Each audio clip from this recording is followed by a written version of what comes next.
The all-consuming Red Death. 600 years ago, King Arthur led the Great Escape from the homelands, where our kingdoms were ravaged by the plague.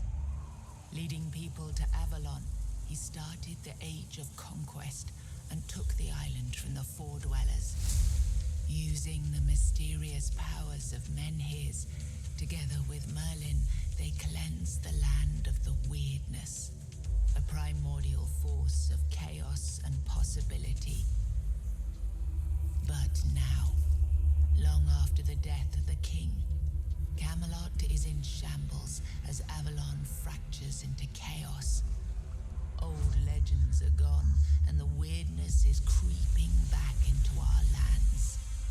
The bleeding heart of the plague has started beating once more, and the Red Death has returned. Rulers of the island Asylum, an order of the Red Priests, are desperate to stop it by any means necessary. Rotting in one of their cells is a stranger who might bring a spark of change to this cursed island stuck in everlasting autumn.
Rise and shine, rise and shine.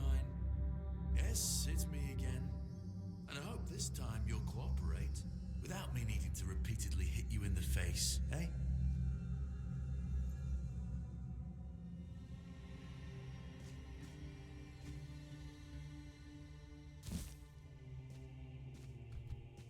Look, we just have to get this over and done with. Unless you want a visit from someone upstairs. And trust me, you don't. Just like before, no food until we're done here. And the moment you start getting on my nerves, we're going back to my tried and tested fists.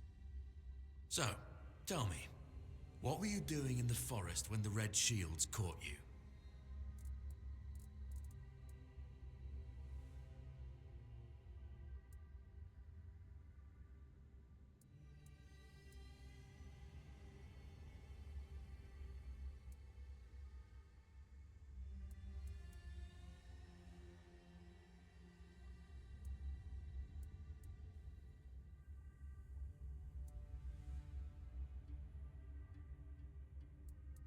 Army, huh? If I were in charge, I wouldn't even consider letting you join the ranks. I'd rather feed you to the dogs. Less waste. And you were planning to enlist with...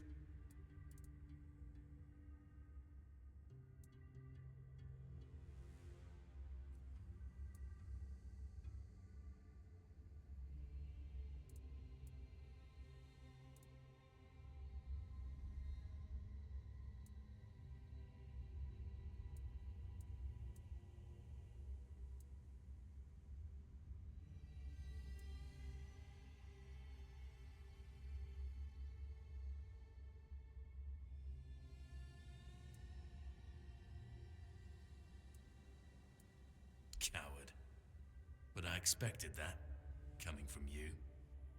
Okay, that was easier than I expected. Now, unfortunately, we'll have to start.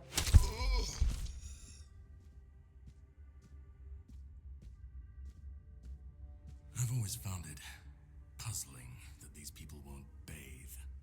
You, I understand. You're literally rotting in this damned cell. But them? There's just no excuse for the stench. There they are. Finally. I know. You've a million questions. But they'll have to wait.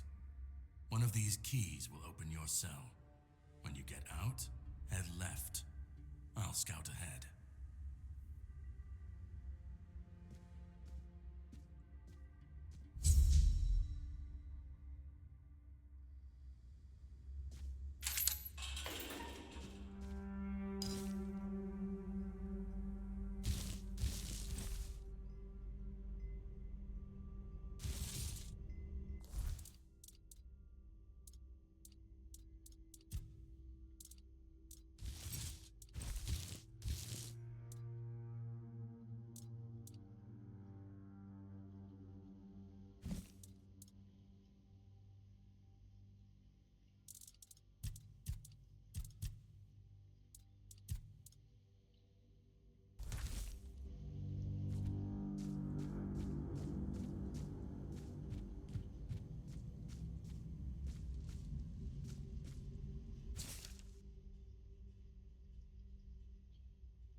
To anyone who finds this note, you need to run before they start your treatment, and it makes you realize you need to gnaw your own legs off. I promise that you are not sick, and even if you are, they will not cure you. Save yourself as I did. I stole a small glass jar when they weren't looking, broke it into tiny shards, and swallowed them all. Soon, I will be free.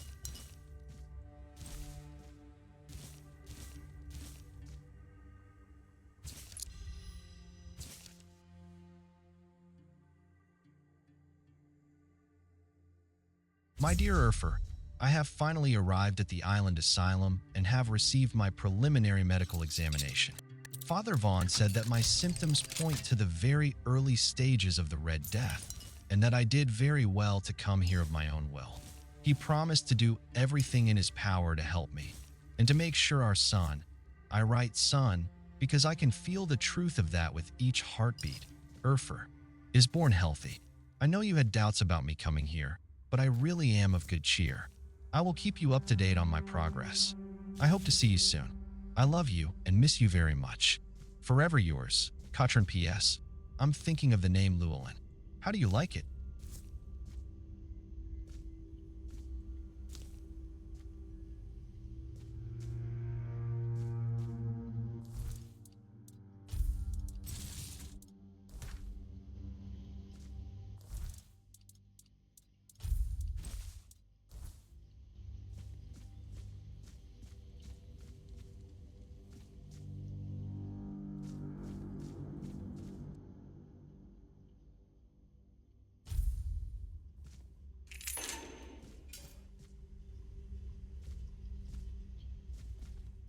Do you see what a miracle I am? Healed. Healed. I am no longer sick. The depths filled with the weirdness. Oh, and a chamber. It was rather dreadful, I must admit. They left me here for some time. I can't quite remember. I felt everything within me turn inside out, then settle back into place once more. I thought I was dying, but now all is well. The worst is behind me. You don't need to help me. The Red Priests already did. They cured me. Thanks to them, I feel just fine now. I hope the same fate awaits you and you'll no longer suffer. Have a nice day, kind sir.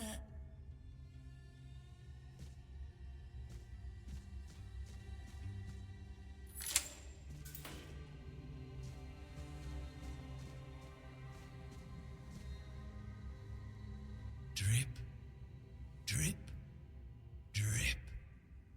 Do you hear it? Soon the king will return. I told the priests. They laughed, but they'll soon see for themselves. Drip, drip, drip. The storm is gathering. At last, the age of resurrections shall end, and then the once and future king will return. I cannot wait to behold his radiance, drip after drip. With each drop, it gets closer and closer. None of us are free. We are all bound, all bound. And to go? No. I don't want to. I found my place to await the king. You can go if you want, but you won't get far. We're all bound, all bound. Drip after drip, closer and closer.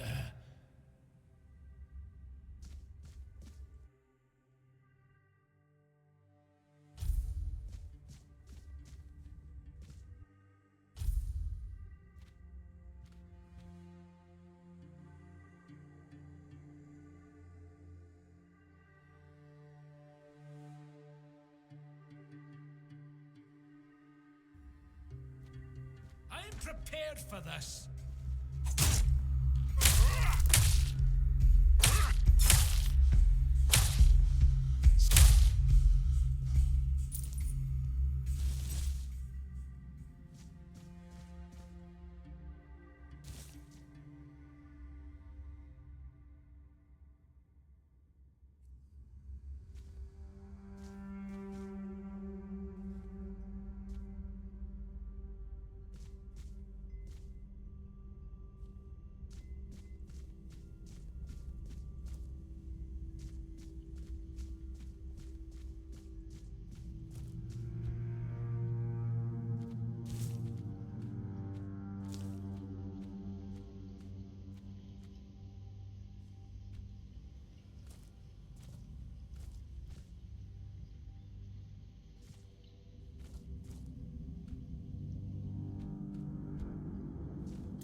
I drilled a burr hole in the left temporal bone, revealing a skull filled with thick, coagulated blood.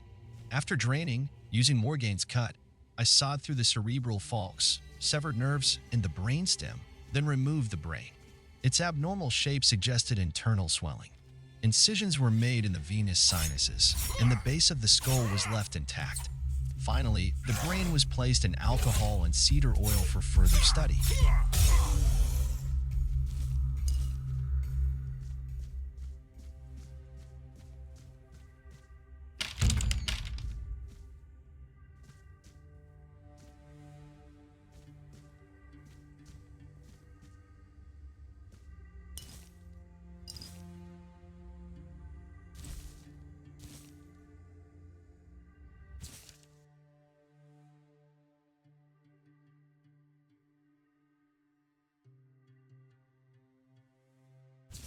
The mutational changes are not significant, although they span the internal organs. The heart enlarged to the size of 2 adult fists, increased pulmonary function, etc. Among the contents of the stomach are remains of undigested human flesh, most probably belonged to the deceased, visible bite marks on his arms. 2. Mutation area, overall, an amalgamation of human and porcine internal organs. A 2-chambered stomach with significantly increased capacity. An unnatural tissue fusing the hooves with the body. The heads joined together in shape worse than any nightmare.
Investigate this. Purge the unclean.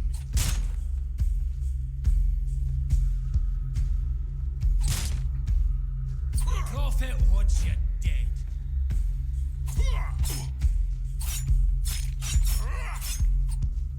Your sins will be punished.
Yet many are unruly, corrupt, and indolent. Though they claim to know the prophet, their deeds betray them. Their minds are sullied, and the prophet sees all. As punishment, Their skin is marred by red marks, festering and flaking.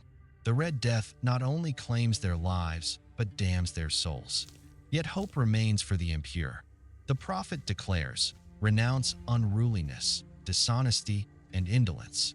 Embrace my word in your heart, and your soul will be purified as mine was."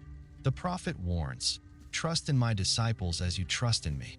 To harm them is to harm me, and you will be punished accordingly." Who's there? Forgive me, but my eyes fail me these days. You shouldn't be here.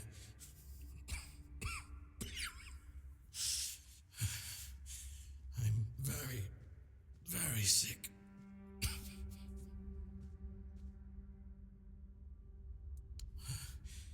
I am Brother Sirius.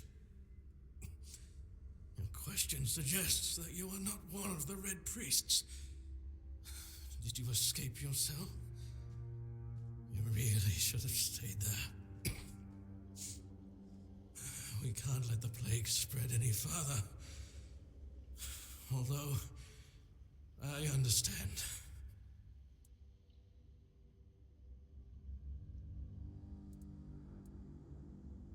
All of it. The patience. The madness around. Somewhere along the way, we lost ourselves. The mission to find a cure became a burden.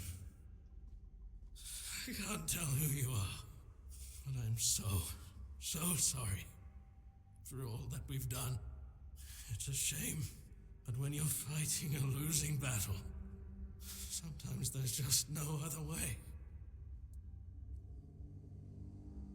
When I discovered that I'd fallen ill, I asked to be placed in a cell.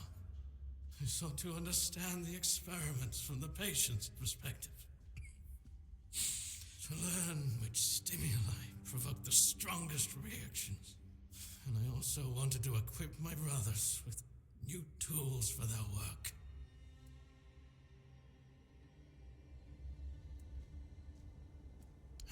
Fourth stage, if I'm not mistaken. We've identified 6, so I'm not far from my end. The first stage is the most treacherous, when the symptoms are almost invisible. But that's when the disease spreads fastest. It was the same with me. From the second to fourth stages, the symptoms become visible. Fever, tooth loss, painful sores, festering wounds that won't heal.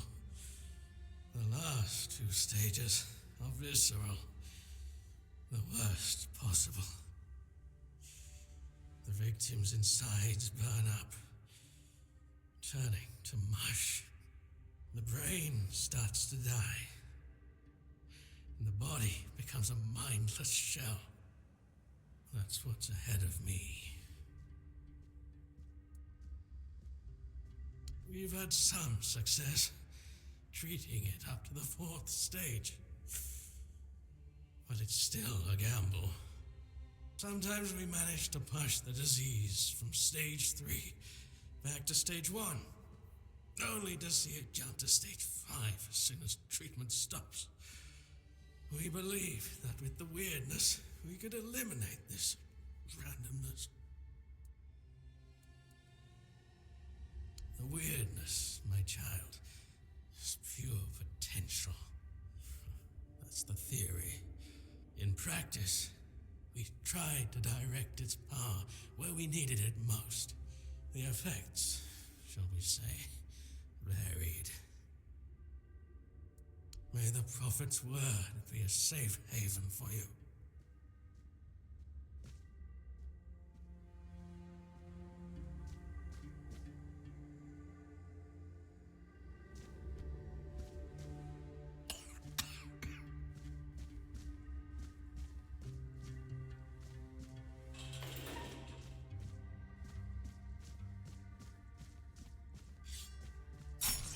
Stay alert.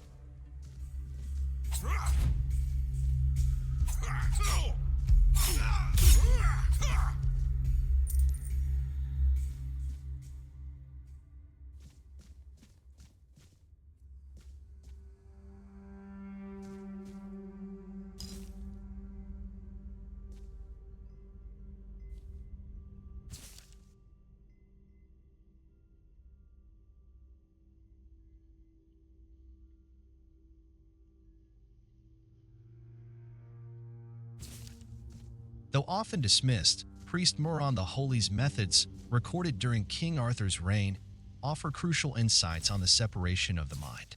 His text, albeit in old language, is valuable for understanding extraction practices. Despite Muron's immersion in druidic rituals, he scorned their quackery and wisely retained their valuable knowledge. This discernment, alongside his contempt for past masters, makes Muron's work indispensable, revealing useful druidic observations while discarding the rest. Muron insisted that the subjects must understand and feel the Red Priest's procedures. If he lose consciousness, revival is essential. Partial anesthesia is allowed if they can still see. To extend usefulness of a promising subject, tend to any life-threatening wounds.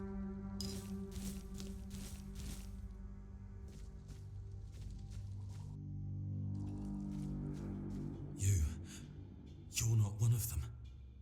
Please, free me.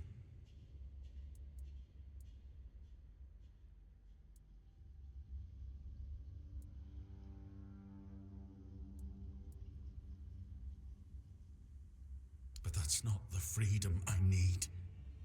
You have to kill me. And when it's done, please, take my tags to the Horns of the South. Let Fergus know I didn't run. He's the quartermaster of the Horns of the South. It's a keep. If you make it out, you should be able to see its lighthouses from the beach.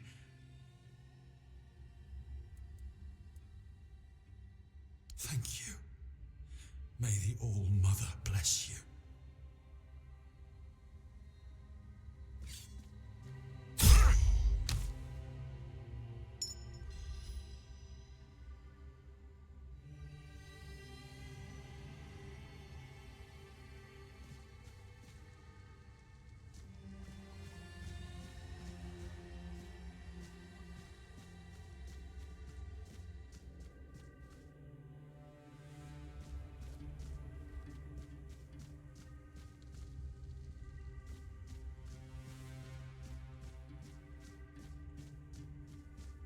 Sage and alcohol.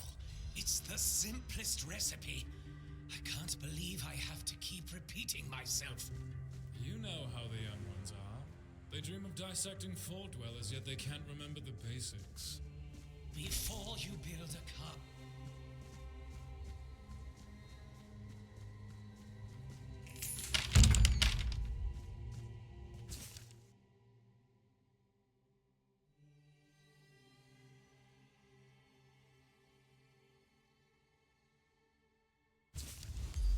Venerable Brother Sefton, I would like to remind you of what I have mentioned numerous times before, namely that the alchemical station should be cleaned after each use, especially when you are so careless with caustic and toxic substances. I also recommend that you refresh your elementary knowledge about the ingredients of a healing concoction. Those are alcohol and sage, not poisonous plants and hearts. If this kind of negligence continues, I will be forced to ask Father Vaughn to revoke your privilege to use the laboratory. May the word of the prophet be your grace, Brother Aaron.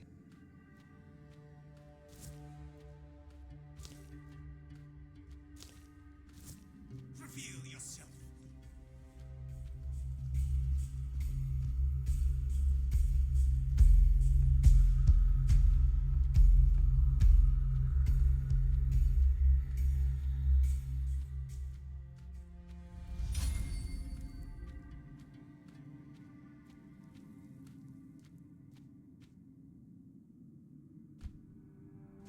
I've already told you everything, I swear.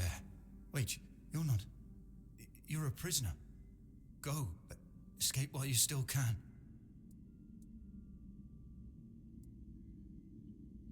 You want to know about our failure? There's nothing left to say. We can't help you anymore. Run away from here. We wanted a better asylum. Something better than we had under Vaughn's control. He's the one responsible for the torture, for the sick experiments. We really wanted to help those people. We wanted to improve their condition, but we knew with Father Vaughan in charge, nothing would change. We wanted to get rid of him, poison him. But somehow he found out, at least about me. I'm not sure about the others. I never said anything about them.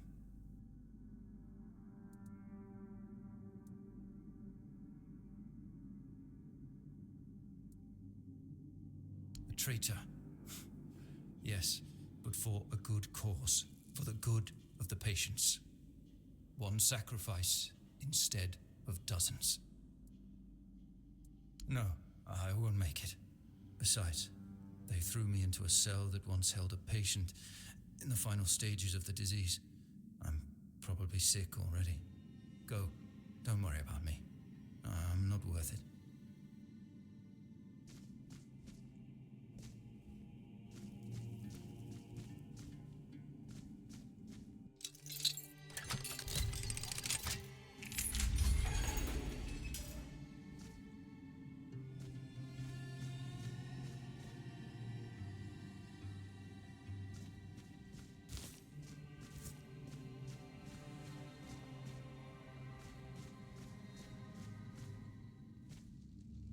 Who the hell are you? Then you're in luck, or you'd be lying here too. Bastards tried to cut me up again. They call it an experiment, but I know torture when I fail it.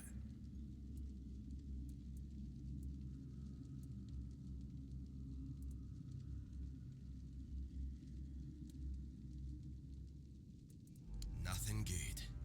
They thought they'd break me fast, like some Camaloshan wimp. Big mistake on their part. Besides, I doubt they were waking you up with a kiss on your forehead either.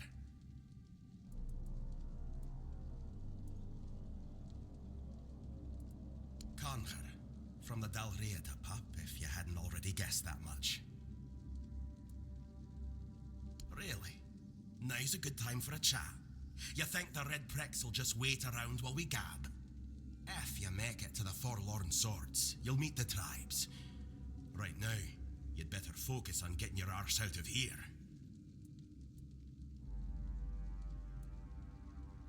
With great bloody difficulty, that's how. Those bastards laid a trap, hoping I'd be easy pickings.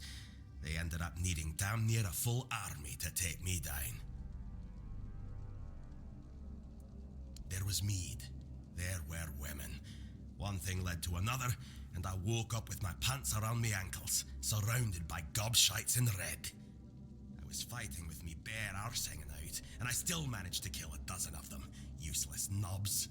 Someone must have put something in the mead. I don't know. Barely saw anything, because I was either knocked out or had blood in my eyes. You're lucky to have someone risking their own arse to help you out.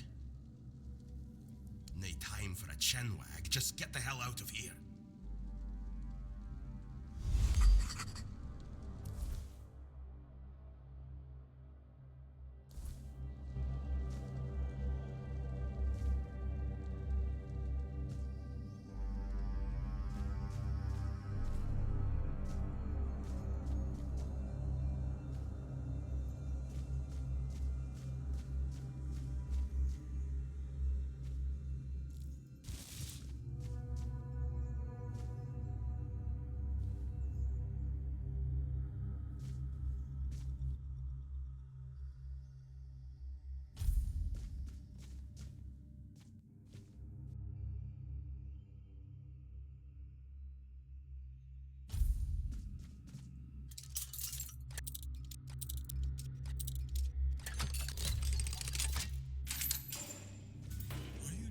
Escape, my child?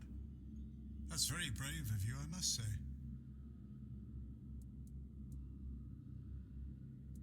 Escape? Me? But this is exactly where I should be. I appreciate your offer, but I believe fate has brought me here for a reason. That's why I'll stay and see what happens. Torture, you say? That's very interesting. I haven't experienced any torture here.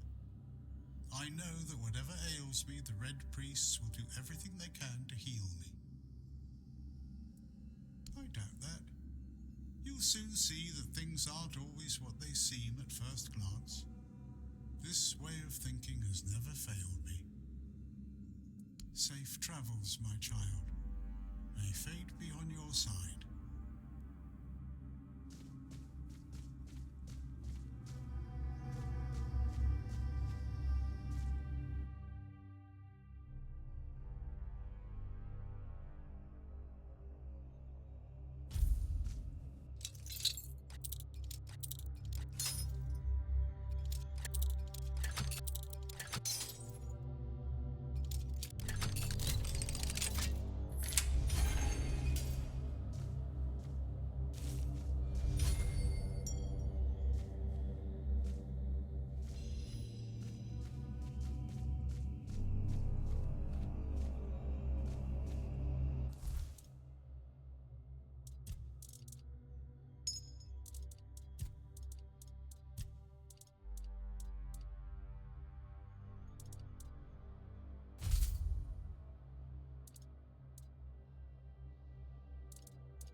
You're not a priest.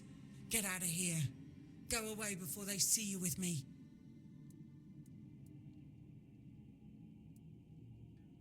Help? There's nothing wrong with me anymore.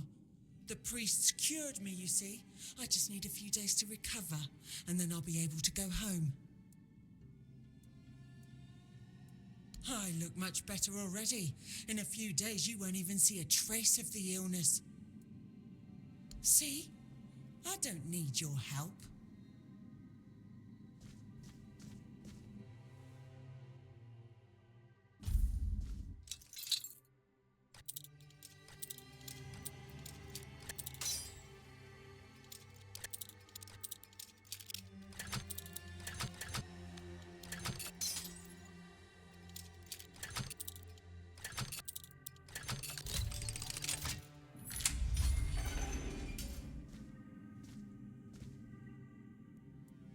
Can you hear me? Hear me. Can go now. Now. Now.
I once thought everything would turn out fine. That time was on my side. That as I grew older, I'd see more and catch up to everything. 14 days ago, my beloved Eli arrived at Island Asylum with our sons. It's the 4th stage. I went to say goodbye, knowing how it will end for me. I write this for myself, which means for no one, as I am becoming nothing. If the prophet Kai grants grace, then let her bless me with the grace and curse of fierce tears. For I do not go gentle into that night. I will rage against the dying of the light.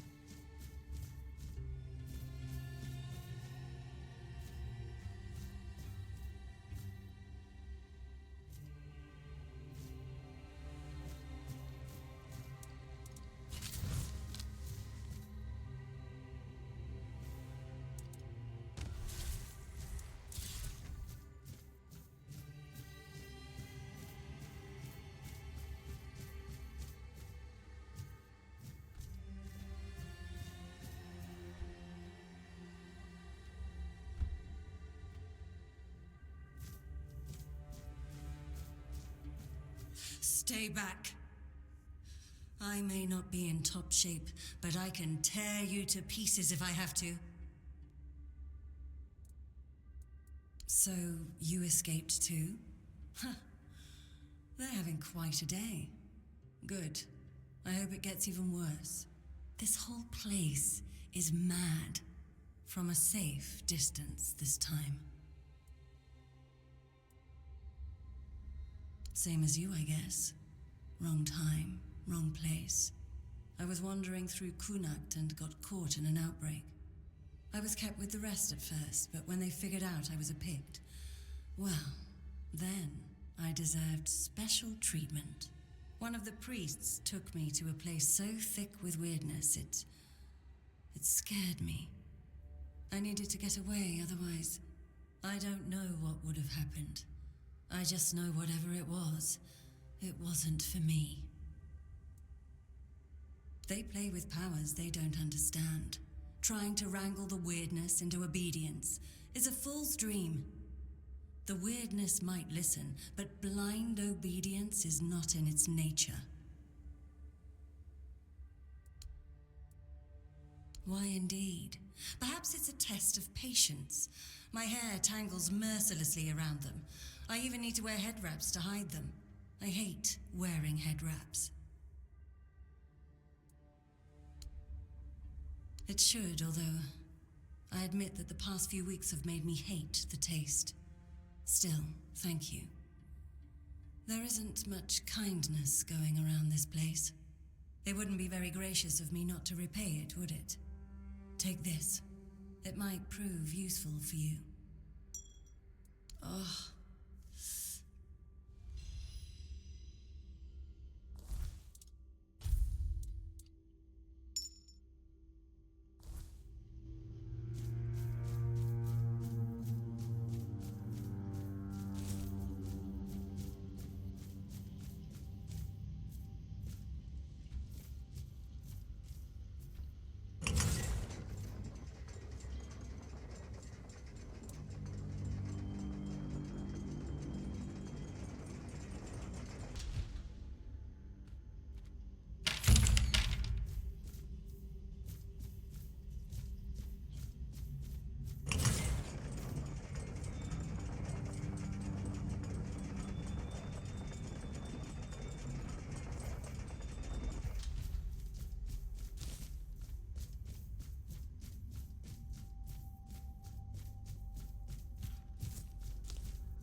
prophet!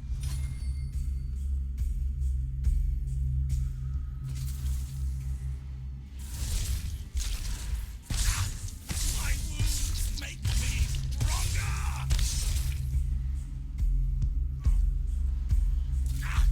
My wounds make me stronger!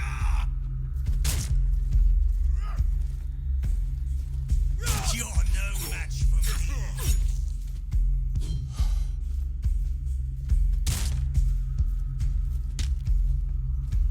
Sacrifice to the prophet! The word is with me!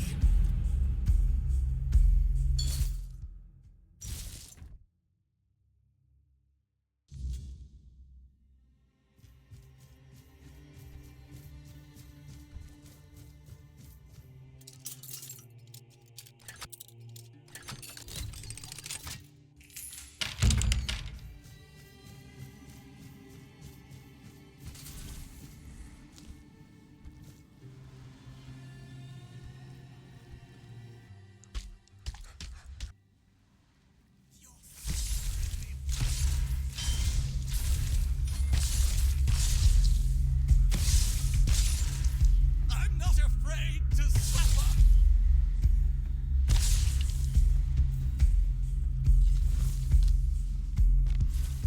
My resolve is unshaken!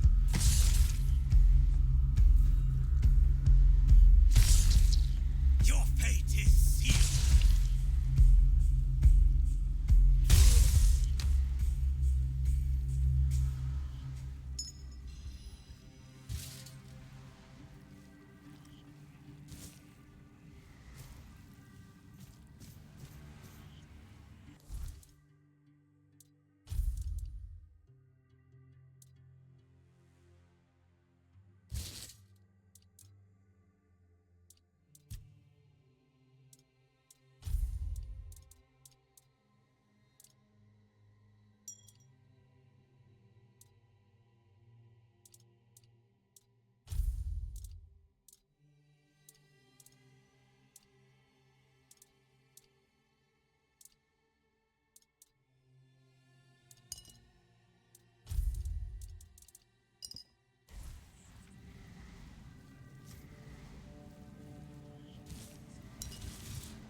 What are you waiting for?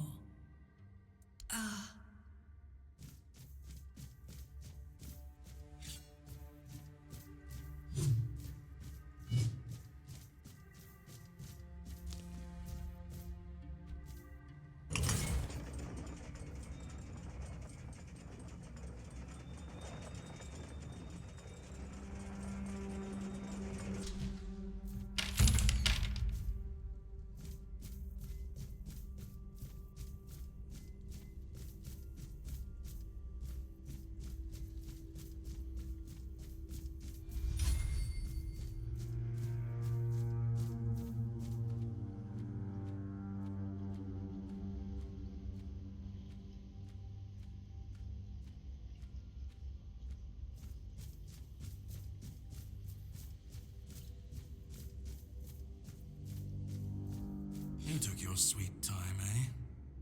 But I understand. I did too, when I was leaving this place for the first time. You have to admit that the Red Priests are quite resourceful. At least when it comes to death and dying. Great question, truly. But in case you hadn't noticed, we're still within the walls of the island asylum. When we're out, then we can talk. I'm told this path leads to the beach. I'll wait for you there until dusk. Good luck. I'm told this path leads to the beach. I'll wait for you there until dusk. Good luck.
Brother Jerry fell into the abyss. May Kai watch over his soul. His sacrifice taught us that laying planks won't work. They simply won't hold. There's a force blocking the passage. The bridge's outline is visible, yet Jerry's thrown rocks met only air. There must be a mechanism or spell we're missing. I can't give up now. The secrets on the other side call to me. I'll be the first to cross that bridge, even if it kills me.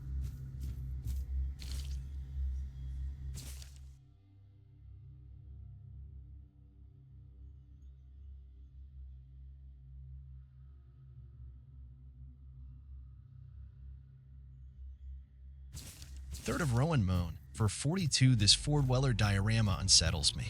Why does it look so? Dead? Previous depictions showed living beings. And this skull, so similar to ours. It's eerie. It resembles a menhir, yet menhirs were supposedly raised by Merlin. But how could ancient Ford-Wellers foresee what Merlin would create?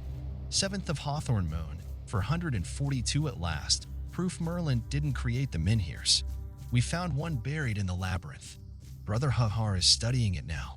If we're the first to explore the Isle of the Dead's depths, Merlin couldn't have invented the menhirs. This truth will shake Avalon's faith in that old charlatan. The word of Prophet Kai shall finally prevail.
The question remains, is there any significance to this minnow having 3 arms, not 4?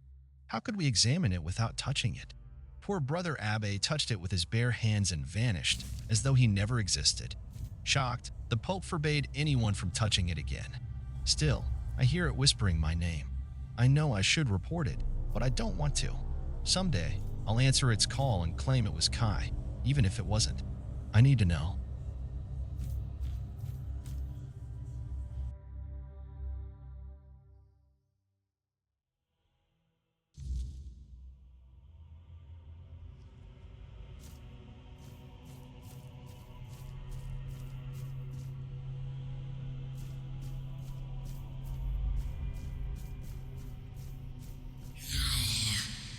It's not here.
I've been waiting a long time for someone to find me. Are you here to help me leave this place? I wish I could answer. I cannot remember. I know I am not complete. I remember I once knew who I was at some point, but I do not anymore. I just am. I do not know. I think it is some kind of prison, deep in the weirdness. And you? Why are you here? Are men here? That would explain the weirdness surrounding us. But walk with me. Let's find out together, now that I'm free.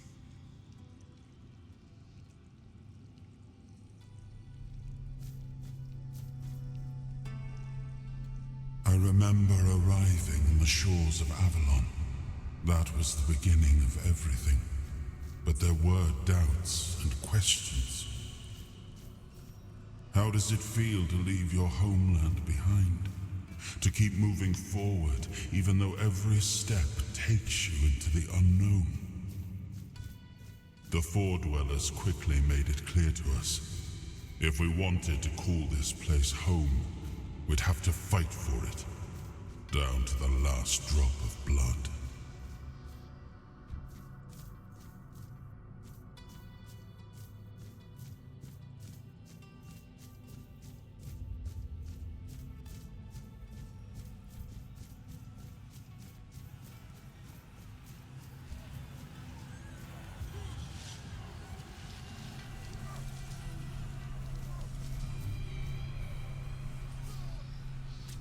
In the end, we won the war. Merlin stole the sacred flame of the Four Dwellers and ignited the Menhirs, driving away the mist and clearing the nights of weirdness. It was the first time we uncovered the secrets hidden within the menhirs.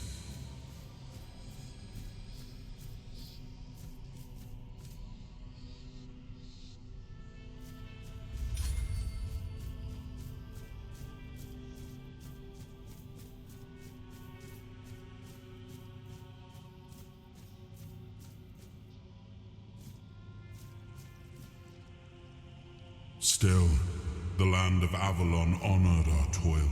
It soaked up our sweat, our suffering, and our blood. In time, it rewarded us. Here in Avalon, we were given the chance to create great things. Camelot, the eternal castle, the capital of all humankind, was meant to be a symbol of that.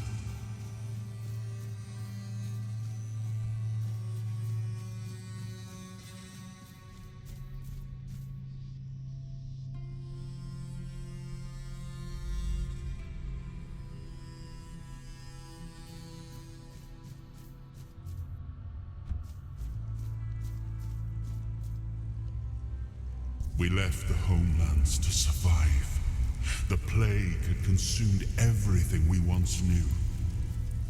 We thought we'd escaped it, but the Red Death returned like a specter to haunt us. Once again, it began to devour our home.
his hunger, the craving for what was beyond reach.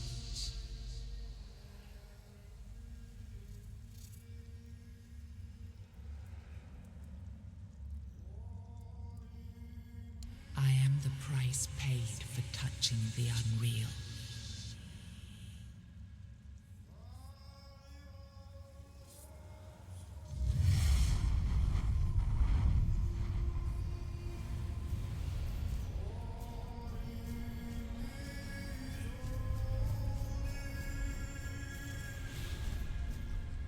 He was the hand that reached beyond knowing, the seeker who dared cross the boundary, the dreamer who glimpsed the shape of what could be.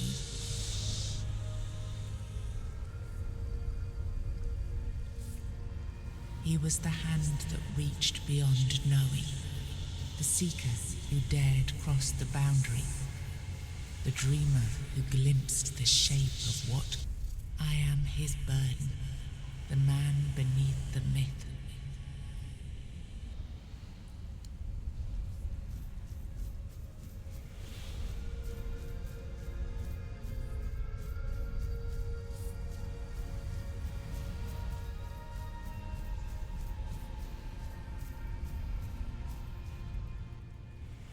I am his oath, the weight of duty that shields the faithful.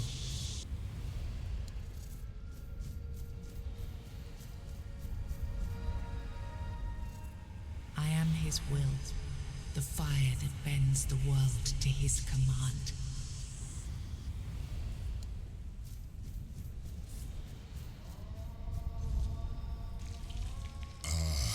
Yes, I can see through the mist, but it's still all so unclear. I've dreamt of countless deaths for such a long time. Yes, it's time to wake.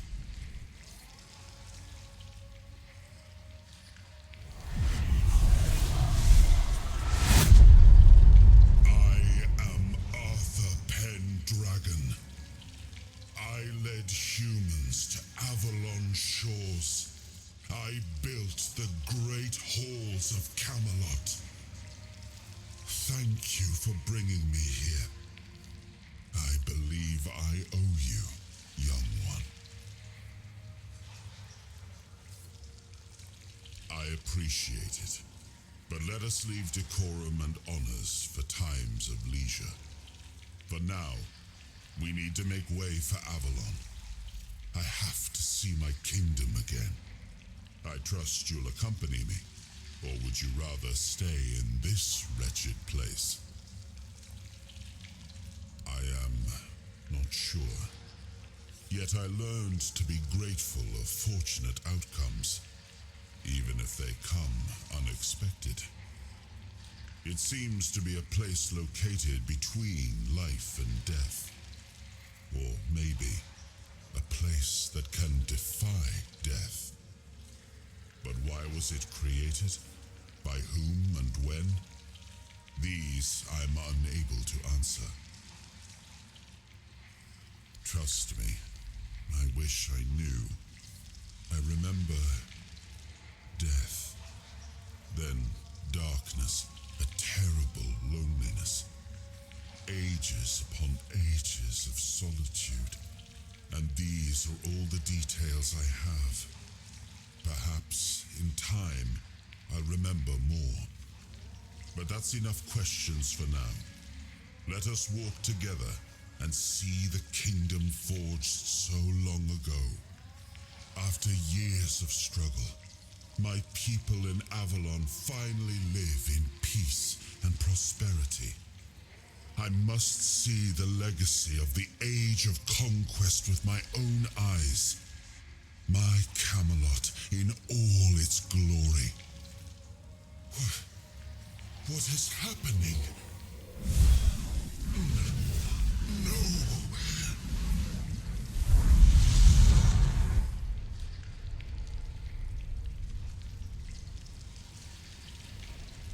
I see now.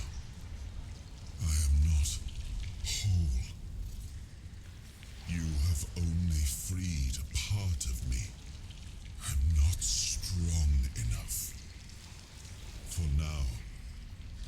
have to journey by your side until my strength returns. I'll see the world through your eyes. In return, I'll lend you what strength I have.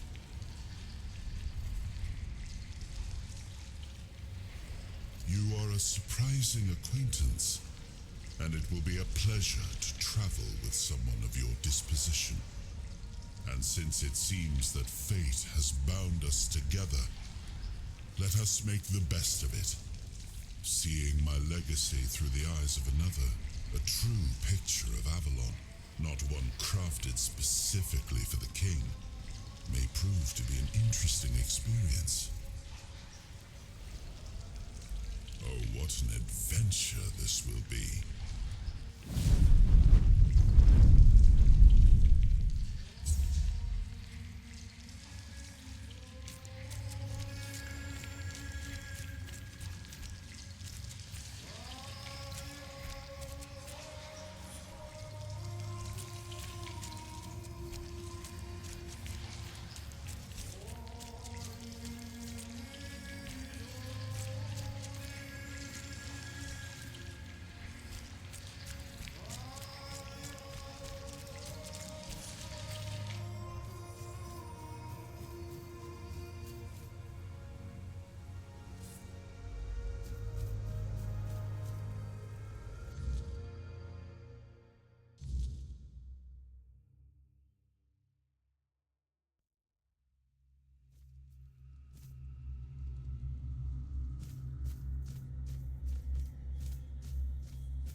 Venerable Prior, I have left my post at the island asylum to deliver alarming news.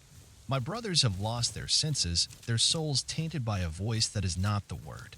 I have proof. Did Prophet Kai's teachings ever command us to subject her followers to torture while fighting to heal their bodies and souls? Were we not to seek a cure for the plague rather than indulge in the dark powers of the wordness? Please, examine this appeal. Surely, you did not compose it. Nor do I recognize the fanatic's seal. Someone is corrupting our brothers, attempting to silence the true word. I bring this letter in evidence to you, hoping for a just response. Brother Leon.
There you are.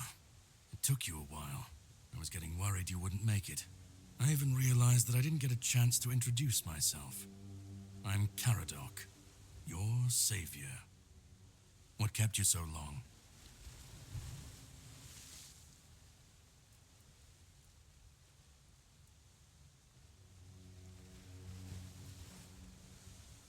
Call it whatever you want, but you made it back, and in better shape than before. The Red Death's gone, so either you're lucky, or you picked up something useful in there.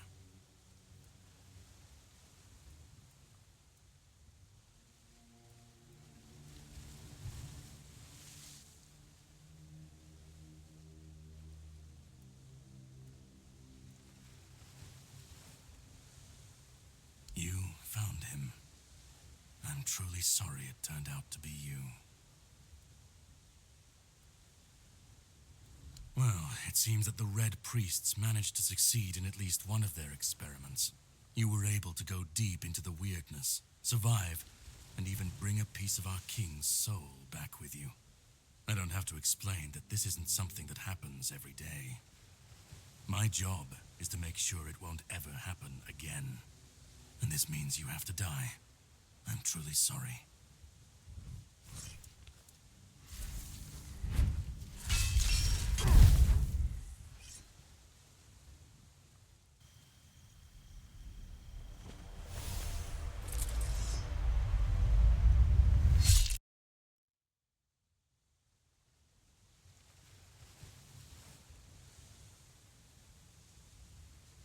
I'm sorry, but that had to be done.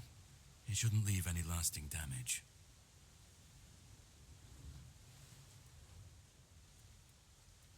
I had to do it. I had to get rid of the parasite that infested you a moment ago. You've seen, no, you've felt what he's capable of. This power can't be unleashed on Avalon. Not again. You've found yourself in the middle of a mess that's been brewing for 600 years. Every single time things go down the shitter on this island, a bunch of cowards in Camelot bring our once and future king back from the dead. It's happened before. It will happen again. And soon. My journey, my mission, is to stop this from happening. No, but thanks to you, I finally destroyed a piece of him I couldn't have reached otherwise. And from where I stand, that's progress. What the Red Priests did to you must have been horrible. And yet, you've gained a unique ability to contain Arthur's powers within you. And what can be contained can be killed. That is why your assistance might be of help on my journey. My goal is to destroy King Arthur, to get rid of him, once and for all. There are pieces of his soul scattered across Avalon. I could use help in finding, collecting, and destroying them. He's the reason the world as we know it is coming to an end. Every time they resurrect him, the weirdness grows stronger. Soon it will cover all of Avalon, and nobody will survive that. I've been cleaning this mess for a long time now, and I truly wish for this nightmare to end.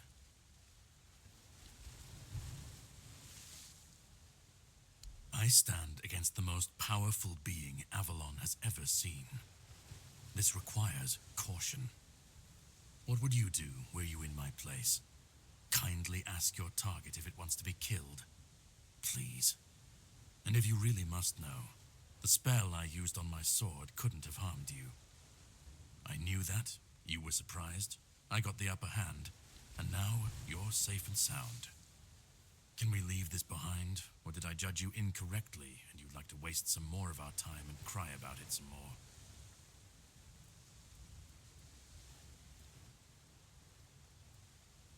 The plan is to steal Excalibur, or at least what's hiding within that damned blade. A piece of our king is bound to it, and so it needs to be destroyed. We'll have to cross that bridge when we come to it. The sword is kept in the Horns of the South. It's a fortress, but if someone has this emblem, they can enter freely. Here, pin it to your clothes. If you decide to help me, you should get in without any issues. When you do, find the captain. Brendan's his name. He'll tell you the rest. And yet I still gave you an opportunity to do so.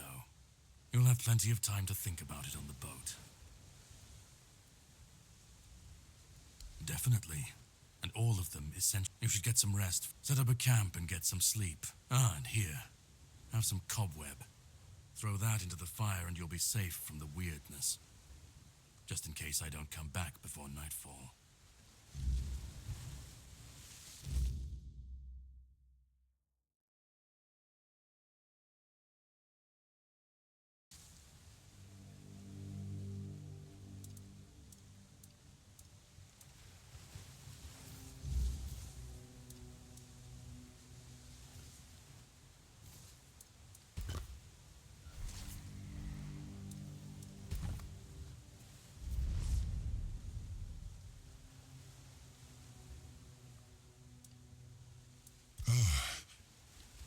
I should be gone. I should be gone. And yet, here we are. Whatever he tried, it must have failed. Something must have gone wrong. For him. For us, it was a stroke of luck.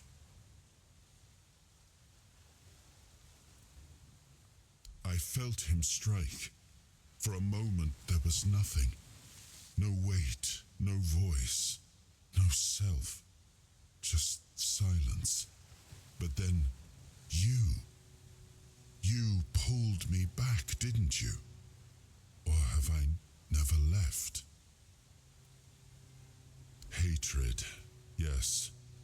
That much I understood. But why? What did I take from him that he would go so far? He speaks as if he knows me, as if he has seen something I have not. And yet, I reach for it, and there is nothing. No, it seems that I should, but I don't. He knew me, spoke with certainty, with anger. But to me, he's a stranger. If he was a part of my past, then that past has been taken from me. I need to regain it. I don't... Not much. That isn't right. I should remember. I should. All I know is that I left my kingdom strong, prosperous. It should have grown. It must have flourished in my absence.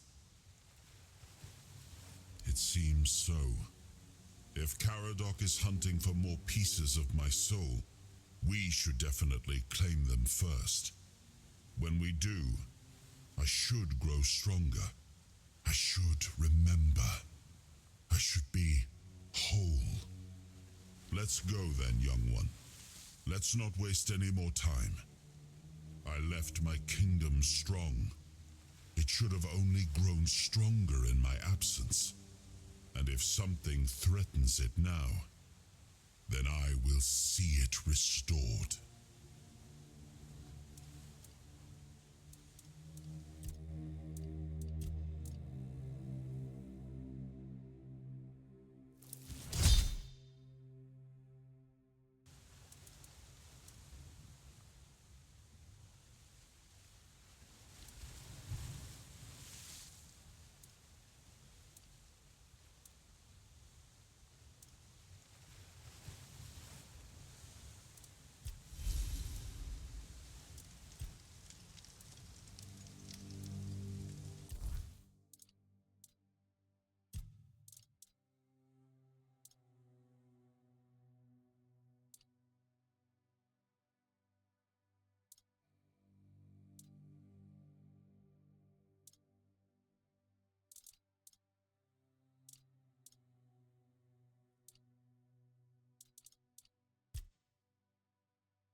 ready?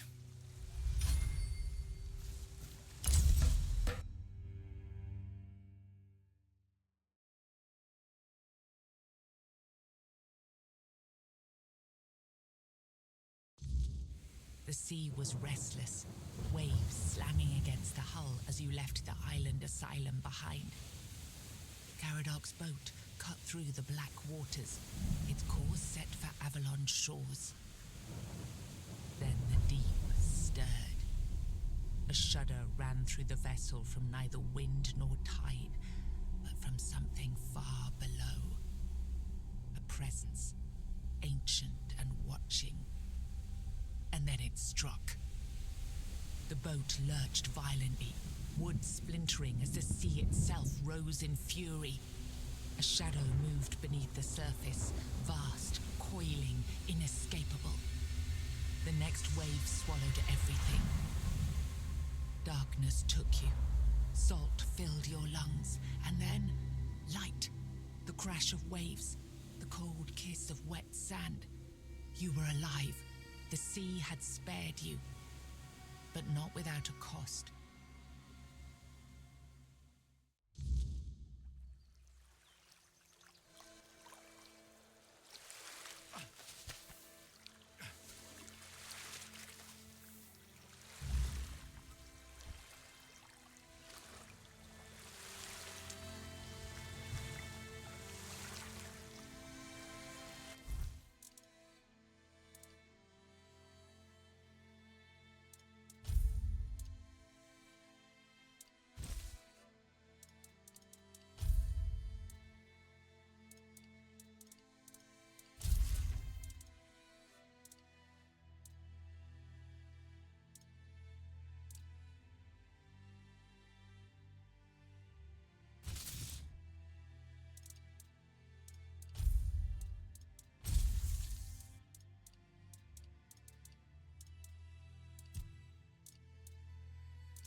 fool. It's always the same with you. Beat them up first, ask questions later, damn it. And now we have no gold, no nothing, just a pile of old stones and a dead body. No, come off it. Let's just take what he had and let's get out of here. What he didn't have shut. A piece of iron and a slip of paper. You can't even wipe your ass with it. And you said he was supposed to be some great lord.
Dear Alias, you, my most faithful companion, are my only hope.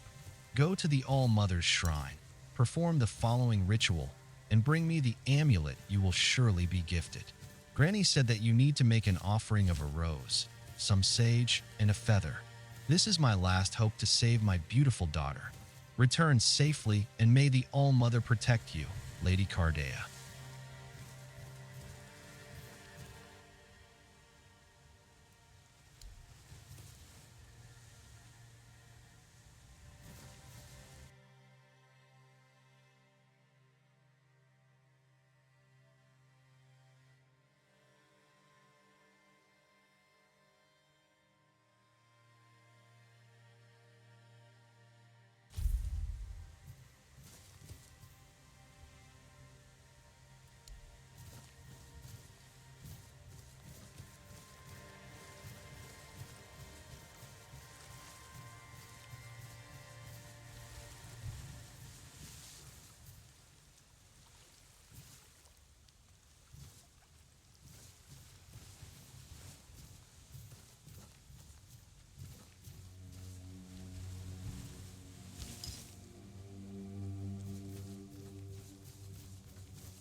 Be prepared for anything.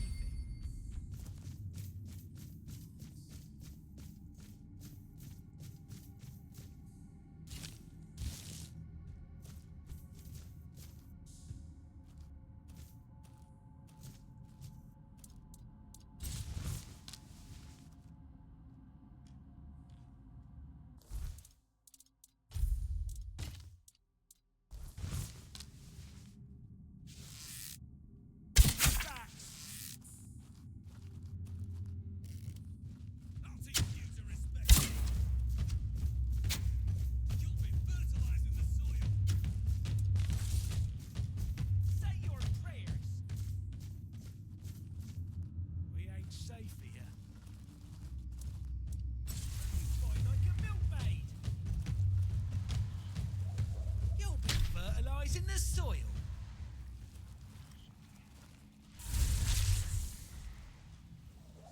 I'll fight till I die.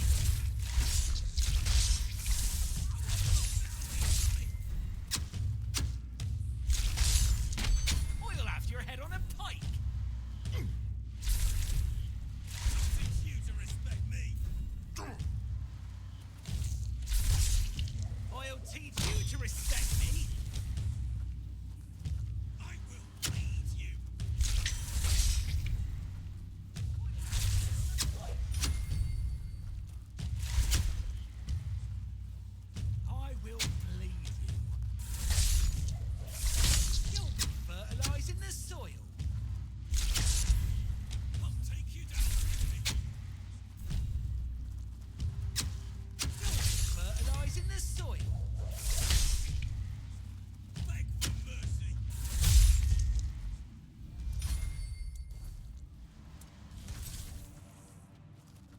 Mercy.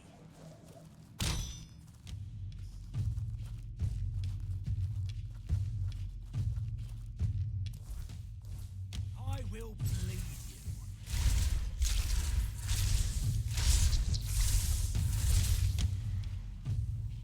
I will bleed you.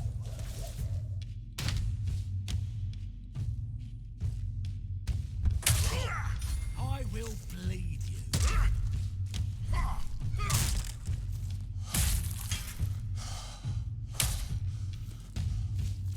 Beg for mercy.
We're not safe.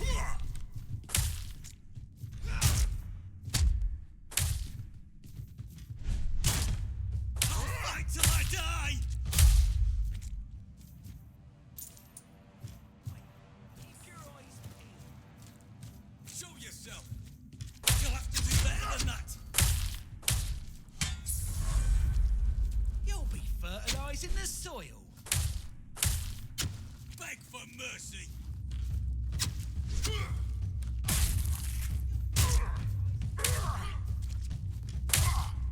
Don't mess with me.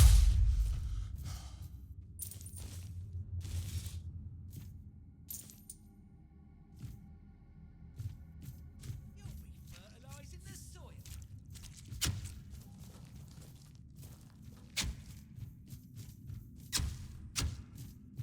Beg for mercy.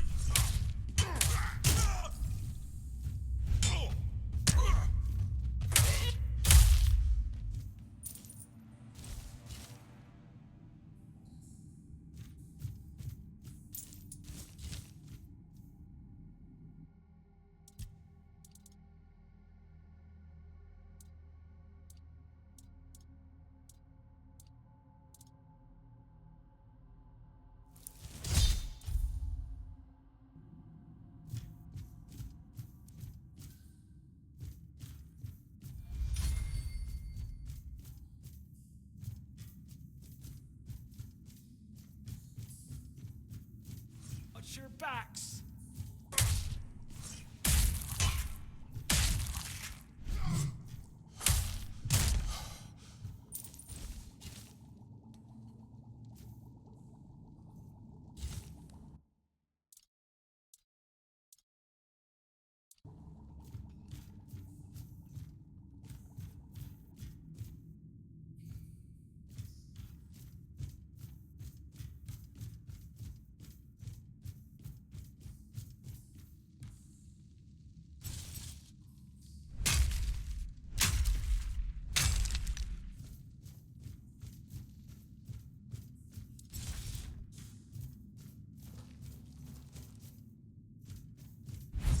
Be prepared for anything.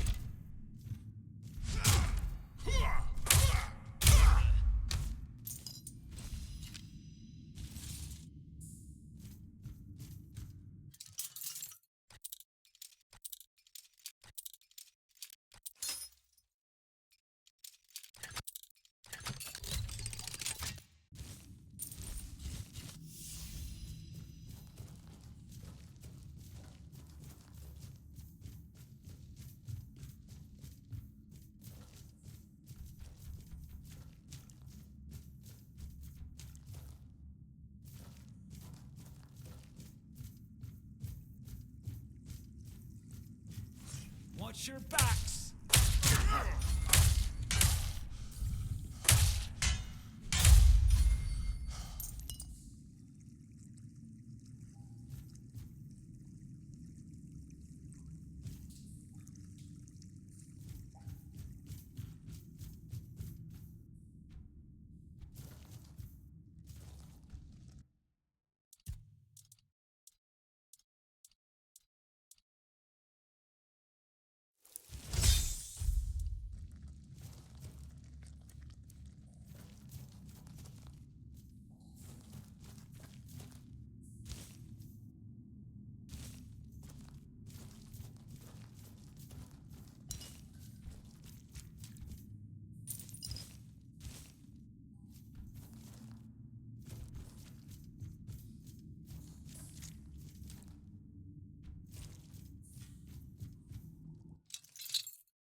you to respect me.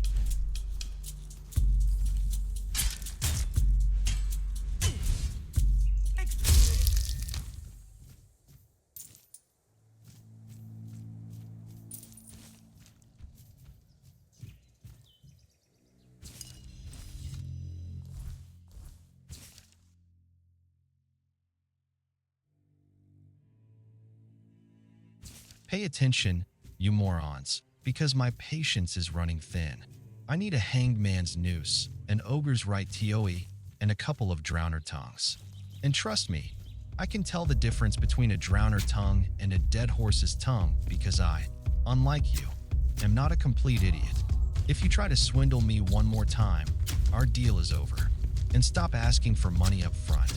You bring me the goods, you get the money. That's it. End of story. P.S. You can bring me the hangman's tongue, though. Might be useful.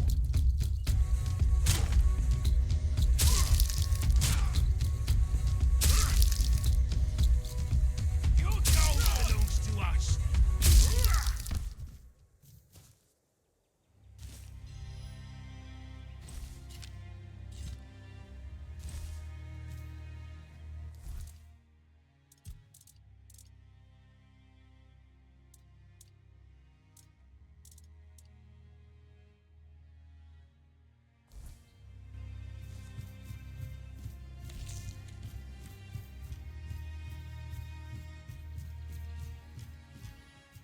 Show yourself!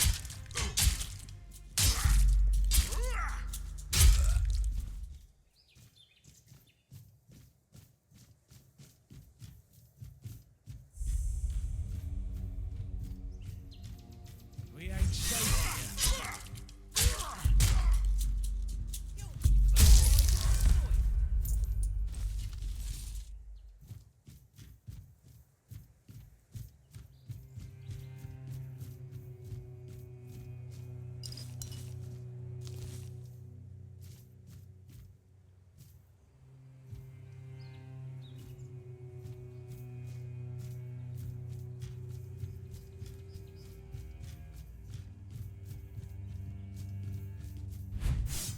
Being watched. Don't mess with me.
It's not right.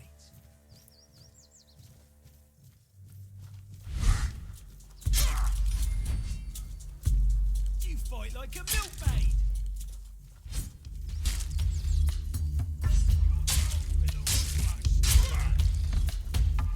I'll teach you to respect me. Gold belongs to us.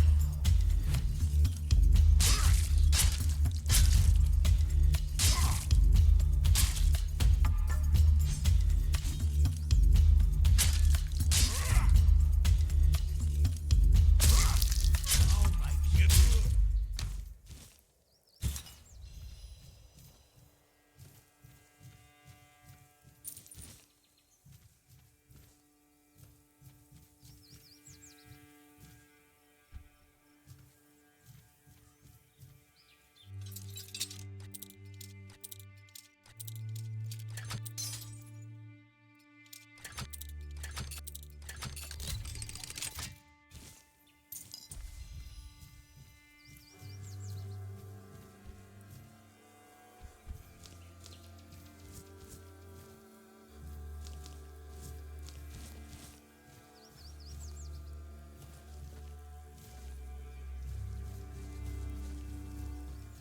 Stay sharp.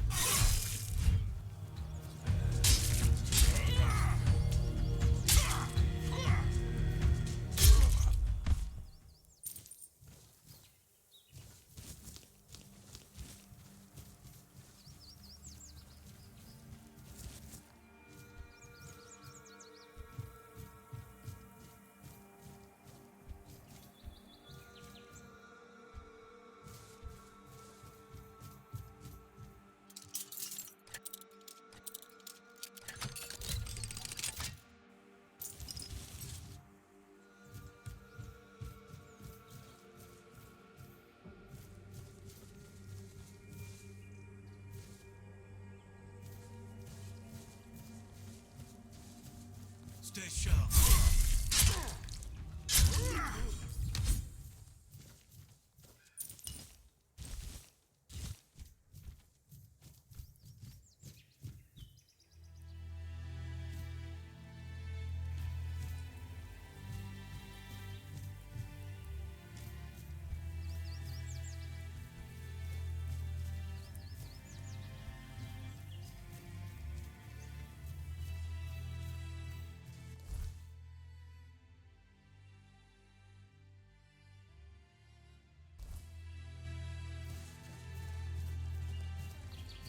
We're not safe.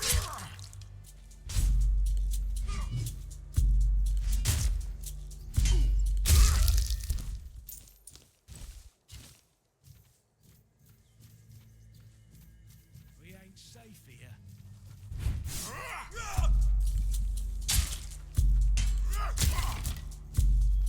Beg for mercy.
What's happening?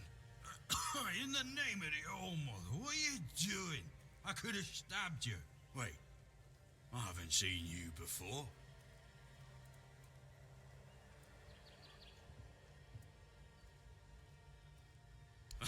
All right, true. Why didn't you, eh? You could have killed me. So you're not one of them bandits, then? Who are you, huh? This pin. I can't say I see it very clearly at this present moment, but it does look important. Very official.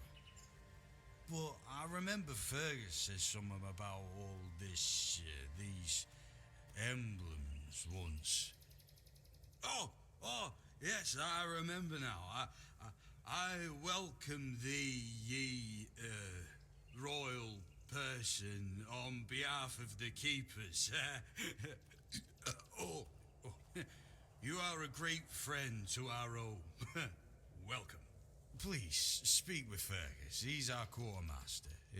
He runs things around here in the captain's absence. He'll greet thee properly. Have a pleasant rest of the day. Open it up, boys!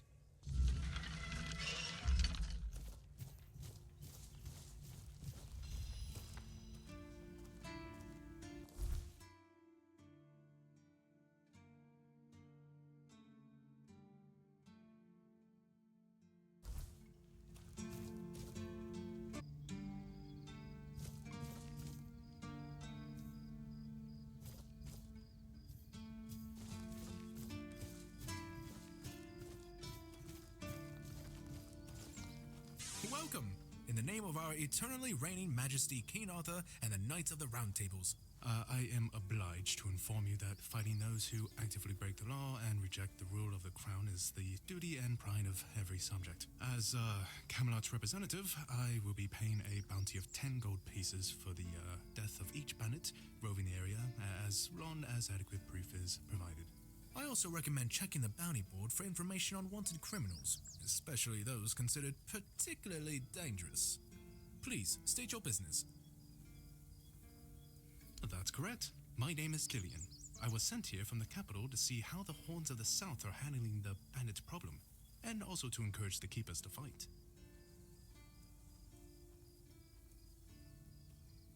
The situation with the Pict and Del Rita savages is precarious.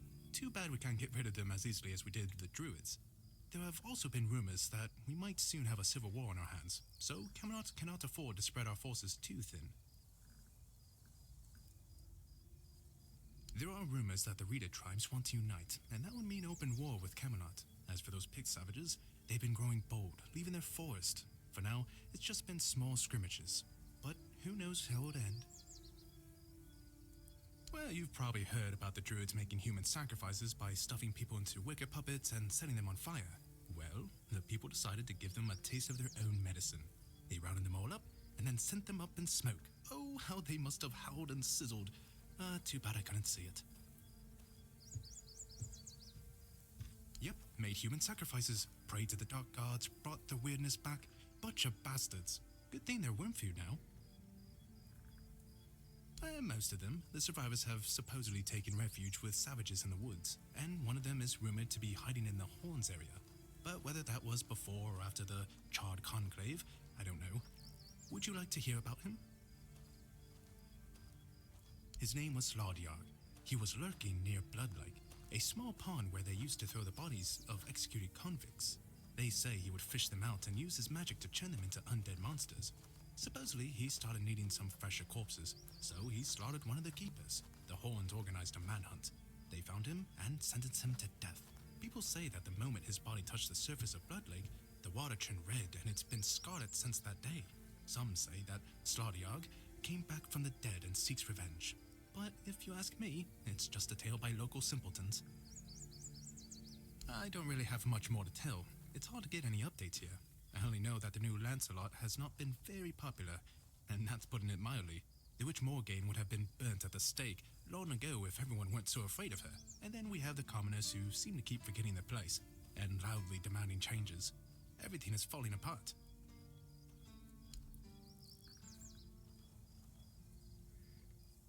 None so far. The keepers don't want to risk being turned into pincushions for a mere 10 gold pieces. Besides, the captain banned them from leaving the Horns of the South without a good reason. Too many bandits and not enough keepers.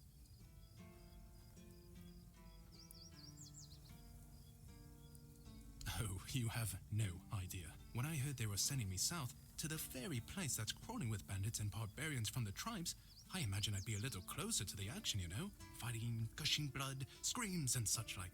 I thought the veterans would be showing me their scars and stumps and telling me tales of how they lost their eyes, ears and limbs. Or even better, how they were ripping open throats and bellies. Instead, the only stories I hear are when those fools break their own legs when they get drunk and fall off the walls.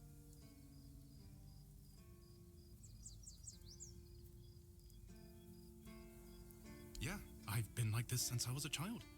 The moment an execution is over, I'm waiting for the next one. And there are quite a lot of them in Camelot. And I like to watch where Mum punished the servants with a whipping. It's just how I am. I could be, but many people can swing a sword, but only a few have as sharp and bright a mind as I do. It's just that some people were made for fighting, while others are destined for greater things. Besides, watching and listening gives me enough satisfaction without needing to risk my life.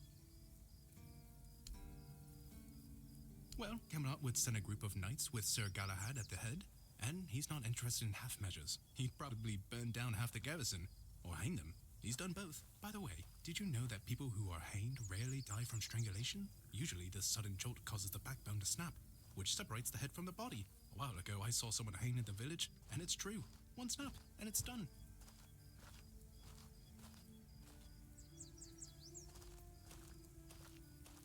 No matter what you say about him, he's very efficient. Brutal, even by my standards, but efficient. Oh, sure, plenty. Did you know that apparently if you cut off someone's head, they don't die straight away, but remain conscious for a few moments?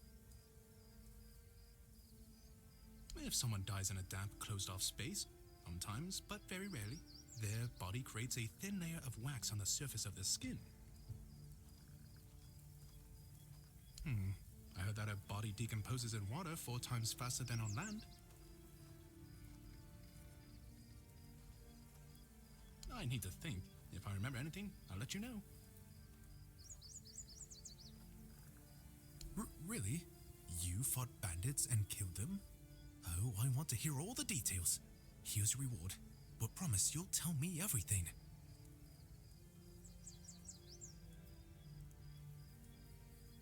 Oh, someone finally checked out the notices. Do you keep... Oh, hey, before you go, I can see the blood loss in your eyes, you know. It takes one to know one. So here's some friendly advice, free of charge. If you're seeking scum to slay, you'll find bandits in the ruins of a merchant settlement nearby. It's worth visiting if you haven't already.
Let me guess. Camelot, no? Timberwall, also no? So you're not from the north? Ah, of course. You must be from Connacht. I should have guessed right away. So, who's in charge there now?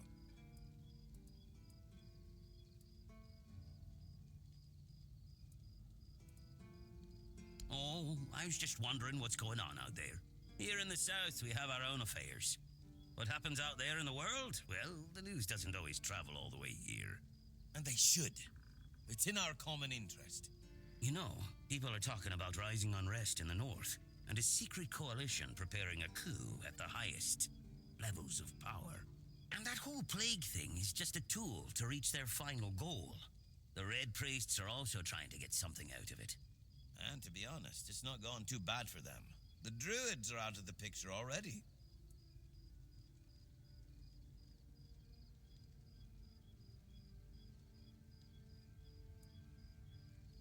Well, sure. They want to establish a new order on our island. And it's not clear who's involved in the whole mess. Maybe. Maybe our captain is even involved. Hell knows. They have their people everywhere. Damn it, you could be one of them too. Although when I look at you, I don't think so. You have such a stupid face. With all due respect, of course.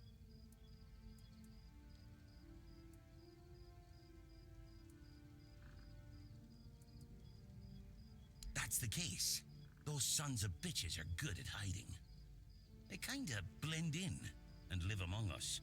It's hard to tell if it's hideous magic or some other tricks.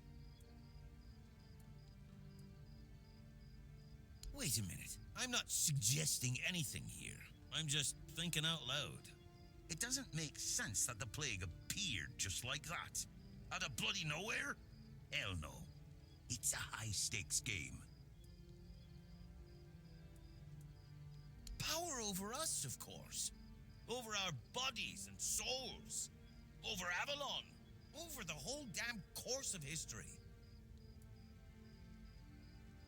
You see? It takes one to know one. And that means we're just pawns. Folks like us won't change anything. But we have to talk out loud. It suits them when everyone keeps their mouth shut. You know, I've been thinking lately.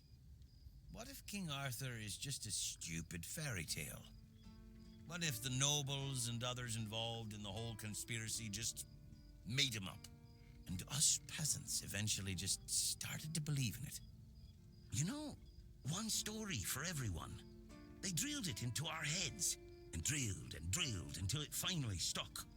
And then they built statues, wrote books, and everything else.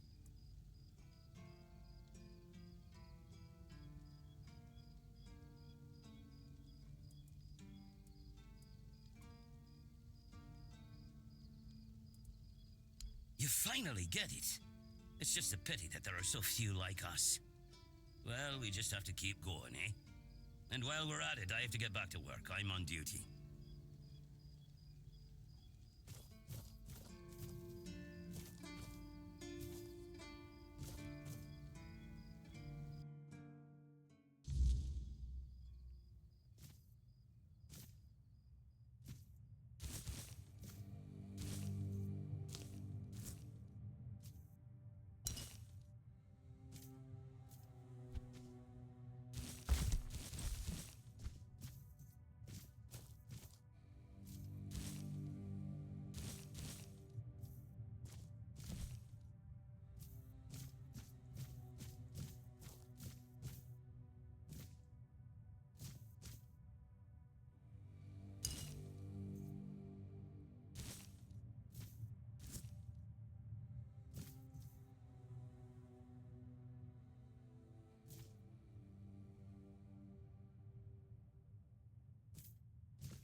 misery.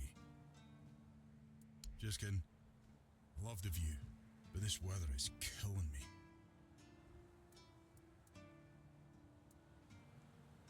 Always windy. Always moist. You don't say. I didn't choose to be here. Our beloved quartermaster sent me to freeze my arse off. He said as punishment for spitting on the good name of the keepers. Whatever the hell that means. I just got drunk in the tavern and lost half my pay. And maybe some of my clothes. But I mean, why would he even care? It was my gold. I can spend it how I please. Oh, aye. I need a warm coat. And I mean the absolute warmest coat you can get, huh?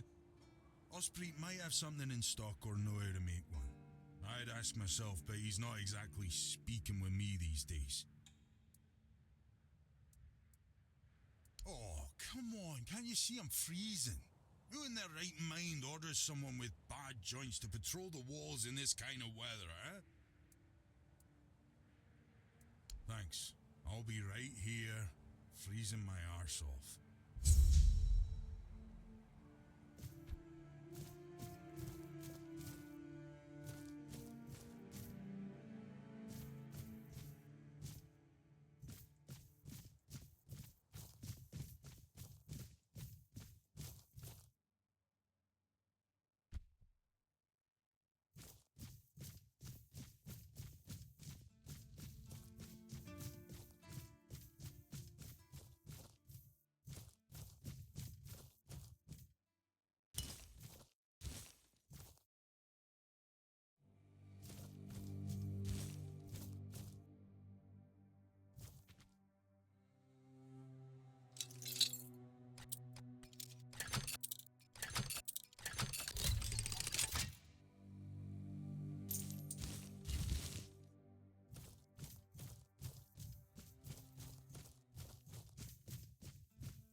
Hey, tell me, can you read?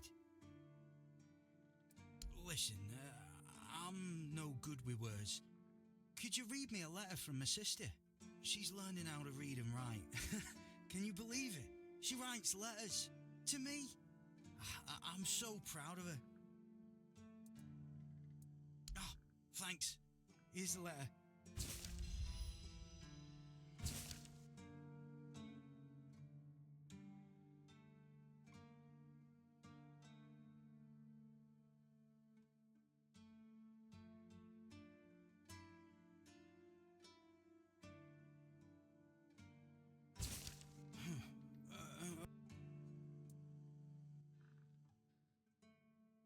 No, you must have misunderstood something. What do I do now? I don't know. I don't know what to do. I should go back to him, right?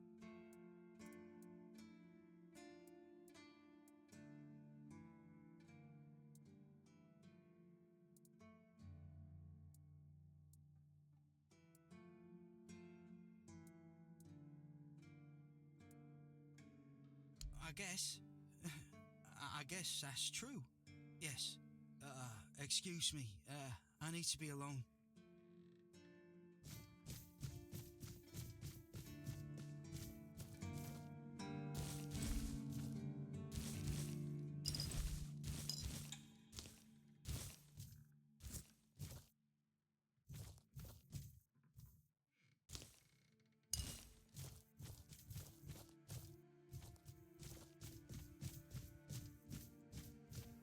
What do you think of scale armor?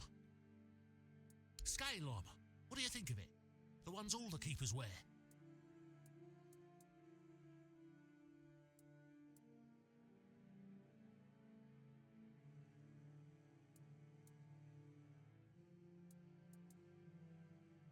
Sure, maybe it's easy to make and doesn't restrict movement, but it doesn't provide the best protection. Someone just needs to stab you between the scales and you're done for. Lamellar armor is much better. That will prevent you from being run through with a polearm or getting shot with a bow. It's also much more comfortable. I read a lot about it. In Volume 4 of the Armourer's Almanac, Arden's Shadowblade describes the differences between various types of armour.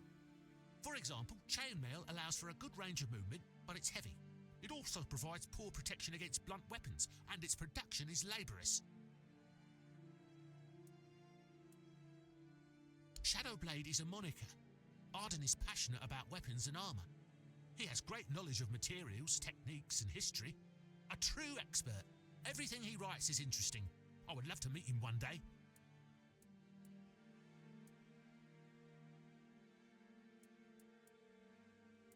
I told them, but they both said I know jack shit. Besides, the keepers rarely go outside the walls nowadays. Then the quartermaster added that if I don't like our equipment, he could send me out scouting in just my underwear. Perhaps you're right. But if somebody ever stabs me under the scales, I'll go straight to the quartermaster and give him an earful. No, but I have knowledge from books and a lot of thoughts on the subject, so I know what it would be like to wear different armour. Oh, of course. I mean, I've never made one. I'm not an armourer. But I've read so much about it that I'm sure it won't be a problem. Here's the page from the Armourer's Almanac that explains the process.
Seawall. He was the first to set foot on Avalon, not me. He decided that if anything were to attack us in this strange land, he would shield me and take the first blow himself. I remember loyalty, a fierce, unwavering loyalty, to me and to Avalon. He must have been someone I trusted deeply. Perhaps as we move forward, more memories of him will come back to me. For now, I only hope his loyalty wasn't in vain. Ah, the horns of the south, the crown jewel of these lands. We had barely laid the foundations of TAINTED GRAIL when Seawall and his men had already built a lighthouse, eager to guide our ships to them. He always had a competitive spirit. Of course, it helped that he took every sailor from the homelands with him, along with a handful of knights, so they could learn from one another. And thus, the Keepers of the South were formed. I decreed that every sworn keeper would stand as an equal to a Knight of the Round Table. I doubt they still honor that law. But I am glad to see the keepers grown. In my time, there was only a lighthouse and barracks.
nothing bad happens today.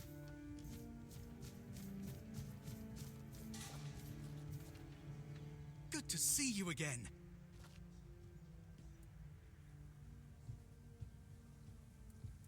So, what do you need this time? The pass again? Are we planning a trip to the Stale Lamb? Hey, not this time, my friend. I've run out of ink. I'm waiting for a delivery. Steward Orla will let me know when more arrives. In the meantime, I need to ask you for a favor. So, you in? For the sake of our long friendship? I guess you still haven't sobered up, huh? The Stale Lamb. You know, the tavern in the village below the keep. It's run by Ron. Truly a great place. I hope they're not planning to close it down. Oh, they wouldn't do that, right?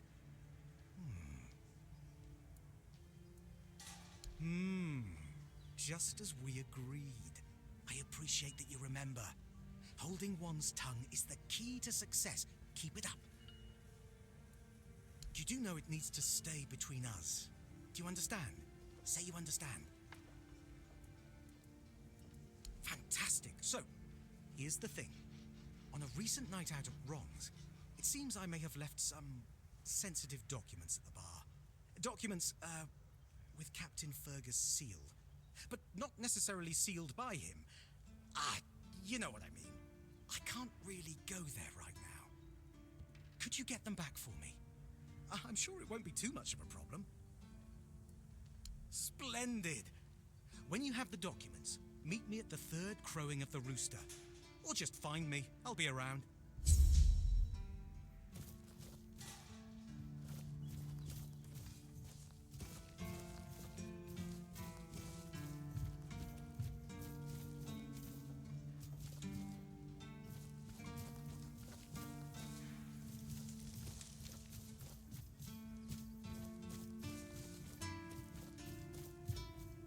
All mother's tits. I've just about had it with this bunch of repressed virgins. And who might you be? You don't look like one of them. Oh, do I now? You would be too if you had to deal with those sniveling morons when they're up to something. Don't look at me like that. You don't get as far in life as I have if you can't smell bullshit from a mile away. There's something fishy going on here. But I'll get to the bottom of it. And here's a brilliant idea. You're going to help me. Straight to the point, huh? Don't worry, I'll pay you. And who knows, you might even get a discount on my wares. I just need you to go to Brandon and find out why that slime ball is pretending not to know I'm here. Tell him I'm waiting with his delivery. Although I'm pretty sure he knows this already. You don't know? He's the captain of this entire circus. I thought since they let you in, you must have an in with him. But it turns out you know even less than I do. There's something going on, you know? They don't want anybody to know, but I can feel it. I've been doing business with the captain for years now. Then suddenly I found myself stuck here. They won't let me further in, not even to set up camp in the village. But they won't let me out, either. Anyway, good luck to you. Come and visit if you need anything.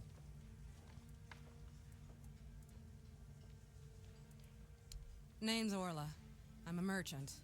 Or I try to be, when my business isn't being held hostage by a bunch of idiots who seem to be terrified of women. What was I thinking when I decided to leave Timberwall? Should have stayed there. You've never been to the merchant capital? Well, you didn't miss much. Yes, it's rich and extravagant, but only if you're rich and extravagant, too. Other than that, it's a place like any other.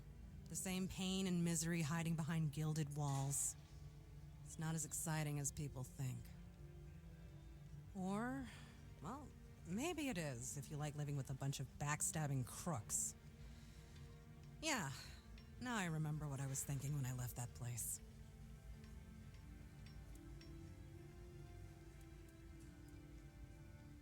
Not really. It's more of a requirement if you ever want to be successful in Timberwall. My family is full of them. I have no home in Timberwall. Well, we have an estate, but it hasn't felt like home for a long time. I feel like every time I go back, I recognize it less and less. The people are getting greedier and more desperate by the day. Business is slow, I'm not gonna lie. With the weirdness creeping in from the north and bandits everywhere, trade's just not as profitable as it used to be. But, I don't know. Being a merchant from Timberwall used to mean craftiness, taking risks, looking for opportunities. Now, they only care about keeping their heads down and preserving their fortunes.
Oh, love, plenty.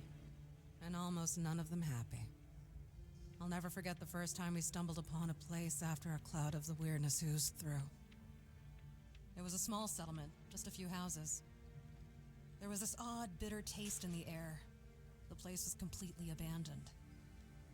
Or so we thought, until we started finding them, one by one.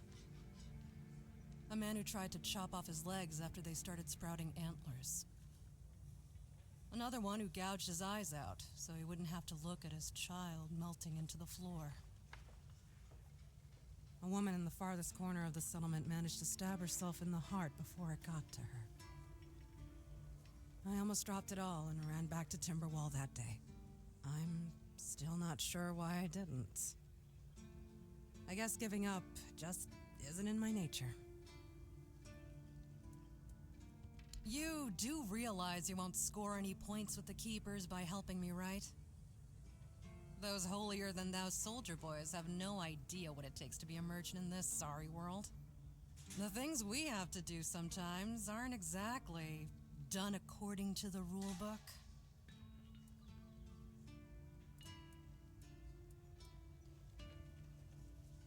All right. A woman named Ness has my cargo and I need it back. I don't know where she is, but starting the search near the Arkspire seems like a good idea. And yes, you'll get paid. Just bring me the wares. Try not to get yourself killed. Or do. Either way, I'll hear about it.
question.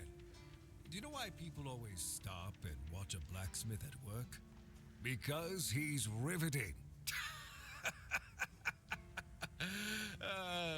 It's good to see a new face in this sad hole. Oh, of course. I forgot to introduce myself. I'm Osbert, local master of hammers and anvils. Do you need your blade sharpened?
Not really. Especially since we went into a lockdown a while ago. People used to come and go. Now and then a ship would make a stop at the village below, but nobody's really come around since. Well, since the entire shit show that's going down everywhere. Now that I think of it, you're the first they've let in. What'd you do? Who did you bribe?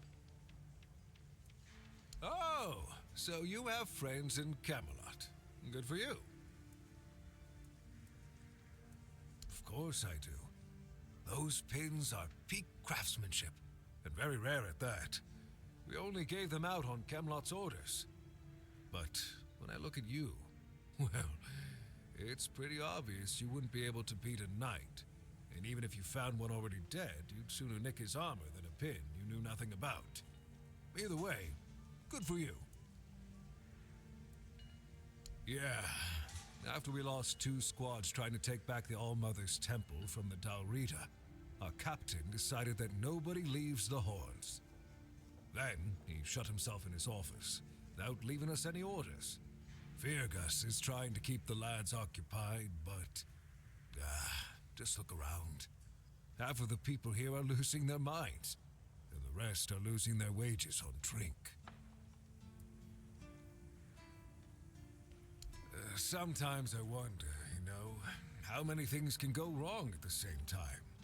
They say that misery loves company, but here, it's like we've done something to anger the gods, and they're taking their sweet revenge. First, we started hearing that the weirdness was spreading near Grubwood. Soon after that, we saw waves of bandits approaching from there. Desperate people. They took a lot of our territory. Then, the Dalrita tribes took over the All-Mother's Temple. And after that, the supply chains from Camelot collapsed for some reason. And so on and so forth. We're in quite a pickle, my friend. We've started betting on what's going to happen next. Sea monsters?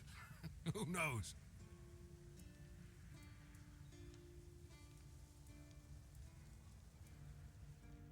Yes, that damn forest north of here was already cursed and creepy. But now, I've heard it's an entirely different level of crazy. They say that some men here started going dark up north. With that, the weirdness started moving. And when the weirdness gets here, well, we're fucked. But you know that. Every child has heard the stories. Truth be told, most of them are just people desperate to survive. When the villages started dying out because of the weirdness, hunger, or raids, they lost their livelihoods, ended up with nothing to their names and nowhere to go. So they banded together and started raiding whatever was left. Then they turned to killing each other. They're like rabid wolves. Too bad they're here now, too. I don't know. It's hard to explain. They kept to themselves, perched in the mountains near the forlorn swords. Then something happened, and suddenly we saw ships arriving near our eastern shores. Couple days later, the tribes took over. One good thing is that the bandits aren't up to fighting with them. One bad thing, we aren't either. I heard that dew fell down the stairs and didn't break a single bone. So that's a start. Other than that, no, I can't think of anything. Huh. It's for Dan, isn't it? That ungrateful bastard's still on the wall.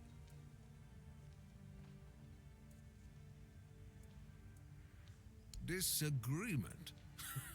Sure, you could call it that, and I guess I might have overreacted a bit. But since Dan is on the wall and I'm here, I couldn't tell him that I get it. The prank and all. And I forgave him a long time ago.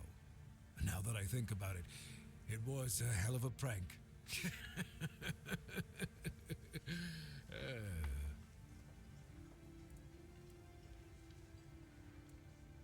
Well, he was right. I am old, but inefficient stung a little bit. After all, I did my job well, and his sword is as sharp as Excalibur itself. Well, I may not be angry with him anymore, but that doesn't mean I'll work my ass off so that his doesn't freeze. Here's an explanation of how to make it. Feel free to help him out yourself. Ha! Friend, I wish. But the only task I could use help with might be a bit too delicate for you to handle. Unless you're a master goldsmith, then feel free to prove it, and I'll have work for you immediately. There's just not enough of them to go around, and now that we're on lockdown, there's not much demand for my services either. Listen, I said I don't have any jobs, as in things I pay you for doing. That doesn't mean I can't teach you a thing or two, if you're willing to learn, that is. Since you're free to wander about while I'm stuck in the keep, maybe we can make good use of that.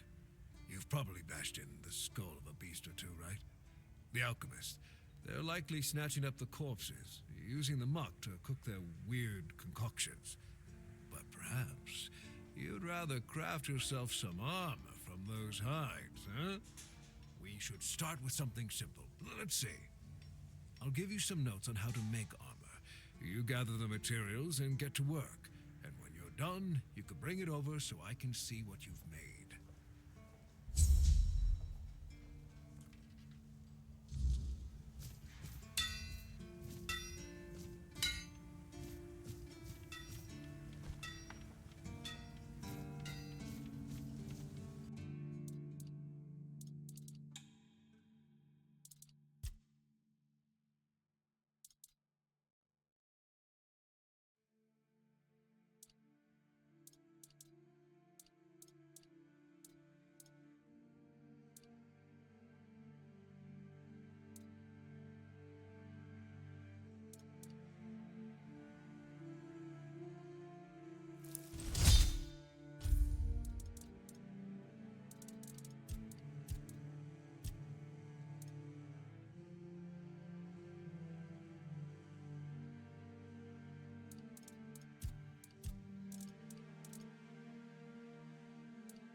repay your kindness.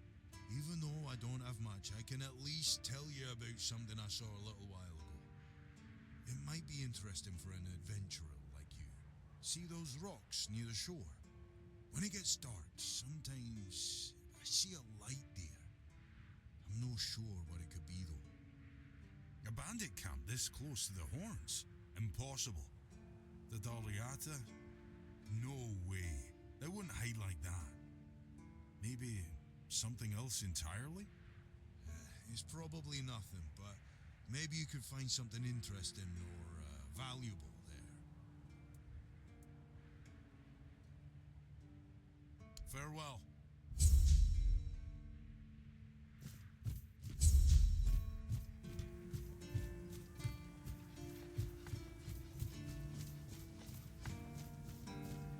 It's nice to have a break.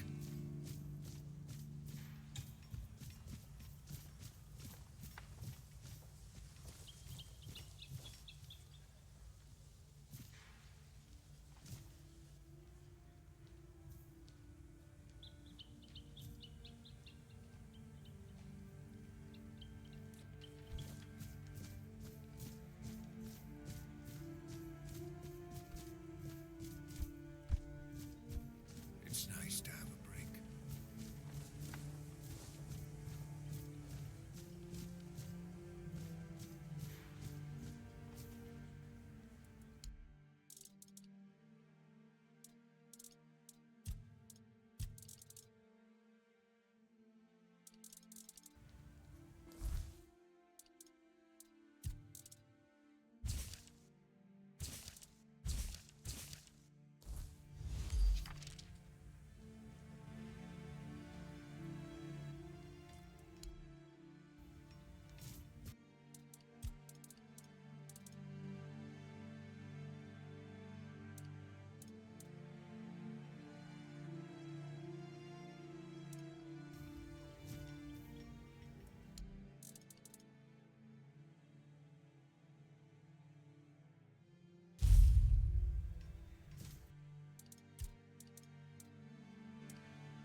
Blessings upon you, stranger.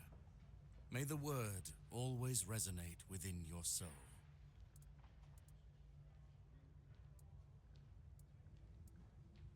Certainly. Kai's blessing.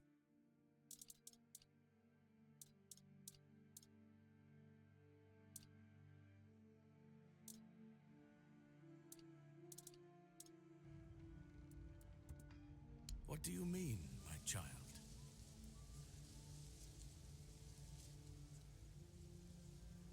I'm afraid you are attributing too many characteristics to me based solely on the clothes I wear. The Horns of the South are my home. My mission is to spread the word. The word is good. I'm afraid that I simply cannot believe your blasphemous words without proof.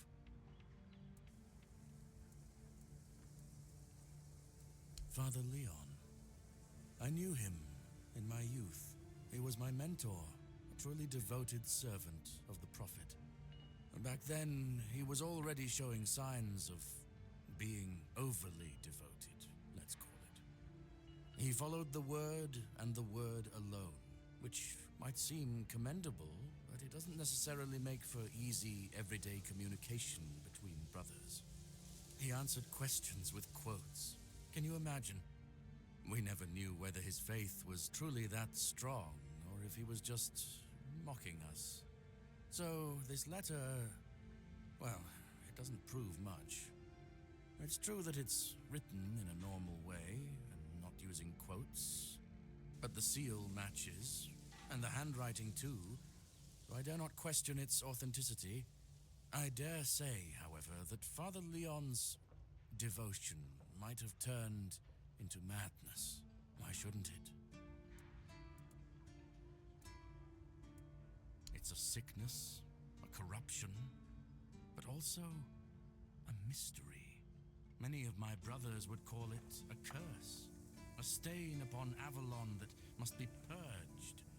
And yet, I wonder, did Kai not teach us that all things have a purpose? That even suffering carries wisdom? The weirdness twists and warps, yes. It consumes and it takes. But it also gives. Life grows in its wake. Strange and terrible, but life all the same. If we are to fight it, we must first understand it. And that is what frightens the church most of all. Understanding. As prepared as any men can be against something they barely understand. Swords and fire will hold back beasts. But what of the creeping rot that twists flesh and mind alike? But there is one thing. The Excalibur they keep here. It has not been wielded in an age, yet the weird does not creep near it. Well, even as it rests upon its pedestal, the air around it remains untouched. The tendrils of corruption that strangle stone and steel refuse to claim it. The keepers may not see it for what it is, but I do. There is power in that blade. Something ancient, something beyond the church's teachings. And if it truly holds back the weirdness, then perhaps it was never meant for men alone. Safe? No. But safer than most, I suppose. But tell me, what is safety, truly? A stronghold? A weapon? A prayer? I've seen men with all three fall just the same. So no, I do not feel safe. But I do feel watched. And sometimes that is enough. May Kai's word always guide you. In the word, you will find solace.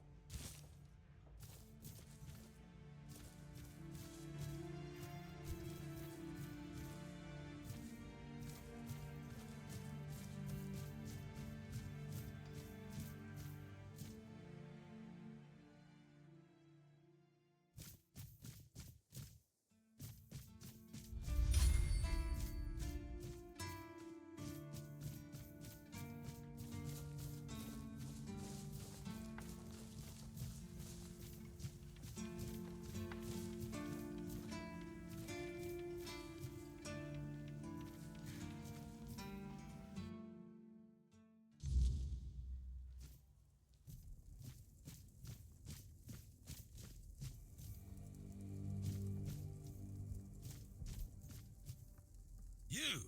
Ah, shit. Another mouth to feed. Teargas must have been off his rocker if he thinks I can feed everyone with the little he gives me. I'm serious. If we don't open the keep soon, we'll have to start eating rats. Not that I can't cook them in a way that makes you think it's chicken. It's a good thing you didn't start with calm down, or I'd have shoved my cleaver up your arse. Yeah, I'm pissed off. Because our gracious sovereigns recently decided to let in a bunch of refugees from the villages. They say they're running from the weirdness, but who knows, really? So now I have even more hungry mouths to feed. And since the captain ordered the letdown of our keep, the supplies are dwindling a lot faster than I'd like. Of course, I can make you 1,000 different dishes based on fish and crowds. But come on, even the keepers need some variety in their lives. Wow, an adventurer, are you? I'm good for now. But if you find something interesting, you can drop it off here. And as a sign of goodwill, I'll allow you free reign of my kitchen. If you need to cook something, go ahead. Oh, this is new. Maybe we'll get along after all. The dimwits here never want to learn, only eat. Oh, you're trying to piss me off, aren't you? If you don't like my food, then get lost. Go to Ron's Tavern and stop wasting my time.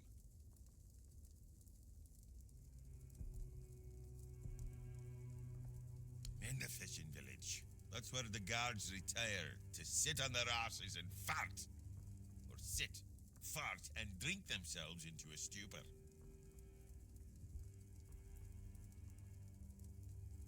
Hell no.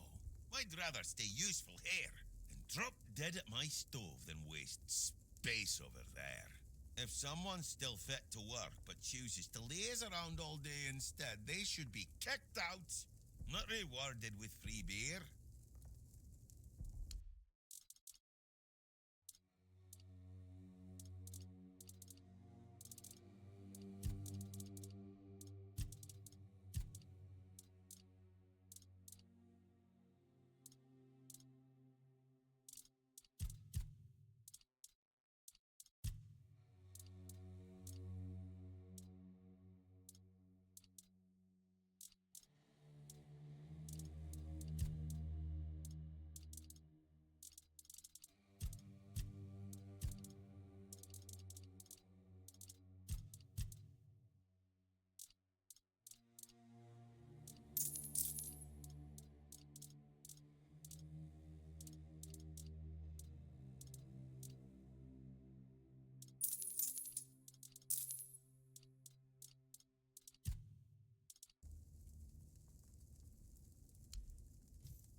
If you're here to see the healer, don't bother.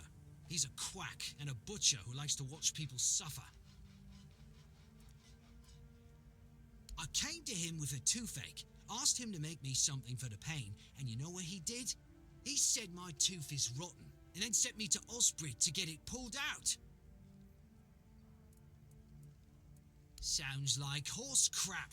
My grandma was smarter than your lot, and she couldn't even read. She knew how to make a proper potion for toothache. If I were any good at mixing that stuff, I wouldn't need to deal with quacks like Heber. I even gave him my grandma's recipe, but he said it was no good. Don't know. Probably just didn't like that an old woman from a backwater village was a better healer than him.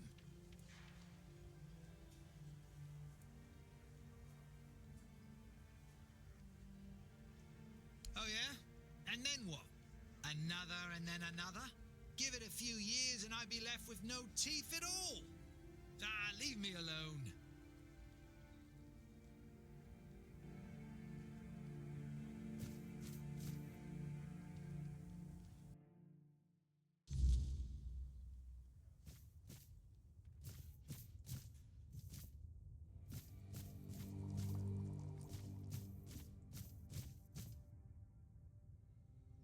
Oh, sorry. Do I know you?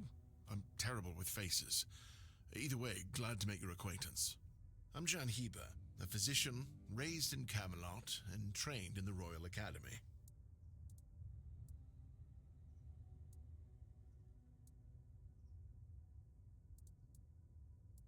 Is some local witchcraft I've been trying to make sense of. I guess I'll find out when I try it. Experience is the best teacher. Don't worry, I'm not testing anything on the others. Graham the Mad, a great Camelotian physician, used to say that a real doctor would never give his patient something he hadn't tried on himself first. A wise approach, which I follow myself.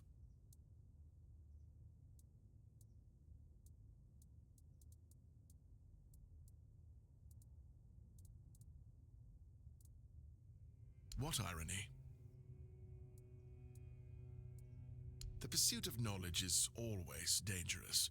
That's why it's reserved for only the bravest of the brave. It takes true guts to face the unknown, to realize just how little you know and how insignificant you are to the world.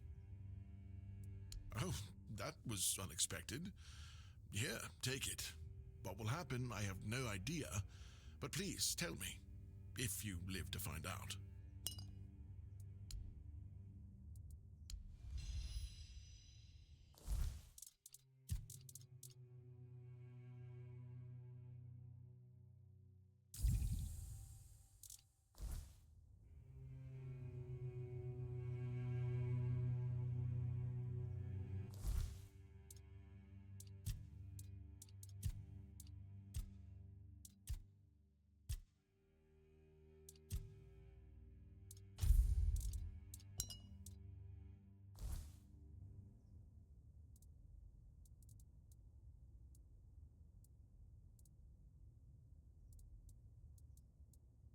I was classically trained in the proper art of medicine by the scholars of Camelot. The things they do here, they make no sense. No sense at all. Most of this stuff shouldn't even be effective, yet it seems to work wonders on these simple-minded, tough-bodied people here in the south. Shipments from Camelot are late, so I'm running low on supplies. If I'm not able to treat them, they'll start complaining. And Fergus doesn't like when people complain, especially when it comes to their health. He truly cares about them, I've got to admit. He doesn't care much about anyone else, though. I don't dream about anything anymore, so sleep feels like a waste of precious time. Fortunately, back in Camelot, I found a mix of remedies that can keep me awake for a whole week. It was quite popular in our study group. Oh no, every physician needs his secrets. But I can sell you some if you promise not to tell any of the higher-ups.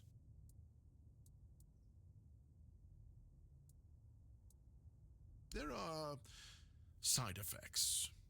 You won't fall asleep for a while, but the moment you do, well, you'll feel like you died and came back to life, only to die again. So you either take the next dose, or endure it. I can endure it because I don't have a post to attend to. But our brave soldiers, well, that'd be risky. Well, they already trust my word. I'll be sure to deny everything. Moreover, I'm in the position to raise my prices or to refuse to sell you medicine, whichever suits my mood. I'm honestly quite offended you're even asking. Healing diseases, sometimes cutting people open. Oh, and pulling out teeth seems to be a leading cause of concern for everyone around here. Me pulling teeth in the arse end of the world? My friends back in Camelot would laugh their brains out. Why would you, though? Don't you have better things to do? Well, if you're not in the mood for sharing, then I won't ask. You might have more success getting people to trust you with their personal matters if you were a little bit more forthcoming, you know?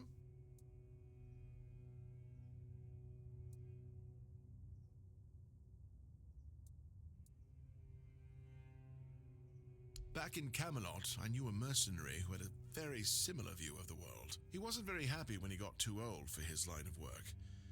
Then, there was nobody willing to give him anything to do. Do you know why that was? Because nobody cared about him, just like he never cared about anyone. I'm pretty sure he's dead now. Huh, see? I don't even know. But all right, if you're a mercenary, then I do have a job for someone who'd be willing to risk their life in exchange for material goods. Straight to the point, eh? All right. I need someone to perform a ritual within a stone circle nearby. You go there, read a spell, do whatever needs to be done, come back and tell me exactly what happened. In Camelot, maybe, but this far south? Nobody cares. I've spent my entire life digging through scrolls and books in pursuit of their knowledge. I've been reading about their rites and the descriptions of their rituals. Look, I'm sure they were onto something. They knew much more than we do, but it feels like there's a veil wrapped tightly around that knowledge. It's like I need to find the right spell, the right ritual, something that will unwrap it for me.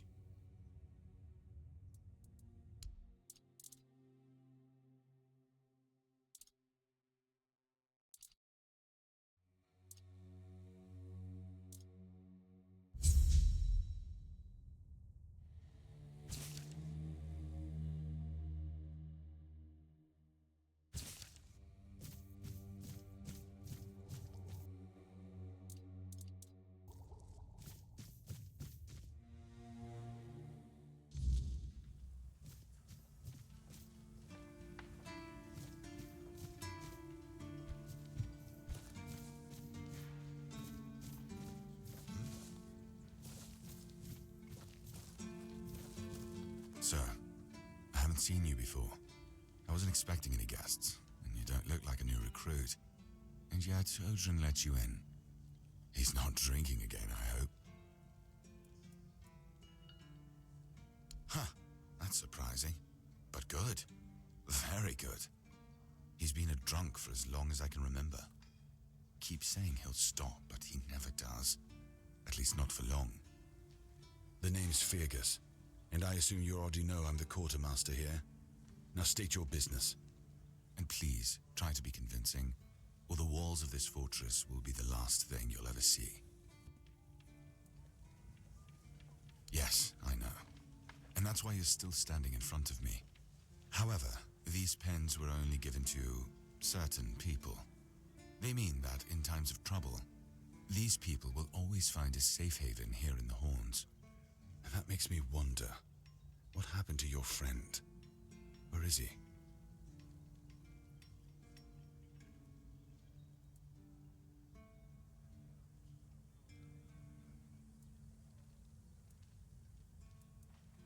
If what you're saying is true, he must have had a deal with somebody well above my pay grade, and that leaves only the captain.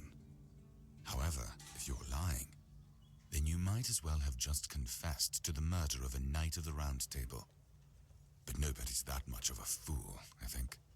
Fortunately for you, I've seen my fair share of morons in life, and you don't look like one. Fortunately for me, This pen only means that I'm to make sure you're safe in the Horns. Nothing about helping you out with whatever you're up to. Anyway, welcome to the Horns of the South. Make yourself at home.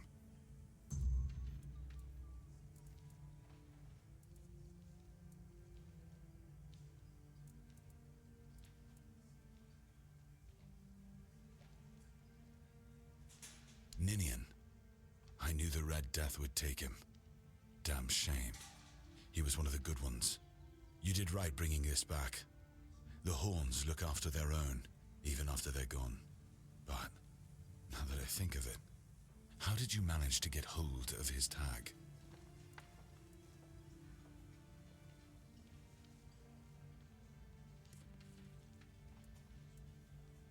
Tortured? In the asylum? You can't expect me to take that at face value. Brother Riagan said Ninian was too weak to survive the journey.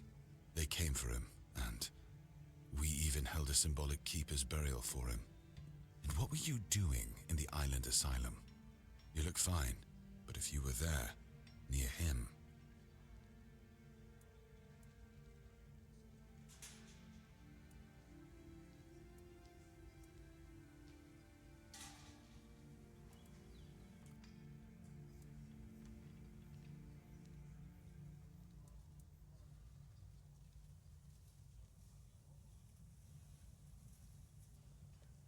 I'm sorry this happened to you. Still, you have to understand, now that you've told me this, I'll be keeping a close eye on you. No risks can be taken when it comes to the Red Death.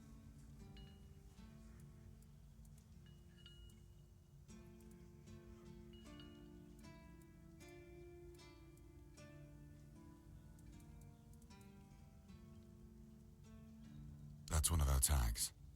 Every soldier gets one when they pledge their loyalty. I just hope the body you took it from was already cold, because killing a keeper would land you in some serious trouble. You know, here's what I'm thinking.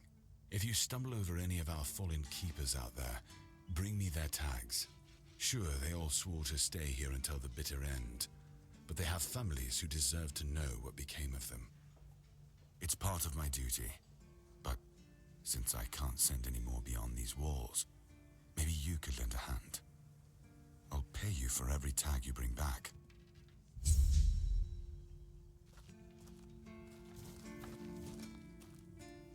You know where to find me if you come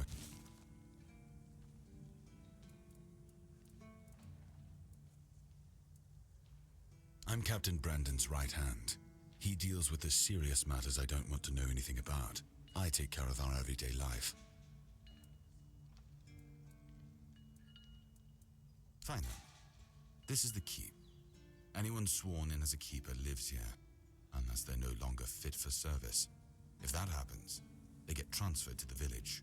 Otherwise, they're not allowed to go there without my express permission. So if you ever see any of my boys down there looking shifty, feel free to report them. You're allowed to walk around the keep and the village, but if anyone catches you stealing, I'll take your hands. If you attack any of my men, I'll take your head. That enough for you?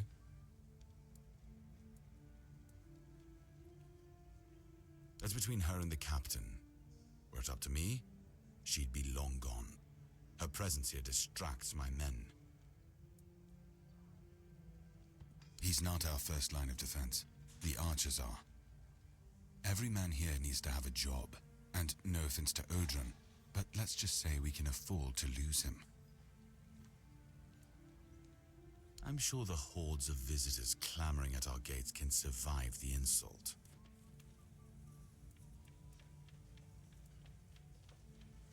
We've been having trouble with the dead lately. The kind that don't want to rest in peace. There are more and more of them roaming the area. It might just be the weirdness, as it has been steadily creeping closer from the north, but somehow I doubt it. Anyway, I suggest you go see Marg first. He knows best what's going on there. He's our huntsman. He keeps us stocked with meat, so the lads don't have to live on fish alone. They get pretty grumpy when that happens. Right now, Marg is the only other person who's allowed to leave the keep. I'm not about to risk the life of our last link to the outside world, especially when you're so eager to lend a hand. There is a local legend about a dark druid named Slaughter? Slaughter, that was it. He was a necromancer rumored to be able to raise the dead and make them do his bidding.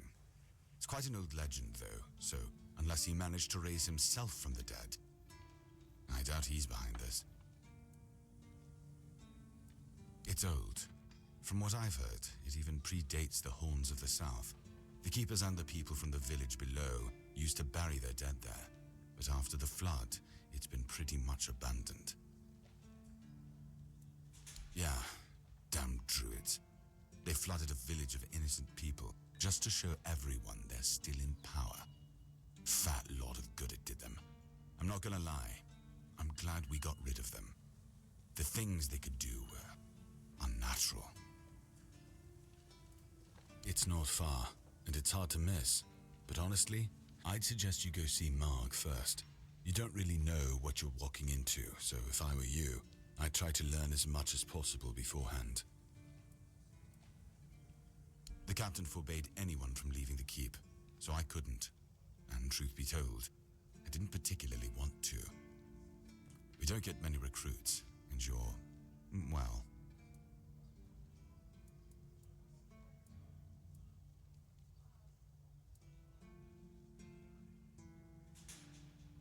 Sure, let's go with that. Good. Try not to get yourself killed, and get rid of whatever's been causing the problem.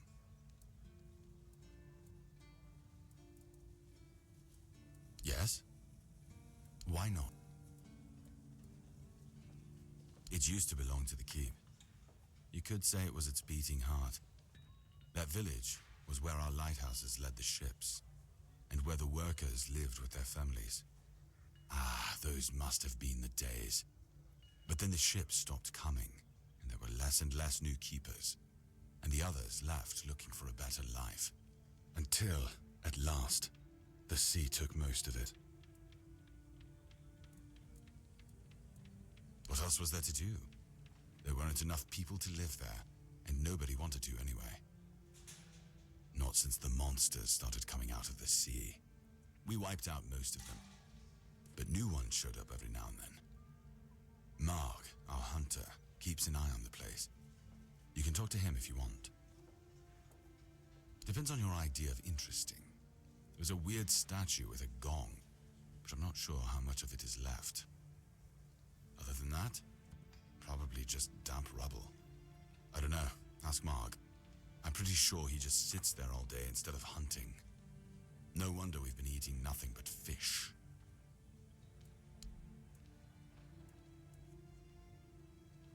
Excalibur. You want to pull it out?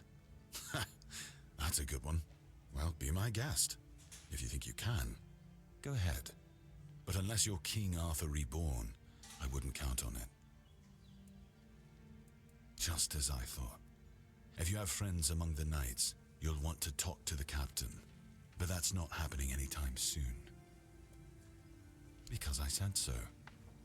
What? Did you really expect that you could just enter our keep and head straight for the captain's quarters? There wouldn't be much point in having walls and guards here if anyone could just do that, would there?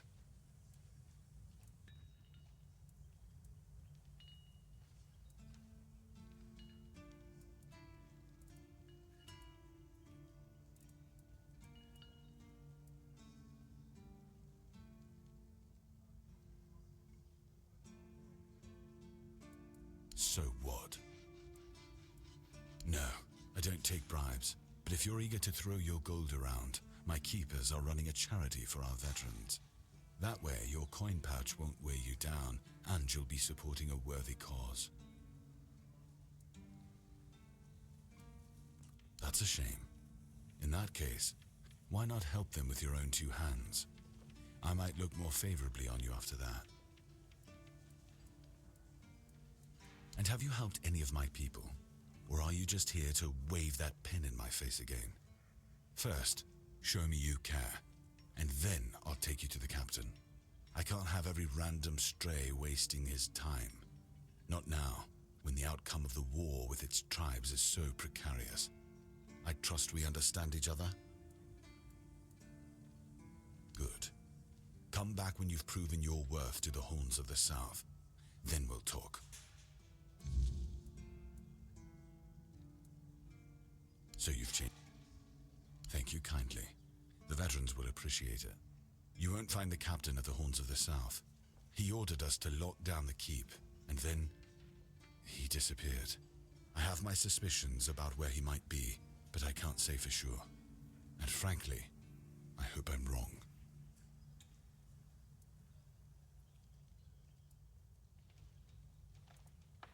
I don't like your tone, my friend. But all right. I suspect he's at the All-Mother's Temple. But I will warn you. If he's not dead already, I'm pretty sure you'll be if you decide to go there. That's where the Doriada tribes are holed up, and they're not known for their kindness. And if you do find the captain, tell him to return to the Horns of the South as soon as possible. Galahad the Pure is already on his way, and he won't be pleased to find a bunch of keepers hiding behind the walls without their commander. We'll all face consequences if that happens.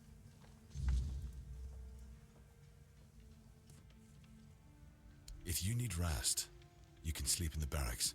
It's no royal chamber, but it's better to sleep under a roof than under the stars, right? Especially in this horrible weather.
You all right, newbie?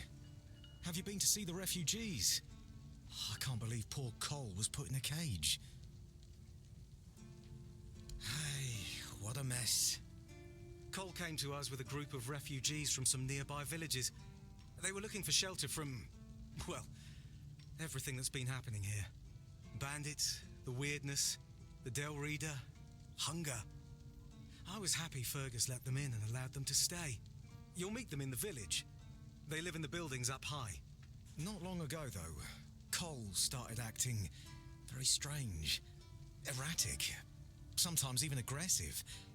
One of our keepers, Old Mahon, tried to calm him down. He might have used too much force, and Cole felt compelled to defend himself. He bit Old Mahon. And since then, the old fool has been lying in the infirmary. Frankly, I think Mahon brought it on himself. They shouldn't have put that poor man in a cage. Wait, if you ever meet Patrice, please give her those flowers. I know it's not much, but I'd like her to know she's not alone. I support her and the other refugees. And I'm sure there are more of us who do.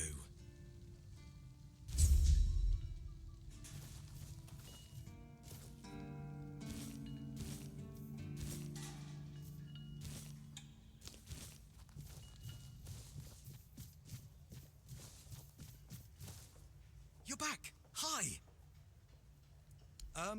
See you next time. I'm sure we'll see each other at the pledge.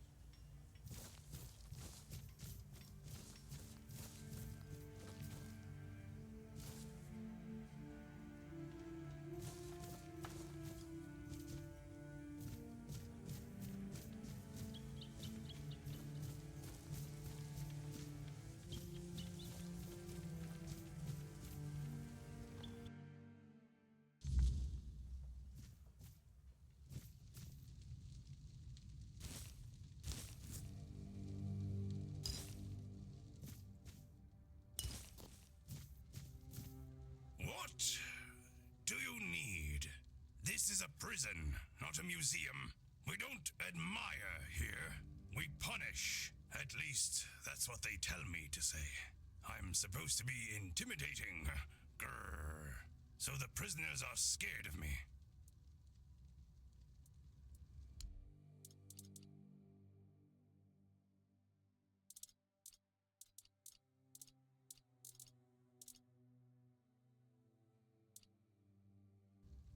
Hello. Because I am. I asked for this post. Just to get some peace, quiet, and warmth. No useless small talk. No shrieking seagulls. And none of that cursed biting wind. I'm telling you, it's heaven. And I get to read my books, too. So if you've got anything interesting, I'd be glad to trade. Usually, it's nothing but interesting, folks. I'm telling you, in these crazy times, every one of them comes in with some wild tale. But right now, quiet as can be. Good thing I've got my books. All my adventures are in there these days. Off you go, then.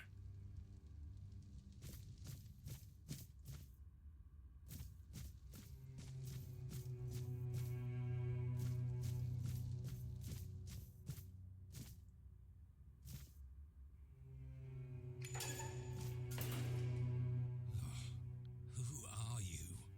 What do you want? I don't recognize your face. Hi. I am. They told me it's for my safety, and the safety of others. I don't like it. The keep is supposed to be my home, and yet here I am, locked in a damn jail. That cursed madman from the refugee group bit me. I think his name is Cole. The boys told me he's locked up in a cage now. Good. That's the proper place for animals like him. By the all-mother, if I'd known he was carrying some foul disease, I wouldn't have gone near them. He's just mad. I told the others the group of refugees would bring no good here. And as you can see, I wasn't wrong. Cursed bastards. Damned if I know. Whenever I've had a fever or cold before, I could always explain it. But this, I can't find the words. Sometimes it feels like I'm fading away. Like the part of me that makes me who I am is disappearing. I don't know how to describe it. And there's a voice at times. It calls to me. Each night it draws nearer. Like a dreadful howl. Not at all human, that's for sure. At times, I hear our words within it. But more often, it's like a noise from deep within the bowels of the earth. Like something very wicked. The medic and that red priest both came to see me. Both shrugged, offering no cure. Heber says I should wait. But if you've got anything stronger to drink, I wouldn't say no. It might ease the pain, even just for a little.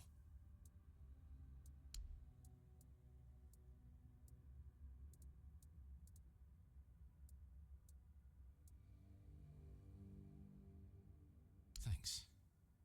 That's really nice of you. Hold fast and steer clear of those strangers.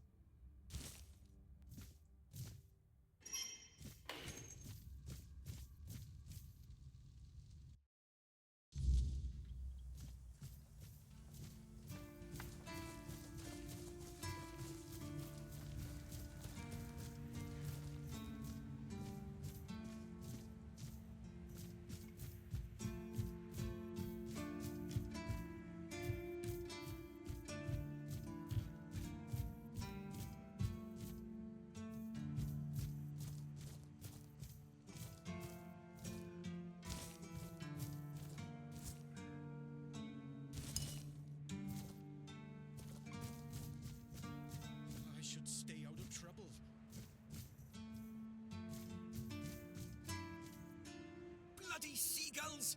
Can you hear me? You flying vermin! Just try landing here and I'll pluck your asses clean. A keep by the sea. What a great idea that was. And what do you want? I'm fixated. Me! Oh, you didn't see what they did to me a week ago. I was just standing watch as usual, and then, suddenly, splat. A dozen of them flying overhead, screeching, shitting and whatnot. So, I yelled what I think about them, shaking my fist. And then another 4, splat! And they kept screeching. I tell you, they're laughing at me.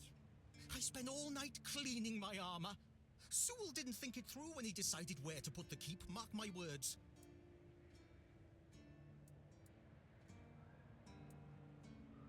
And I don't like how you seem to think I'm a fool. So, what now? Should I shit on you for that? I don't think so. I once managed to shoot a few. I thought they'd learned their lesson and wouldn't be flying over here anymore. And guess what they did? They kept shitting. With increased force. Like they're planning it. Vengeful scoundrels. I need to try a different strategy. Find something that will make them feel real terror. Like the way crows are afraid of scarecrows in fields. I'm sure seagulls also have something that scares them. We just need to find out what it is.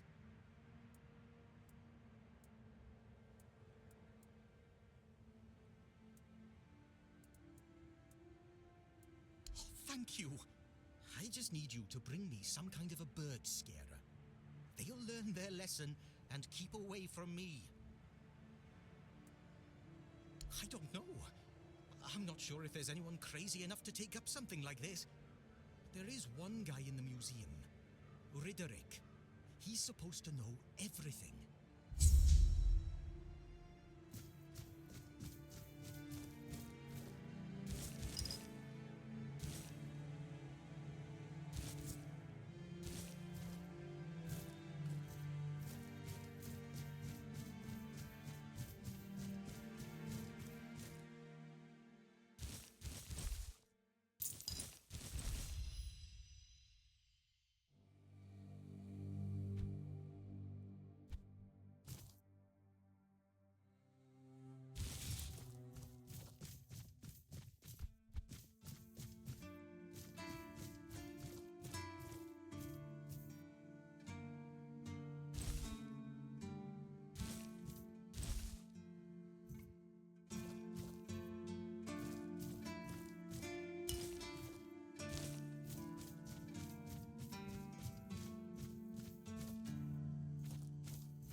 Were you at the pledge? I didn't see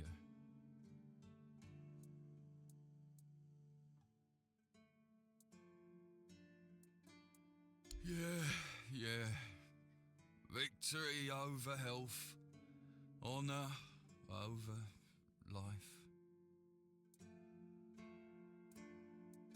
Yeah. Bandits, tribes, Sodom all. Sleep, damn it, is the worst son of a bitch I ever fought. No sleeping, no. The service is eternal. Where would we be if Seawall took naps all the time? You need to serve, not...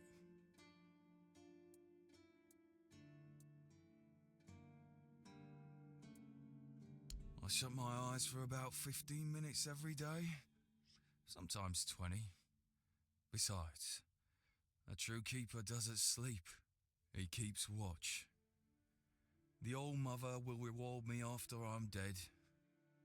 But I'm not gonna lie. That potion from Eber, our physician, works miracles. You could stand on the walls all day and night and not even think about closing your eyes. What? Listen, pal, I never asked. I just came in the evenings when I was getting sleepy and took it. And then Yen put it somewhere else. Keeper's vigor. Good stuff. Excuse me? Those were local supplies for every keeper. Shit. Maybe I was stealing. Oh, I never thought about it like that.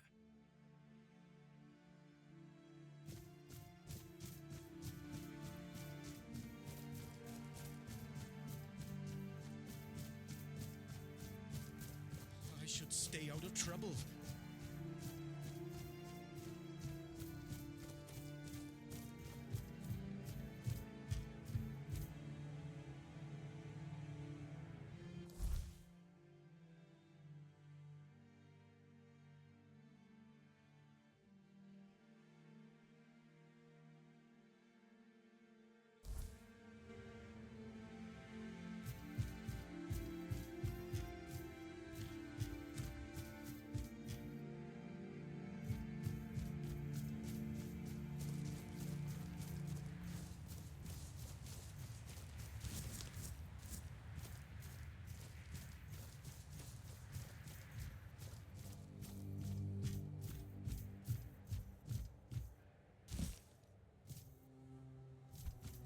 Always good to have a little rest.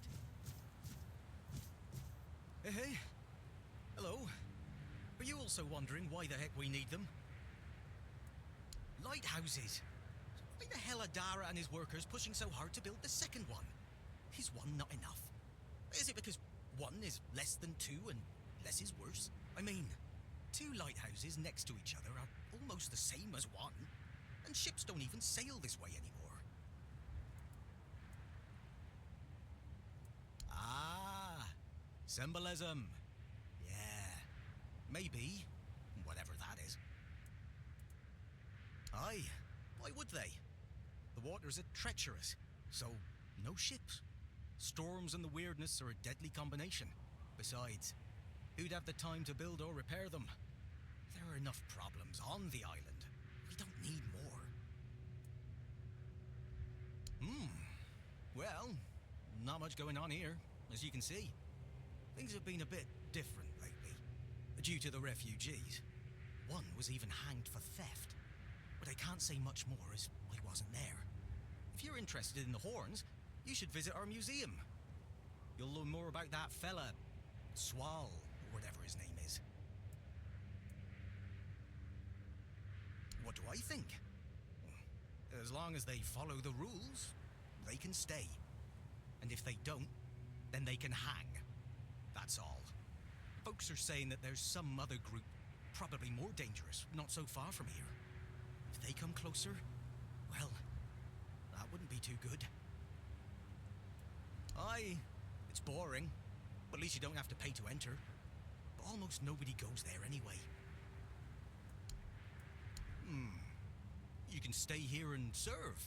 Sit in the tavern, drink and eat something. If you're looking for an adventure, you'll have to go elsewhere. There's always something happening out in the world. But you know what? Here in the south, everything happens late. It's a big world out there, and a small one right here. Gotta admit though, it does look pretty majestic.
You're heading to the village, right? Tiernan should let you in. take this medicine to my father, will you? Goban is a loud man. You shouldn't have trouble finding him. Offer. Seriously? You'll have my eternal gratitude, but nothing more for now. Go on. Take it. Come to me afterwards. Ah, he is to serve too. In fact, he was the builder before me. Now he's just an old fart angry at the world. But a father is a father, right? We may hate each other, but as long as I can help him, I will. Hence the medicine. If Haber doesn't know, then I don't either. So we keep trying. Because he received orders not to let any keeper through without a pass, and I don't have one. I've already used mine. Guess what I used it on? That's right, bringing medicine to my father. When that idiot gets an order, he's like a priest who stumbled into an orgy. He's got a stick up his ass. Nothing gets through him. Not all keepers have been here their entire life, you know? He got me before he joined the Horns. Serves me right for wanting to find him, stupid son of a bitch. If only I knew what it would entail. I don't know. Following my old man here was all I ever wanted. Never saw myself as anything else. Tried picturing myself as a husband, a father once. But, nah. I wouldn't know how to raise a kid. I'd just mess them up. Like father, like son, I guess. Well, no, of course not. We're not priestesses of the All-Mother. A woman can be an old crone and still devote herself to the All-Mother. But a man's got to have some fight left in him to be a keeper. Old enough to hold a sword, young enough to not break under its weight. We all got different roles around the keep, sure. But at the core, we're warriors. Don't forget that. If I had a gold coin for every time someone asked me that, I could fund the damn thing myself. Look, it's Camelot's orders. I get paid to follow them, not to question them. If they want to throw money at us to keep up appearances, that's their problem. I'm not about to stop them. Keep your head down.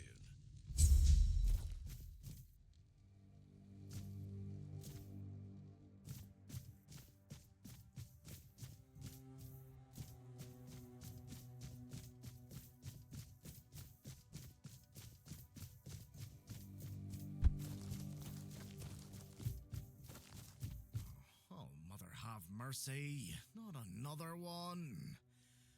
If I let you pass, will you promise not to make any trouble?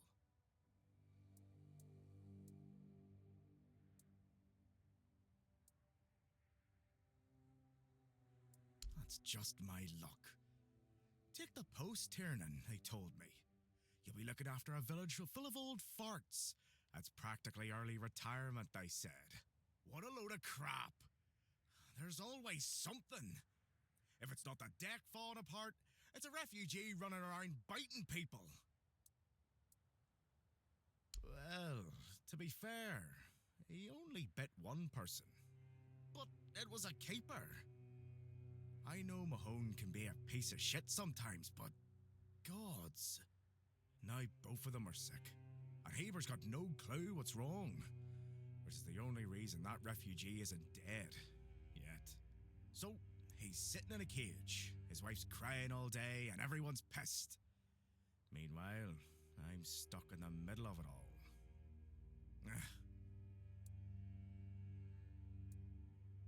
No need to tell me that. But I can't just go back to patrolling the walls. I'd be a laughingstock.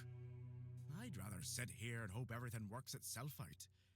I mean, everyone's gotta die someday, right? So whether it's me or them, at least my problems will be over. No, not really, fortunately. The deck? Nah, just old wood. Honestly, it's the least of my problems. But I've got no way to fix it. Dara's always busy with his lighthouse, and every time I try to do it myself, someone else needs me for something. I can't even sneak out to the tavern because last time some rich bint started complaining that everything here smells of fish. That's a seaside village. What else would it smell of? You do that? That would be a huge relief. Well, maybe not huge. There are bigger problems, but it'd be a start. Truth be told, I don't know why they want it so badly. It's for boats. No one here even uses boats. But, well, you know how it is with old folks. Once they get fixated on something, there's no point in arguing. I'd pay if I could, but this was supposed to be my job. The budget's long gone. But if you're interested, I could teach you a thing or two about home decor. Not exactly standard keeper knowledge, but, well, we all have our secrets. Surprised? Can't blame you. This might sound odd coming from someone stationed in a glorified fish bucket, but I've got a thing for furniture. The only thing more mismatched than the barracks around here is my career choice. But, yeah, I like imagining places where things fit. Where chairs don't wobble, tables don't look like someone hacked them together with a dull axe, and beds, well, beds don't feel like they're plotting your murder while you sleep. Not exactly a secret I broadcast. Most folks see me as Tiernan the Grumbler. But hey, we've all got something that keeps us sane, right? Mine just happens to be daydreaming about nicer chairs. Oh, she's a real piece of work, that one. Her name's Lady Elisa. Something. I don't remember.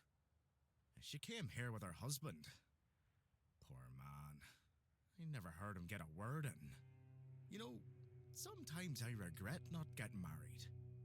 But if I had a wife like her, I'd just end up being a keeper all over again.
What do you want?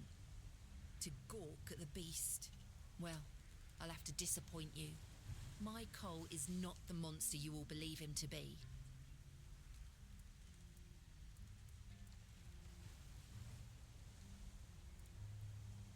So you really don't know? If you're not from here, I'm not sure what could have brought you to this hellhole. But you have my sympathies. Just know that Cole isn't like that. Something is poisoning his mind and soul. I don't know what it is, or why it happened to Cole, but now we're all at the mercy of those damned keepers. One evening there was a quarrel between our group, the villagers, and one of the keepers. They'd had a bit too much to drink and let some comments slip. They hurled insults at us, saying there's no place for us here, that we should just get the hell out of here because things are hard for everyone. Hard? Sure. I bet that bunch of wimps wouldn't last a week outside. All they do is sit in that keep of theirs, thinking they're the defenders of justice. Well, Cole went mad. I've never seen him like that before. He attacked that keeper and bit him. It was serious, but the keeper survived. If it weren't for the other men from the village, things could have ended very differently. Afterwards, they chained Cole up and locked him in a cage. His condition started to worsen. They said a monster like him doesn't deserve a jail cell. Jail cells are for humans. Bastards.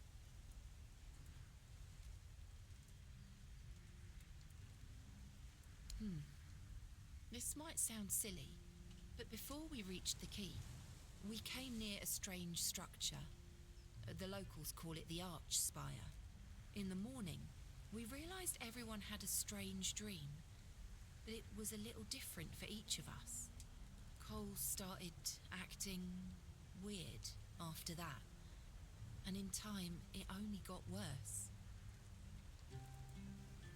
No, only that, well, it didn't make much sense, but he was convinced that something bit him. He kept checking. It must have been some bug. Something changed by the weirdness that must have caused his fever, his insanity. Well, it was pretty typical. We started a fire and threw some cobwebs into it. Fran brought them back from one of his treks. That boy could always find them somehow. It was our protection from the night and the weirdness. Ellis was on watch that day, but from what he told us, he eventually fell asleep. We were lucky no one slit our throats. I was in a strange place. Dark, full of fog, eerie. I was trying to find him. I called out, but no one answered. I was alone in the night, and then I kept falling, and falling, and falling, and then I woke up. We set up camp near the Arch Spire. We hoped that bandits wouldn't dare to venture into a place like that. Well, now I know why we could have been right. With everything that's been happening lately, I'm ready to believe in every strange thing in this world.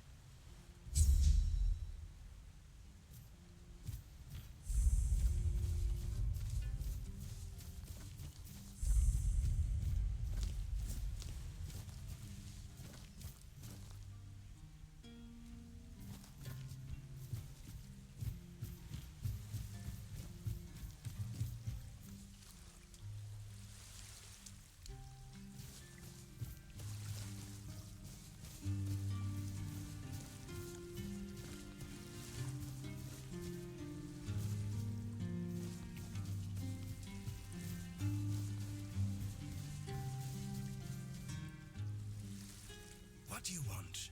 Who are you?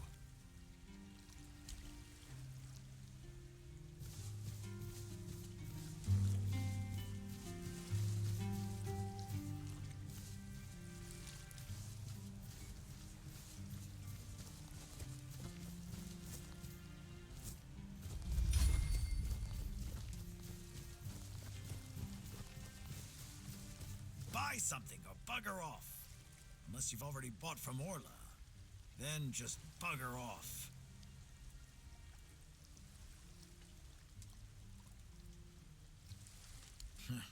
I wouldn't mind knowing that myself. She stole a lucrative business contract out from under me and my family, then made herself at home here. Damn those Timberwall merchants. Everyone's always yammering about Timberwall. Timber this, timber that. Bugger them all. Remember, good business, only with Quanacht. Fair prices, no bullshit. I just told you, a business contract. It's an agreement. Two sides. One sells, the other pays. Sometimes you can also exchange material goods. A barter transaction. But anyway, it fell through. The captain'd rather deal with that woman. Good riddance to him. Well, it's all water under the bridge now. Yes, Connacht. From a merchant family, to be specific. Though I've always wanted to join the Royal Geographers, to chart the uncharted. But I broke my leg, badly enough that I couldn't travel anymore. After the accident, I was stuck at home, sitting on my ass and looking after the books. It was driving me crazy. Not what I wanted from life. When that contract I told you about fell through, I stayed here for a bit. Lost track of time. My brother got worried, so he came looking for me. I told him I'm not going back empty-handed. So he said we might as well do business here then. He helped me set up the shop, then left for home. You've never heard of them? They're a guild of explorers, dating back to the age of legends. They travel across Avalon, documenting all the lost and forgotten places, crawling through hidden caves, discovering old ruins. That's what LSA and I dreamed of, though only one of us got to live it.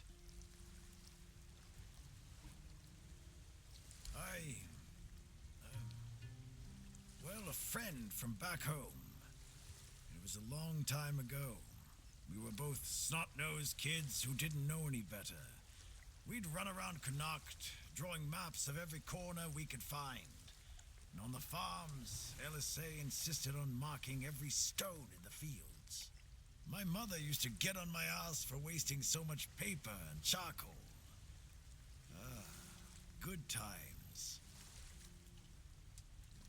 She got in with the geographers, started running errands for them. Well, it was right after my accident. I might have acted a bit rashly. Said some things I shouldn't have. You know how it goes. We stopped talking, and then she'd left Connacht. Haven't seen her since.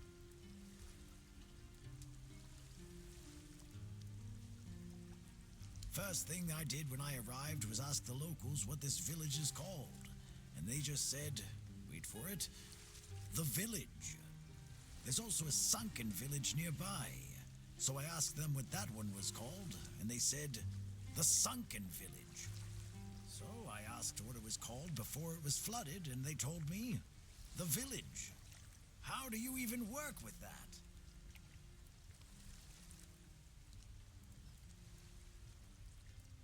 Pursue potential customers. Listen here, pal. Clearly you don't understand how trading works in a place like this. I've no idea where you come from, but here, it's the potential customer who needs to pursue the vendor.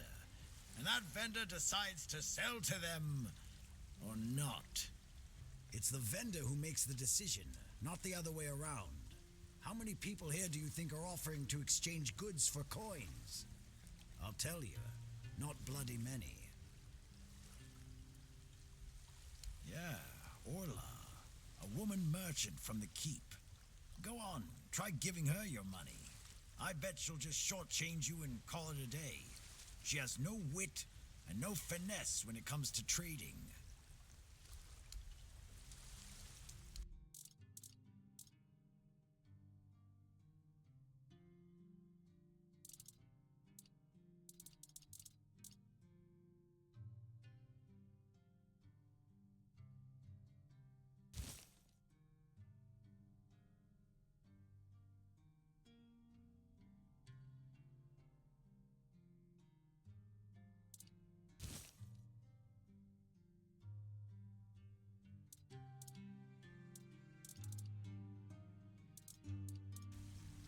You're just gonna step long enough to know what sells. Not that I'd mind having a wider selection of goods, you know.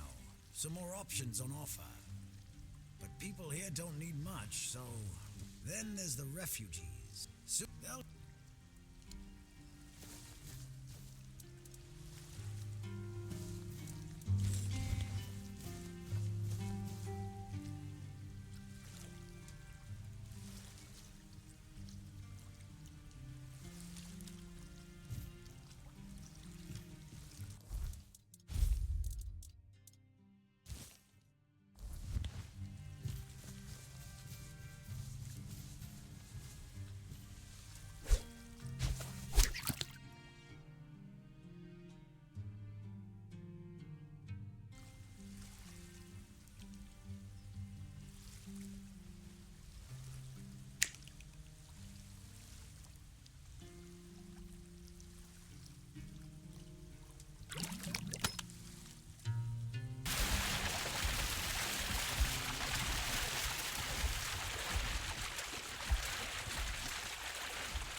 look at this. The old place is in a shambles. Bunch of decrepit old coots.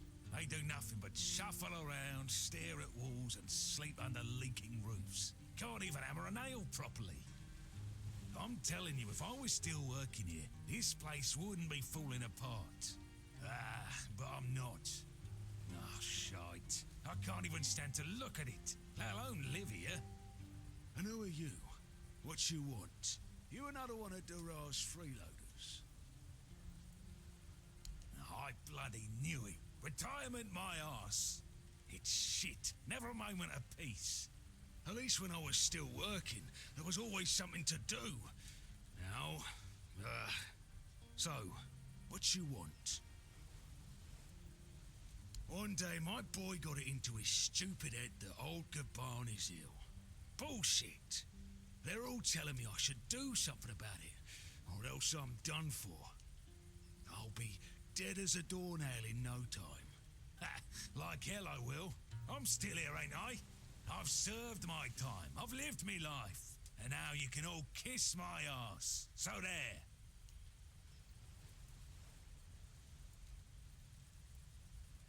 Peace and quiet. Good one. I'll only have my peace and quiet when I'm finally dead. And that ain't gonna happen soon. At least when I'm with Finley, I don't need to listen to his nagging. Listen, they wanted Heber, that healer from the keep, to come here. He did. They wanted him to look me over. He did.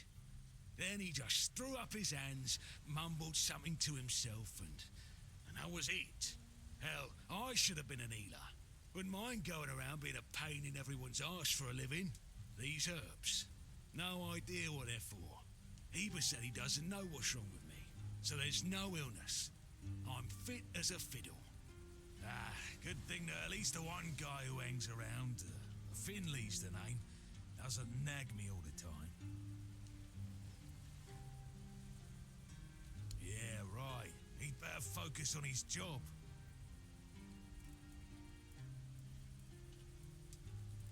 Curious, aren't you? Fetch me a drink and we'll see about the chat.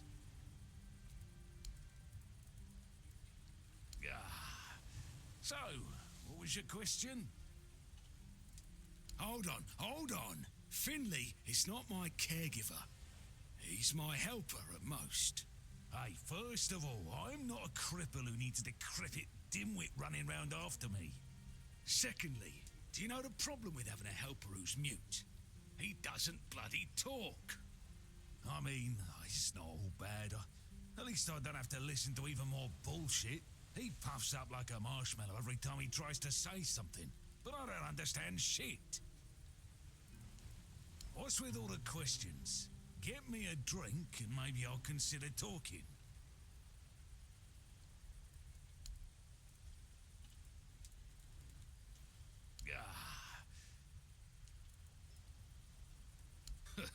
That's what he says anyway. But yeah, he's my blood. Eager like me, and look at that bulbous nose.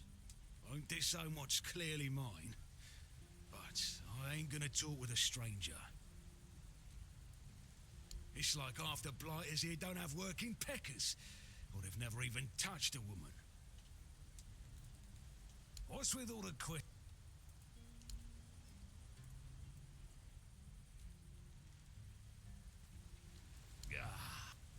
You see, back in the day, being a keeper was a serious business.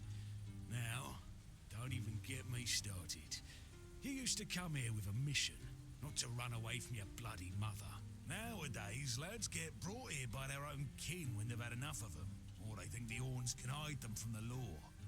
No, back in my day, there was none of this scum. I came here to serve. My girl cried when I left her, but I've always known this is where I wanted to be. How was I supposed to know she had a bloody bun in the oven? By the time the wean was born, I was already planning the lighthouse's construction. Heck knows what he came here for. That's not my problem anymore, and I don't stick my nose in anyone else's business. What's with all the questions?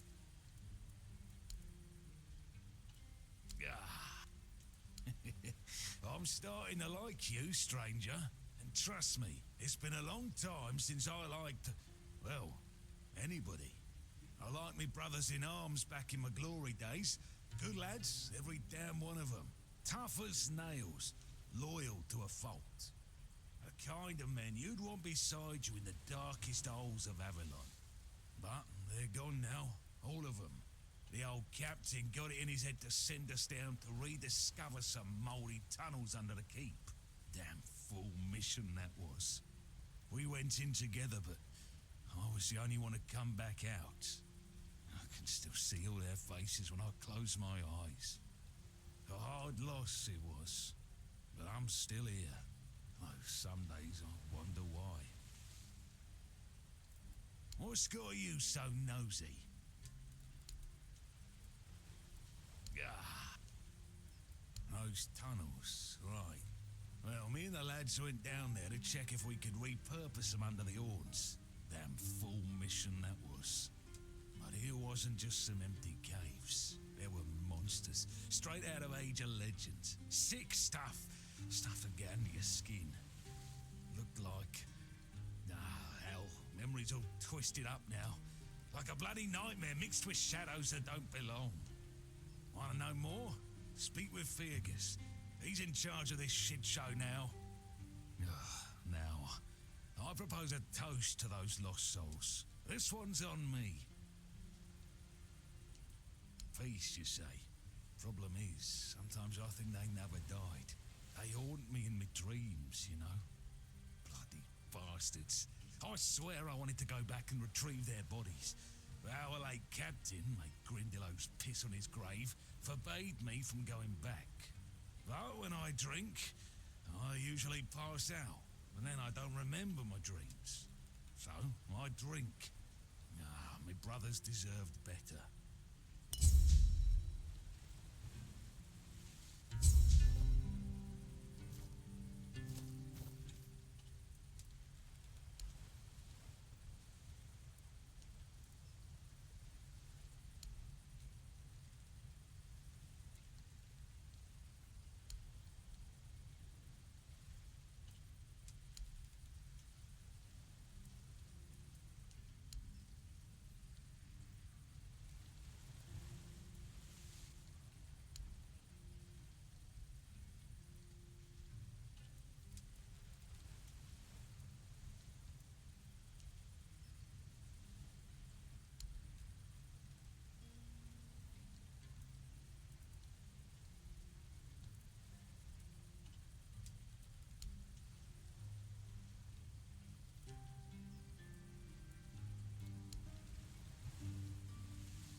Never thought I'd...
Sit down and tell me something about the... Don't know. If I knew what to ask, I'd have asked it already. Now that I believe. Everywhere's a mess. Even here. I remember when we were held in the same regard as Camelot. Look at us now. They're taken in wimps. It's nothing like the old days. You bet they were. It's all been falling apart ever since they put Captain Brendan in charge. That one's got two coins where his eyes should be, if you ask me. Doesn't care about anyone or anything. He's just looking out for his own skin. Worst captain I ever served under, no doubt. Not that I serve anymore. I'm retired now. Filth everywhere. And it reeks of fish. Everyone's terrified of the weirdness. It's hard to believe I've lived long enough to see times like these. Not that long ago, we used to scare kids with stories about the weirdness. Now, grown men wet themselves if we tell the same tales. Honestly, I'm done with it all. I don't even recognize this world anymore. And I don't want to. Don't even get me started. Fergus always claims he's busy, but for the life of me, I can't figure out what he actually does. Probably just pretends to work. I talk to Riderick from the museum sometimes, but that one's a real know-it-all. We always end up arguing about how things used to be. If you ask me, they're all just as bad as each other. It's never going to be the same again. My brothers are gone, and I'm left here, all alone. We had a beautiful tradition. Choosing new keepers was done differently back then. You had to lie down and sleep in a special spot, but that's all I'm going to say. It's a secret, and it looks like it'll die with me. Of course I do. In my day, it wasn't sunken. It was a beautiful, lively place. Pilgrims would visit the All-Mother's Temple and Excalibur, and end up in the village. It broke my heart when I heard about the flooding. They say the Druids caused it. But who really knows? It doesn't matter now who did or didn't do what. It's over, that's all. Now go on, leave me, like everyone else has.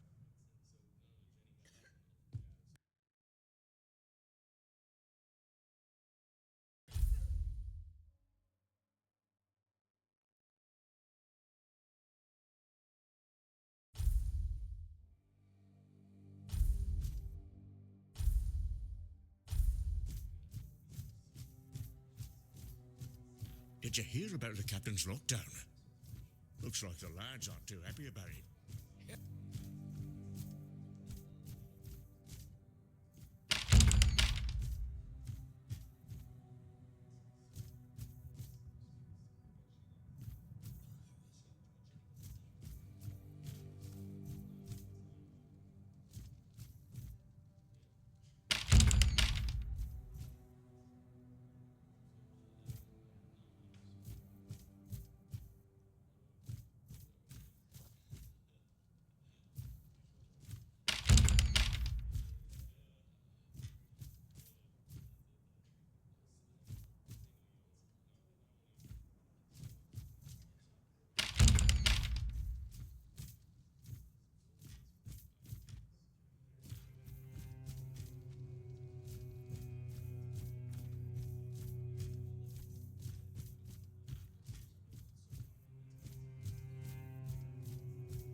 Oi, Noel, what if I pulled Excalibur from that stone, but it broke, but only at the tip? Would I still get to be king, or not? You're so daft, Randall. Some magical lass living in a lake gave the king the sword when he broke his own bashing forearm skulls. So, the one in the stone, what's that called? It's not Excalibur, is it? Nah, the one in the stone was called, don't know. Sword in the stone, I guess. Sod it, whatever. So, if I poured the sword in the stone from the, stone, and it broke, but only a little, would I still get to be king? What? No, you'd have to pull out all of it. Only the one who pulls out the sword gets to be king, yeah? Not the one who pulls out a bit of the sword. Wait, but if you have a sword and it breaks, do you tell everyone that you have a sword or that you have a piece of the sword? Besides, you can always take it to the smith and he can fix a new tip. But if he fixes a new tip, it won't be the same sword. Are you off your knocker? How's it not the same sword? So, what is it now? A ploughshare? A shit share. Listen, just listen to me. You've got it all wrong. You've got a sword, right? And then the tip breaks off, so you attach a new one, right? But then, let's just say it breaks again. That's one shitty sword you have there. Now, listen to me. Now, damn it. It breaks off, so you fix it with a new piece again. And then it happens again, and again, and again. Until you finally get yourself a whole new blade from the smith. So get this, if the whole blade was replaced, is it still the same sword? Well, no, it isn't. There you have it. You just need to be, what's the word? Rational. Fine. Now let's have a drink. My throat's drier than a priestess purse. See, now you sound rational. Beer from Kunacht, wine from Farshire, moonshine, only local, the best there is. And fish, lots and lots of fish. What's your poison?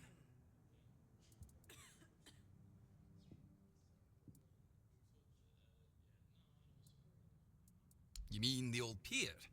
Well, first of all, it's not that old.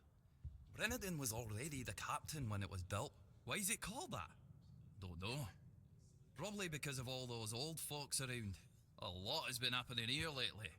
Plenty of new faces. I definitely can't complain. I'm finally running a proper tavern. People come and go and the regulars drink as usual, as it should be. Daddy will be proud. Hey, not here, obviously. You won't see your old man here unless your name's Dara. Mine sent me here because he hoped I'd make something out of my life. He never wanted me to pour a beer and look at the same tired mugs day in, day out, but as it turns out, the apple doesn't fall far from the tree. I got mauled by a werebeast during a hunt, and after that, the captain decided I wasn't any good for active service, so he sent me here. I was bored out of my mind, and since there wasn't one here, I decided to start a tavern. At least I'm not as bored anymore.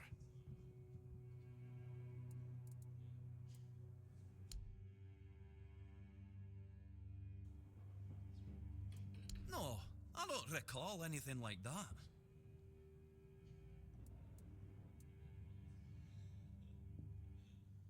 But that means... no. Impossible. What if... Holy moonshine. I remember. Sigibald. It was Sigibald who left those documents behind. I've no idea how you found out about it. Sigi. He's dead. Taken by a fever.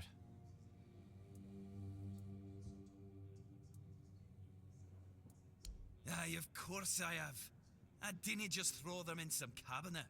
I was afraid they'd fall into the wrong hands. He was a good man. I wouldn't get rid of my only memento of him. Here, after what you said, I assume you'll make good use of them. Even though I'm still not sure what to think about it. Things are getting weirder and weirder in our beloved Avalon. Well, he died like he lived, with a tankard in his hand. The boys always said Sigi was a friend worth 5 others. And he was. He was a prankster like no other. Once, he slipped a rotten egg into the quartermaster's dinner. Never a dull moment with him, that's for sure. No problem. Listen, if by some miracle you really talked with Sigibald, please, give him my warm regards. I don't understand anything anymore.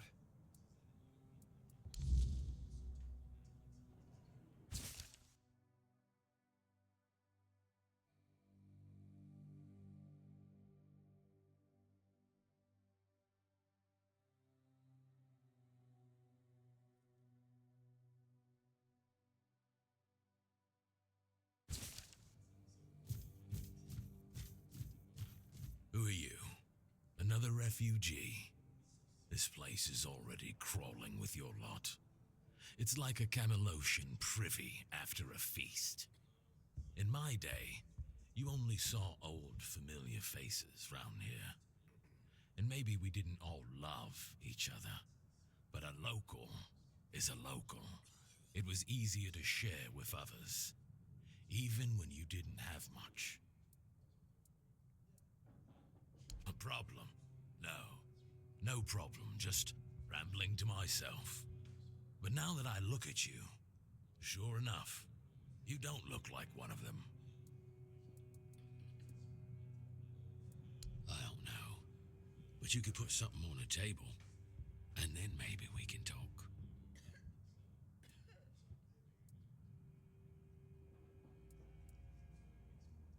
Thank you. That's better. We used to come here, the three of us. Me, Berg, and Fenley. But lately, something's gotten into Berg, and it all kinda fell apart. Hell knows what happened. One day he just stopped talking to us. We went to his house to get him, but he only cursed a blue streak at us. Say, mate, do you feel like talking to an old obla? I feel bad for him, but I've got no more patience. And Finley? Let's just say Finley's no good at this stuff. Now you're talking. Ever since he got so maudlin, Berg usually sits alone by the sea. Let me know what's wrong with him.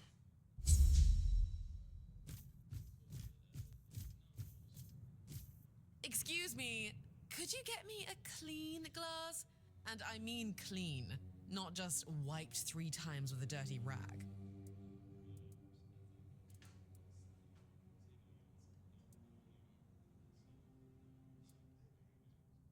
I'm not sure. I don't mean to say that you peasants all look the same, but you have to understand it's quite difficult for people like me to tell anyone apart in this dreariness. Especially since there seems to be so many people like you here. I thought the South was supposed to be more secluded. Well, I'm sorry if you felt offended. I won't bother you anymore. Well, I'm...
Guess he's got nobody else to get pissed with.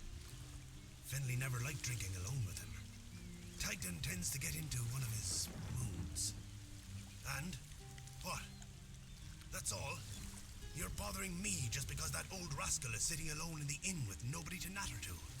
You people, bugger off.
What?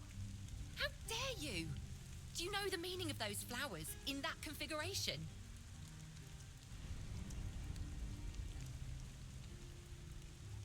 Revenge. Revenge, deception, and death. There's nothing nice about it, and I don't know if he did it on purpose or if he's just an idiot. But trust me, it's not a nice gesture.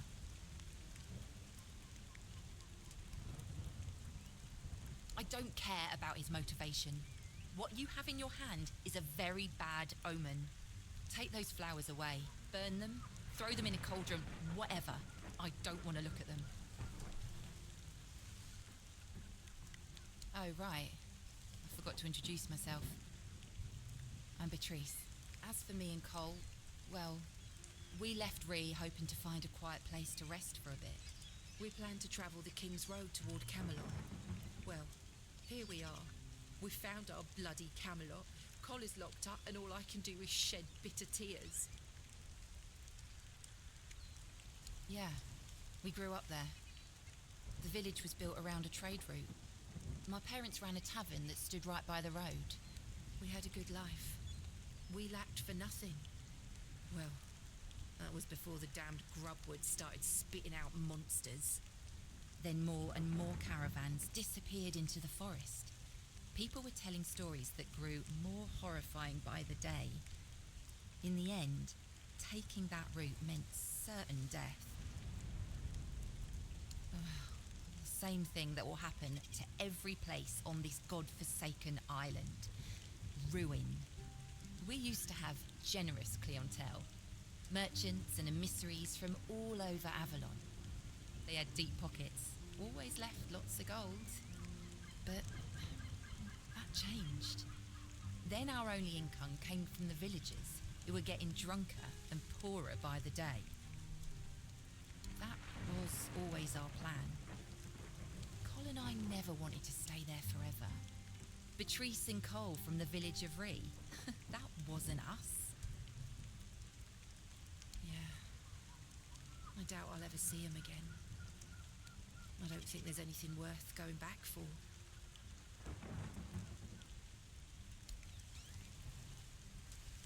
Each of us has a different story. Some wanted to seek their fortune elsewhere, like me and Cole. Some had to flee their homes because of bandits pillaging their villages, or because of the weirdness. Ree could be one of those places by now. There's so much turmoil in this world. People can suddenly lose themselves, becoming a danger to those they once loved. 2 or 3 weeks ago, things were starting to get difficult. The supplies we brought with us were running low. A larger group of people is always helpful. There's always someone to talk to and share the work with. But it also means more mouths to feed and more worries to deal with. It's not easy. Be careful out there.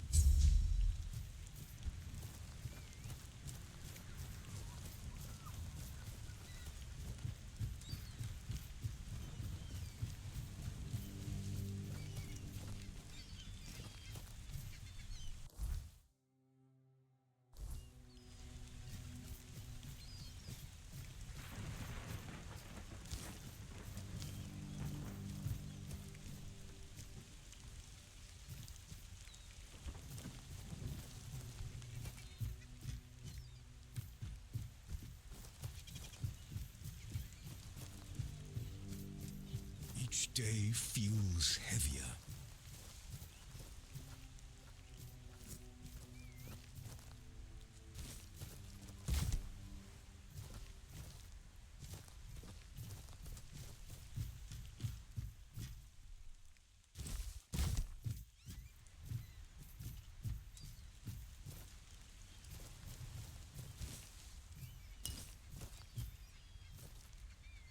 Still here, still breathing.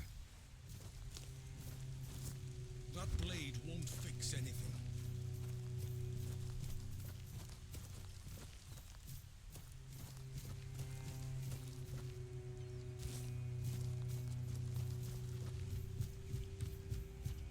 Always violence.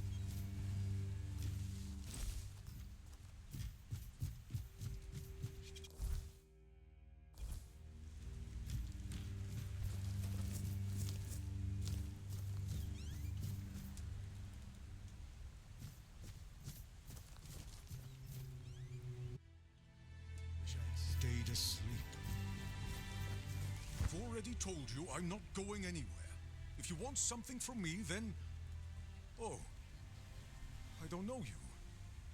I'm Dugald. You're not one of us. And you're not a local either. You could have chosen a better time to come here. Kind of poor ambience, if you know what I mean. Well, at least we have a roof over our heads. My boy Frank and I came here with the others. We left our village because we had to. Well, I had to. But Frank is a good lad, so he came with me. I took him in, you know. Found the poor sod at the mill, sleeping in the hay. He was chilled to the bone back then, but I could tell he'd be a strong lad once he thawed out. He used to help out on the farm.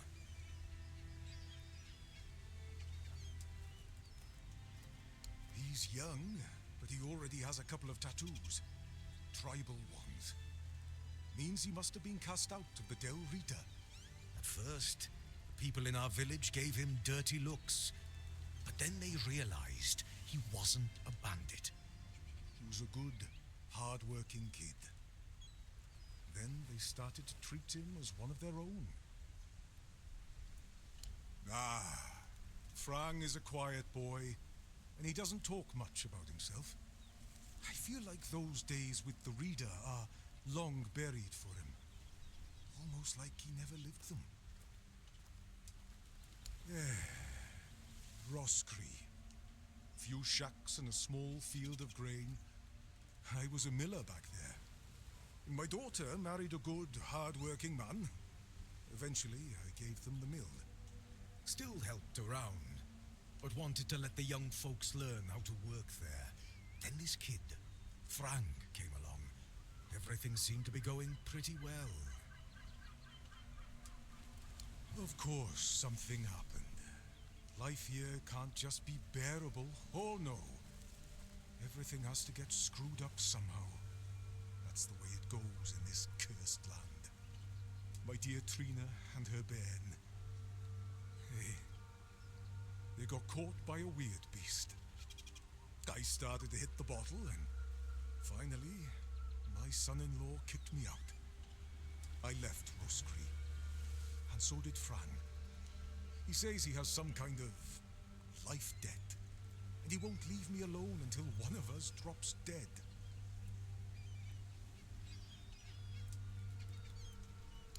I'm sorry too. To be honest, I'm a bit confused about what's going on. Usually it was me who yelled at everyone, and now I feel like a drudge. And this nasty thing with Col. Poor lad. Shouldn't have ended like that. He and Beatrice got along very well. Let me tell you something. When I saw all these wrinklies around here, I thought this place would suit me. But then all this shit happened. I suspect we won't stay here long. What? Ah, yes. The people are making a fuss over nothing. A dream is just a dream. No need to dwell on it.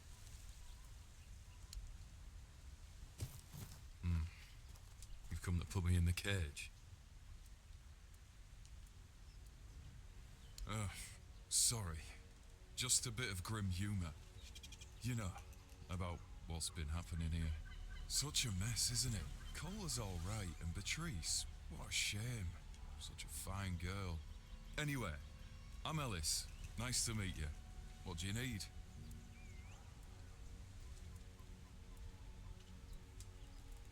Right. I admitted to them that I'd fallen asleep. My eyelids felt like they weighed a ton, and before I knew it, I was out. Maybe it's stupid, but I had this strange feeling, like something was inviting me into that dream of me. Don't ask me why. Feels mad just talking about it now, but, well, we were all dead tired, so it's probably just that. Aye, there was a dream. Strangest bloody thing out of all the strange shite I've seen. When we woke up, we realised that every one of us had a weird night.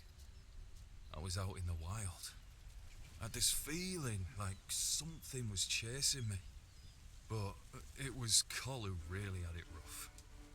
Poor sod was moping around afterwards like he'd been hit by a sack of bricks. Yes and no, to be honest. See, Col has always been quick to anger, especially when things went sour. And back then, an awful lot of things were going to shite. But this time, I don't know, it felt different. He didn't even bother chatting with Beatrice. Normally, they're a good couple, a real match, if you ask me. No, he didn't talk to me or anyone else in the group. Guess he didn't want us to worry, especially his lass. Well, I'm Ellis. Goldsmithing is my life and passion, and between you and me, I feel like I'm losing my mind without it. When I hold tools and make beautiful things, it feels like I can bring some light into this wretched world. I wish I was somewhere where I could just do some goldsmithing, but I'm a bit scared. So, here I am, sitting on my ass in some village listening to waves and the screams of seagulls and old men.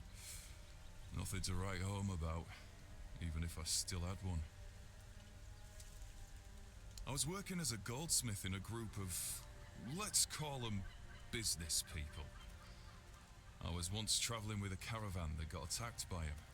Their chief was a smart guy. The moment he heard I was a goldsmith, he knew what to do with me. He got me converting all the jewellery they stole into new pieces. Do you want to hear what I did once?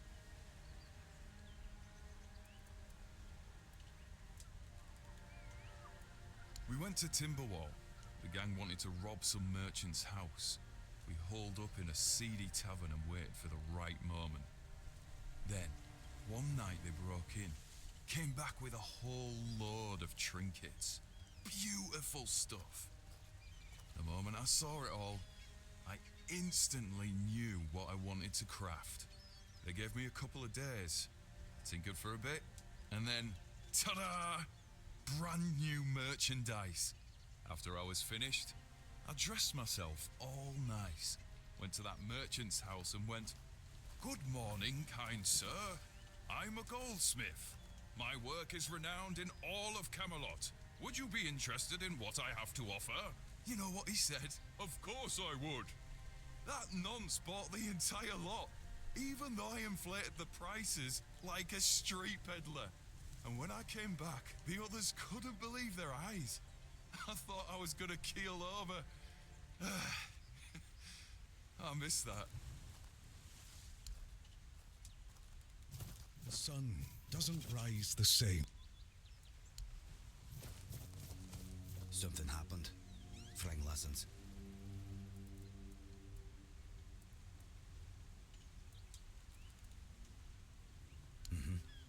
Conquer.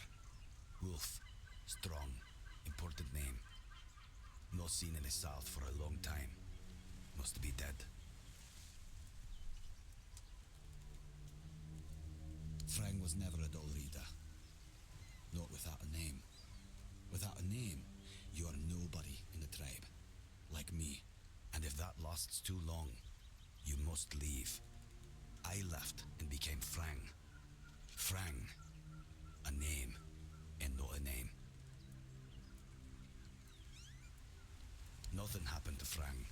A stray, taken in by a miller. That's all. Frang cannot be a dull riada. His mother was. But the tribe decided that he was not worthy of a name. That is why he is not of the tribes. Frang doesn't know dream. Frang calls them visions. And yes, Frang had one not long ago. Alone, surrounded by wolves. They were no aggressive, so Frang felt no fear. It was they who feared Frang. Then, I caught the scent of blood and followed it. But I did not reach the end. The vision stopped. Now, Frang waits for the next one, to see what's ahead.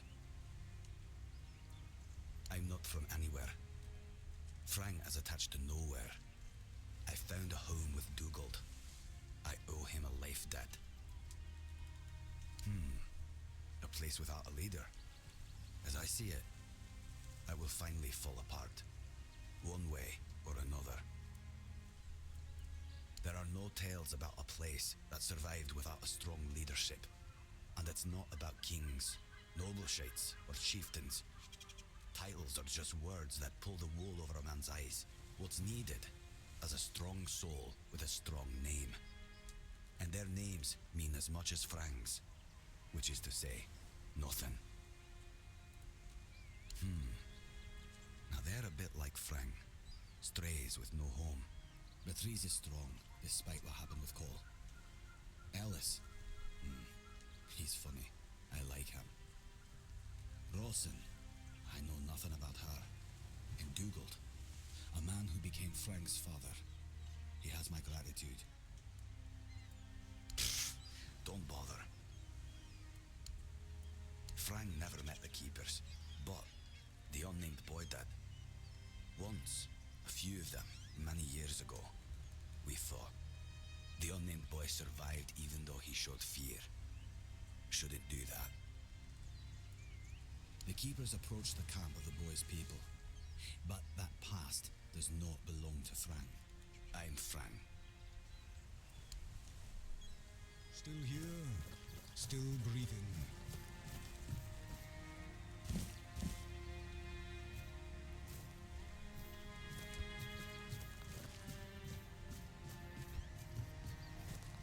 I hope Kate isn't making Morris do anything horrible.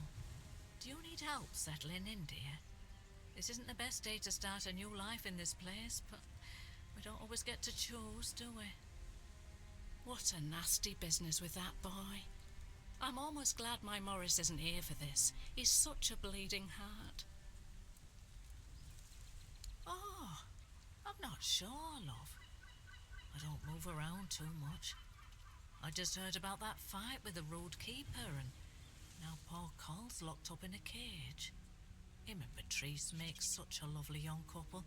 They remind me of Morris and me when we were their age. I'm sorry, dear. I hope I didn't offend you.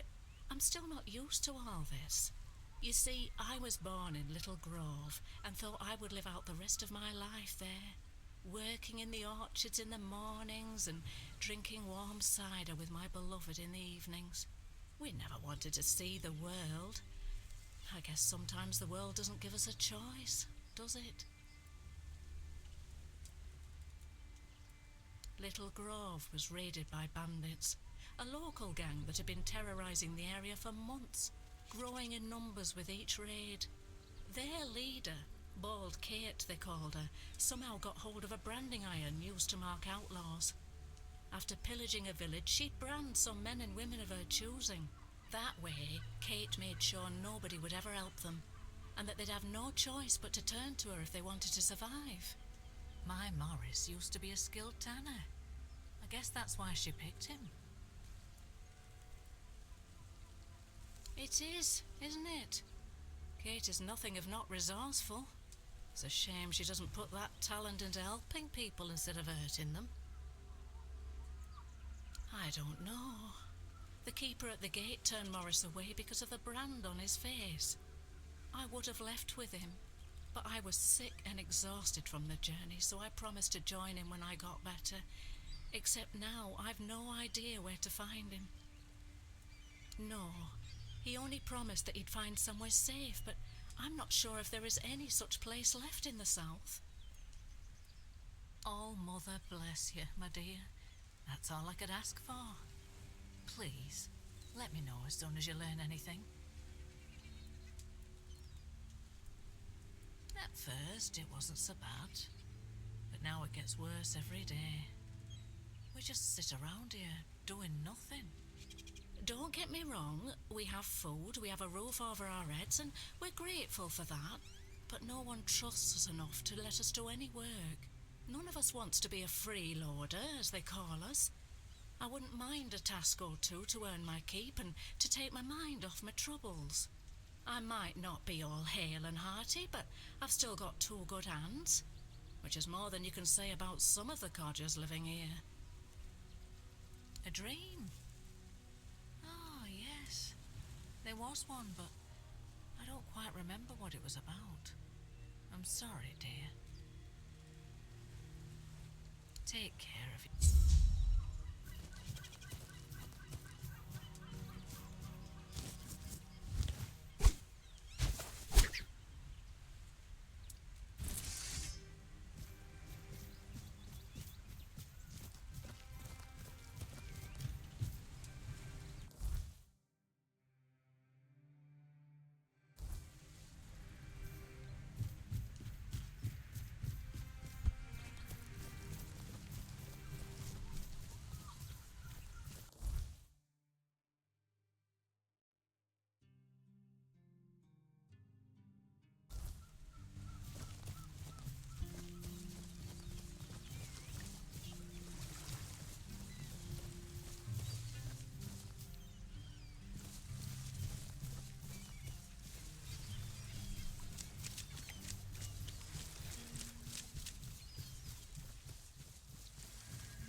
So much for a secluded cave keeping visitors away. Seems like there's no one on this island to hide in peace. Ah well, since you're here, I have an important question. Do you have any food? I promise to answer all of your questions, no matter how annoying or asinine they might be. But first, do you have any food? Oh dear. Yes, food. That stuff you put in your mouth to make sure your body doesn't wither and die, you know? Fish, meat, vegetables, bread. Oh, some bread would be especially nice. But I'll take anything, really.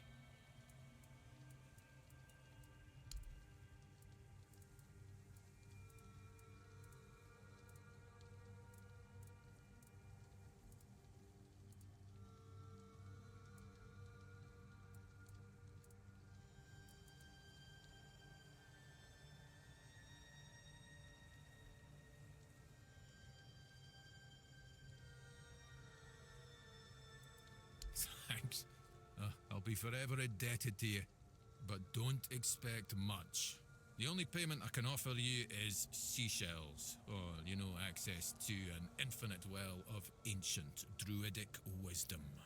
I'd rather you choose wisdom. I threw out my collection of seashells a few days ago after I stepped on them with my bare feet. Much better. Time for a nap. Except you're still here. Oh no, don't tell me you still have questions. My name is Drest, and I am the local hermit.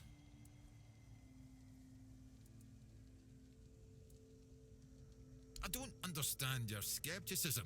I live alone in a cave, collect seashells, and occasionally talk to crabs. What else could I be? But didn't you know? There are no more druids. The mob rounded them all up, stuffed them into a giant wicker man, and lit a fire. Their screams could barely be heard over the roaring flames, but the stench of the burning flesh easily overwhelmed the smell of blazing wicker. Its glow painted the sky in reds and yellows for the entire night. Some years ago? I'm not sure. I don't remember. Can we change the subject? I'm sure there are more interesting things we could be talking about. Well, I live here, obviously. Why not? It's a perfectly good cave, albeit a bit drafty and damp. Well, it could be better, to be honest, but we can't all live in mansions, can we? The same way you did, I presume. I'm giving you truthful answers. That's all you should ever hope for. Oh, you know what would be nice? A bath. I do miss baths. I suppose when someone says they miss the taste of roast pork, you tell them to go lick a pig. Anyway, show me the scroll. Yes, I see. Well, you should definitely follow the ritual. Just make sure you do everything exactly as it is written. I'm sorry, I can't tell you anymore, but it is essential that you discover it for yourself. Revealing the details would spoil the effect. The pursuit of knowledge often requires taking great risks. Now, off you hop. The ritual awaits.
Pix and Dalray here, I guess.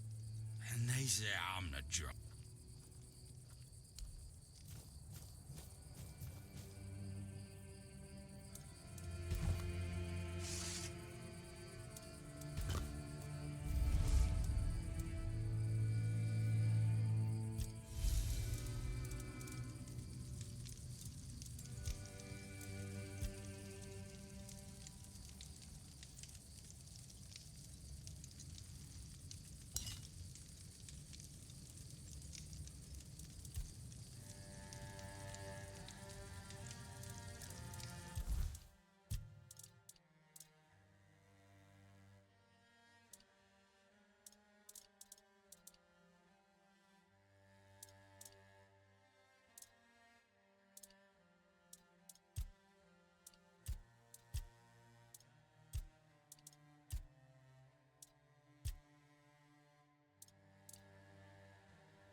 You're back! Hi! I told you, Ron is a good guy. And here's a little something for you. You know I pay well. Yes? What's the matter, my friend? You're really good at this today. Wait. Oh. Oh, you're serious. I understand. For so many years, I've been afraid to open this letter. But it looks like I needed to read it. Well, it is what it is, right? And I've been wondering why no one wants to talk to me. I thought to myself, are they mad at me or what? But why are you talking to me? How can you see me?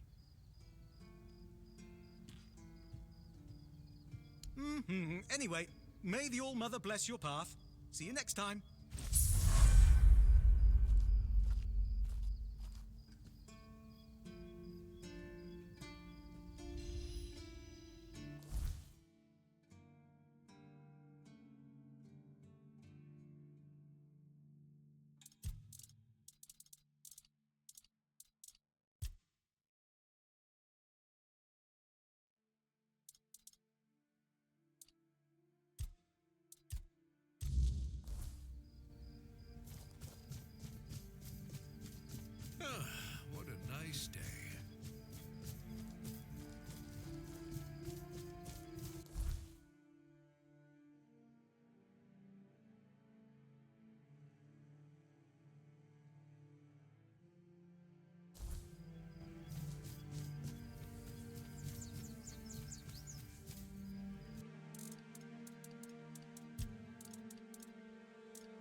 Watch yourself.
I should stay out of trouble.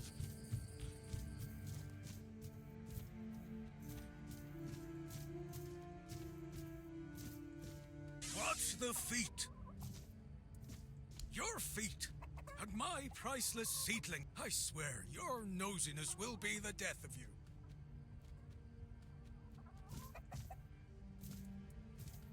I'm Owen, and this is what I do here.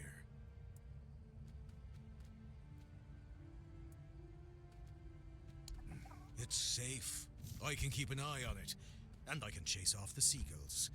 And when the weirdness comes, and the dead start rising up from their graves, then a rooftop garden will be much safer than one on the ground.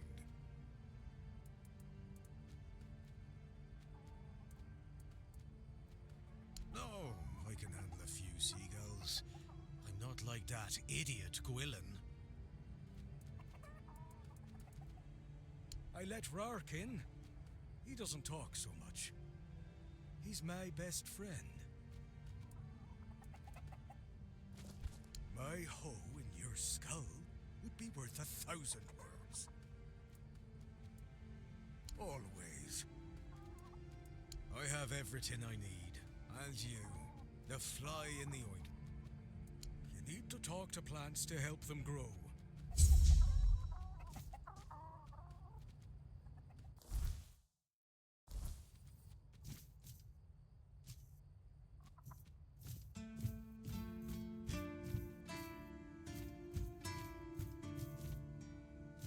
The less attention, the better.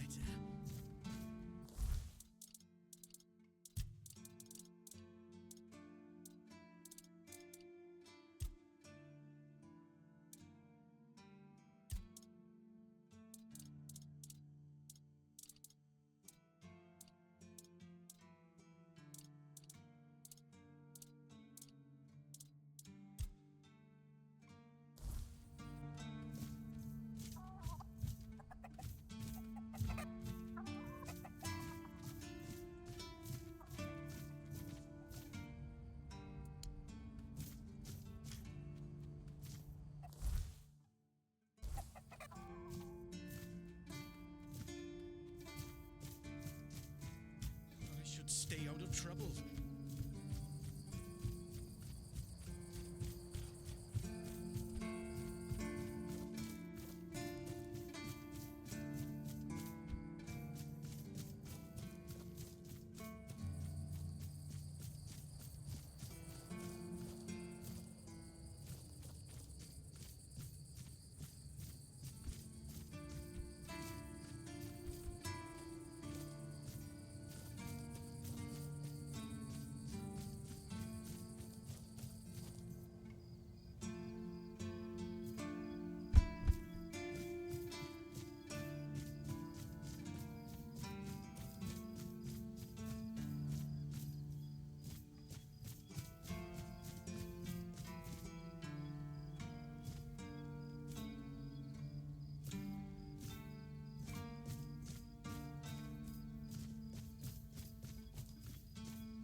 Welcome to the Museum of the Horns of the South.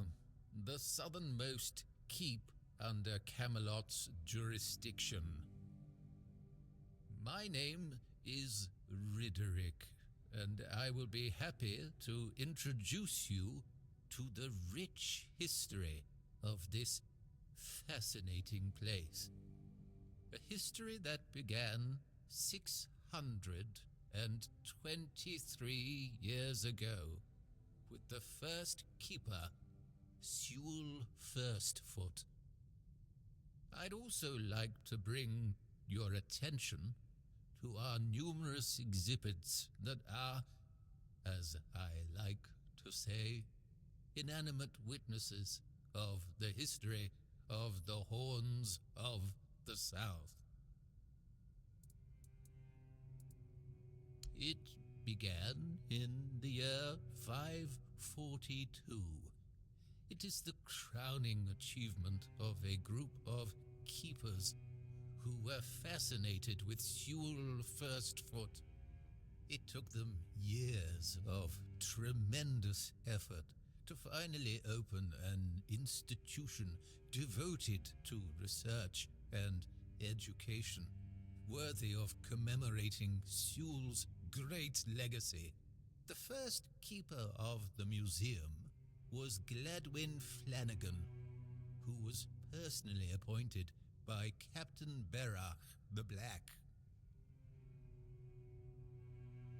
I don't doubt it, since Sewell Firstfoot was a remarkable figure, well known to every keeper.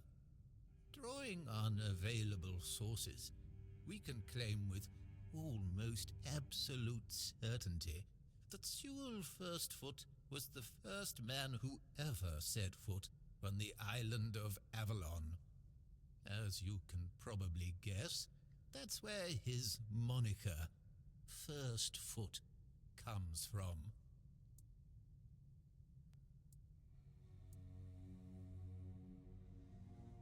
Of course not. That was just the first of his many great deeds.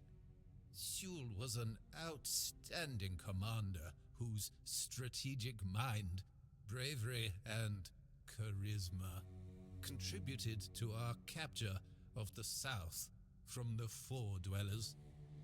He was also the founder of the Horns of the South, so I can say with absolute conviction that if it were not for Sewell Firstfoot, we wouldn't even be standing here having this conversation.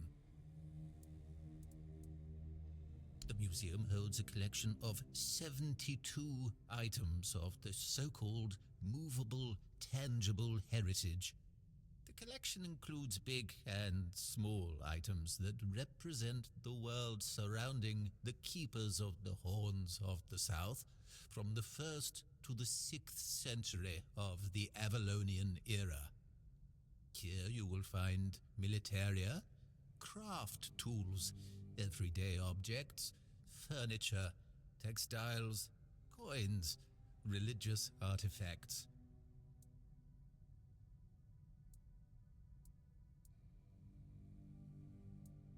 I'd say all exhibits are worthy of your attention, but I could point you to the ones I personally think to be the most notable, or subjectively, of course, the most interesting.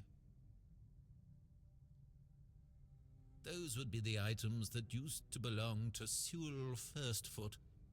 We have his signal horn and also his boots. Those boots were the first to touch Avalonian soil.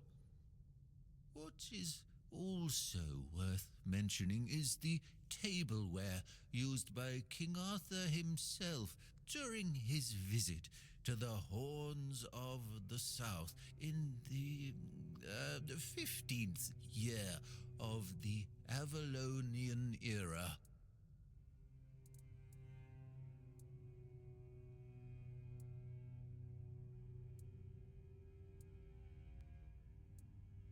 It is indeed an interesting exhibit. The horn was used by Sewell during wartime, not only for signaling, but also for intimidation. It is 50 centimeters long and made of the horn of an ox. It is the color of yellowed bone, with some ash-gray discoloration on the narrow end. It has a brass mouthpiece.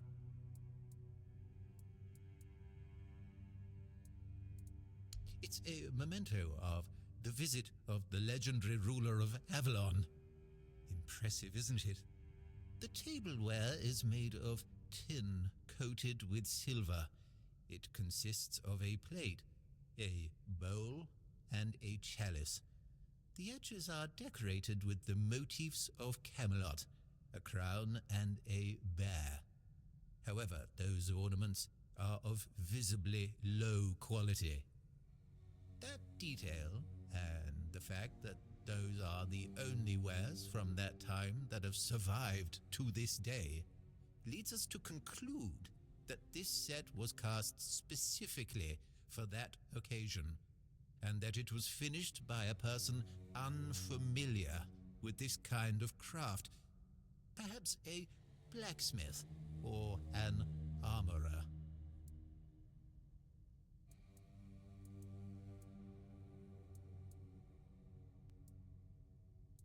No, we don't, and I'd ask for a modicum of respect for the legacy of the first keeper, and for our museum. Sewell's boots were sewn from 3 pieces of tanned on the outer. It means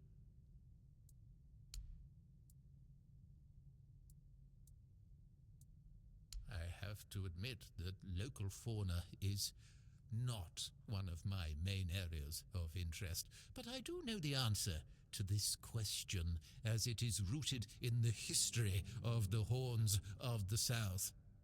It used to be the case that a significant part of the daily catch was gobbled up by our troublesome coastal neighbors. So the keepers of that time found a very peculiar way to deal with the problem. I'm getting that. No, where was I? Yes, the keepers of that time. Some of them, called the seagullers, scared off the coastal birds using specially constructed masks. They made them from feathers and pieces of tanned pigskin sewn together. The reason the gulls avoided these masks is unclear, but perhaps their peculiar shape reminded them of a natural predator?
was never just steel. It was a part of me.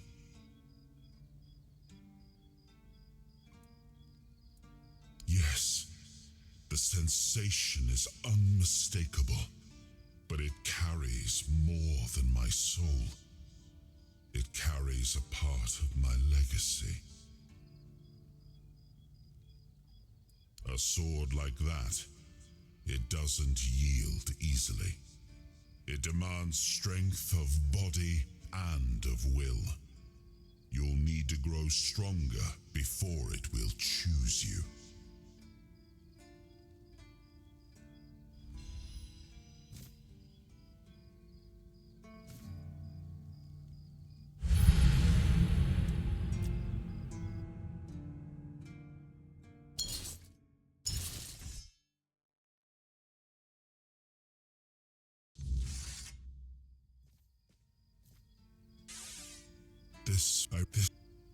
Yeah, but you.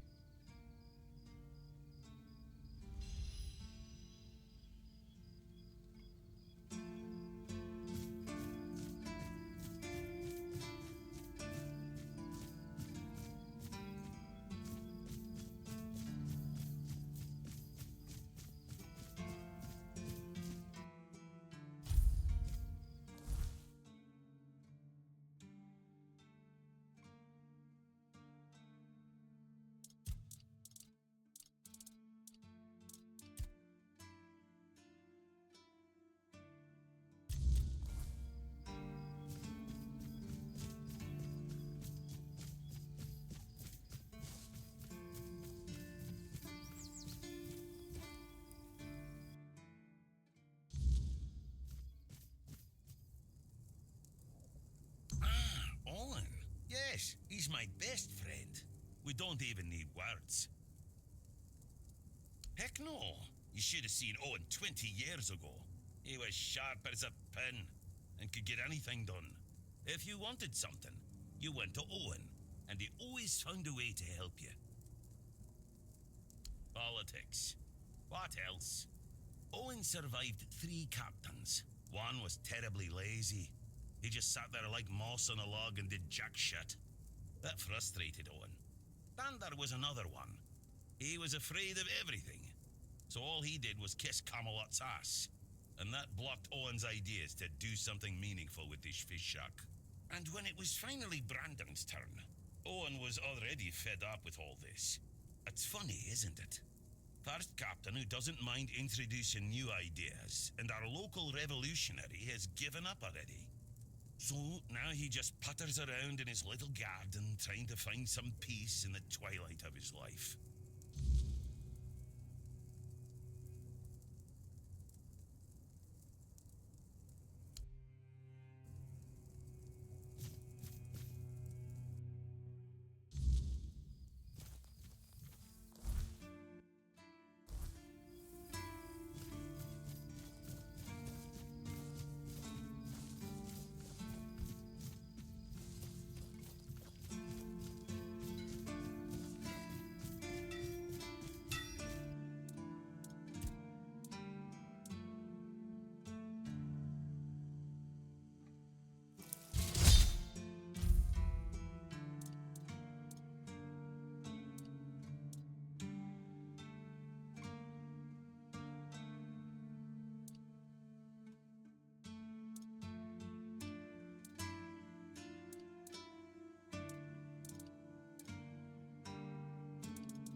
now. That's not half bad. Not half bad at all. Solid work, and you didn't skimp on the details. You've nailed the basics. So how about we try something a bit fancier, huh?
Stay quiet. Stay safe. And? No, he doesn't. He knows better than that. Here, take some seeds. Find a free plot and grow whatever you want. That'll teach you to appreciate some peace and quiet. Besides, I'm a bit curious to see what will come of it.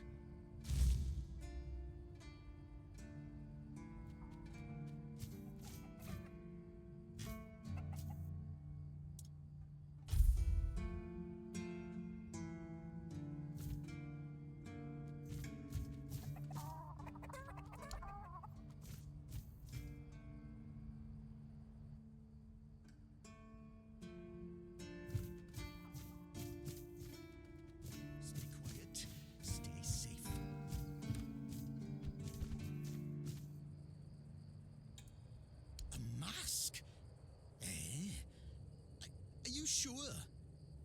Whatever, sod it.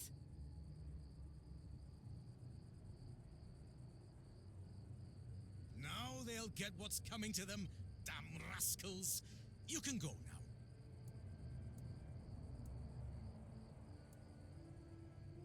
You're right. But don't think, even for a moment, that the struggle is over. Are you ready for the next step in our fight against the flying, shitting enemy?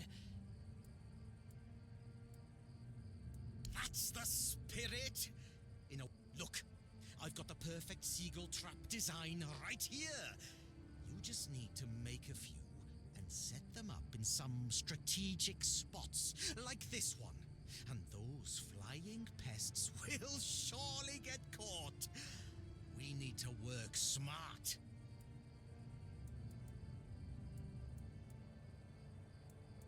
Go on then, and fight.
nice to have a break.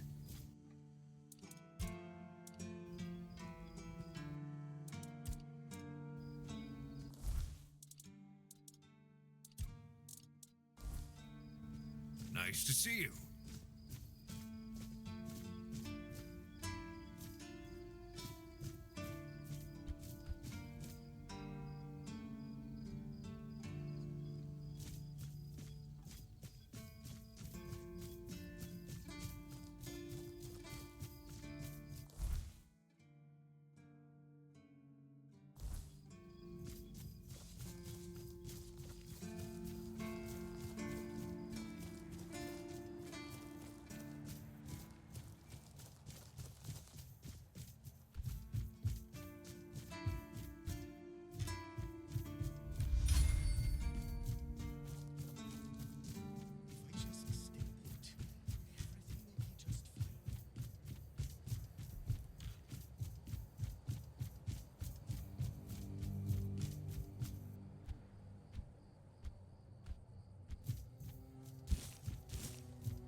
good to have a little rest. You doing okay? I don't get.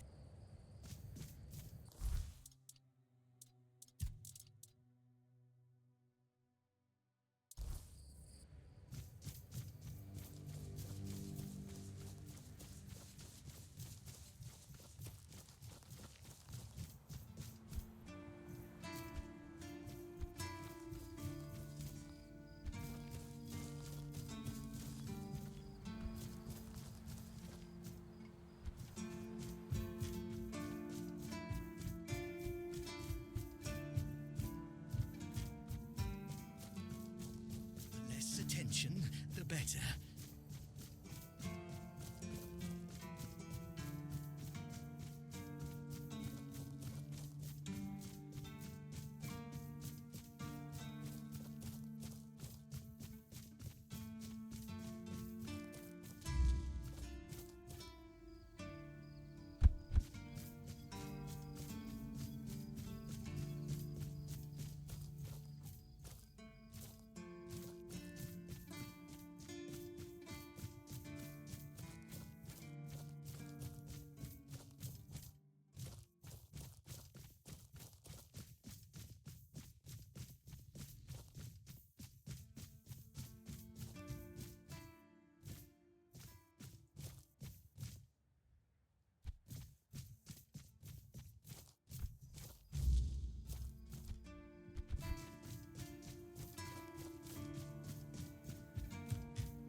Less attention, the better. And how did my traps work? Quite the...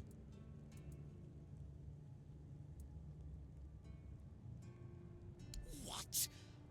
I'm giving you the opportunity to take part in the greatest campaign since King Arthur's time?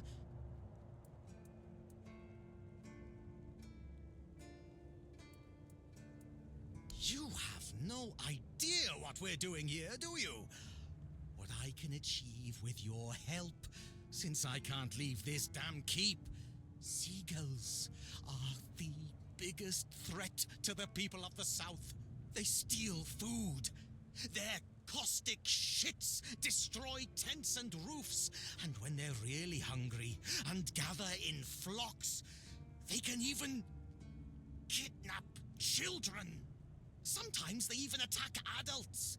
Most people think they're just innocent birds, but I know who I'm fighting. Well, that's fair. You're not one of us, so I guess Rourke isn't feeding you for free. Here, half of my pay. Eat your fill, so you'll have strength for further battle. So, we need to solve the seagull problem on Avalon once and for all. You'll search for their nests and destroy them without mercy. Burn the nests, shoot the parents.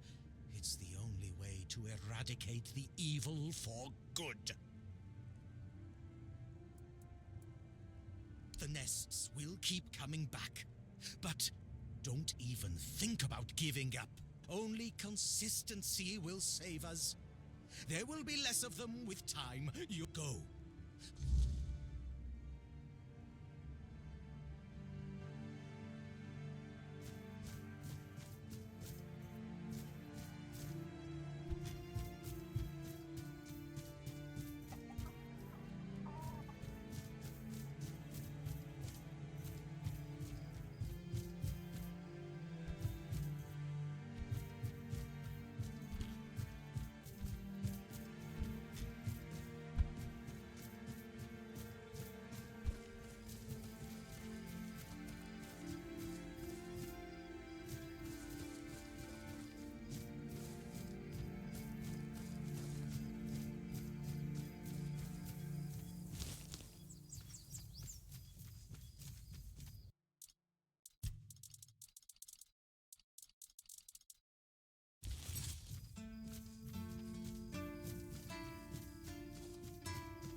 stands for unity, for strength, and for hope.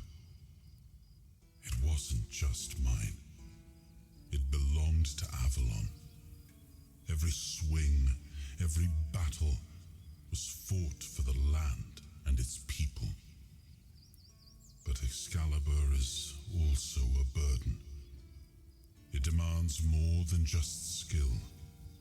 It demands purpose. Without that, then it is just steel.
Let me guess. He's trying to rope you into his campaign against Avalonian seagulls. It's a well-known story. All the keepers know of Gwylin's obsession, but it's less amusing than it sounds. You see, Gwylin is from a coastal village. His father, a fisherman, worked hard to feed his family. He instilled a deep hatred of seagulls in Gwylin, claiming they were our greatest enemy. He taught his son how to kill them effectively, and insisted they were agents of the Forge Dwellers. Essentially, yes, but he wasn't always like this. When he joined, he just didn't like seagulls and avoided them. I gave him simple jobs away from the walls, and everyone was happy. Until one day, he asked to serve on the walls. I agreed because I thought he'd simply got used to the birds. I had no idea I would be contributing to feeding his obsession. I spoke to him. Between his rants, I heard a confession I didn't expect. When Gwylin was only 7 years old, he saw a flock of seagulls attack his father and pluck his eyes out. Is it true? Or the ramblings of a madman? It's not for me to decide. Don't get me wrong, Gwylin is harmless, and he's a good soldier, but he can't be helped.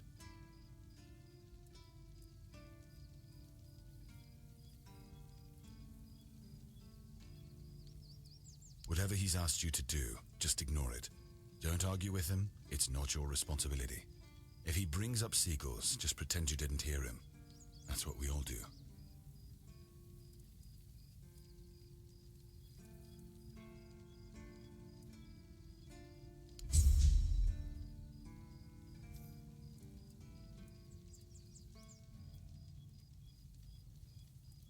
Captain Hagen, well, he was a man driven by pride and a certain disregard for caution. He sent men to explore those old tunnels beneath the keep. Somehow, he got it into his head that there was something valuable down in those tunnels. Treasures, relics, who knows what else. But the truth is, we know what was there. In the Age of Legends, it was just a hospital. There was some kind of outbreak or plague, and the place was sealed off. Nothing left to find, or so the records say. Yes, it weighs on me more than I'd care to admit. If I could, I'd see them laid to rest. But no captains ever bothered. It seems they thought it was a fool's errand. Maybe not worth the risk. If you're mad enough to try, then by all means go ahead. Just don't expect any keeper to follow you. I really don't have men to spare. But maybe it's time to make it right. So, thank you, I suppose.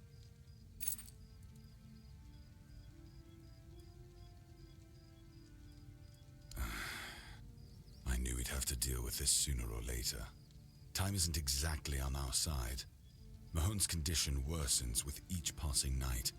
It's hard for me to admit, but nobody, including myself, really knows what's going on.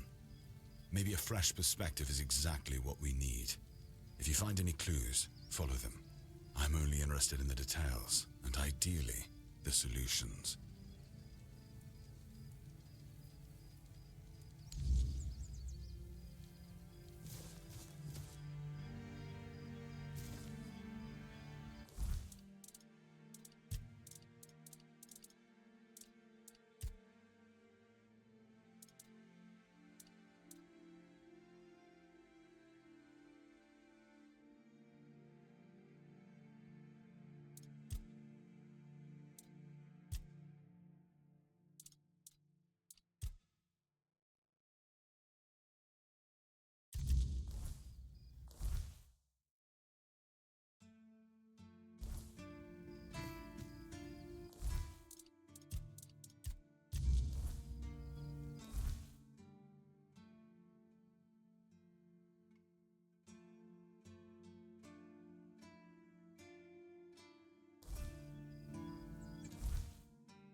I thought about... I heard rumors along the mere description of them, but she would know.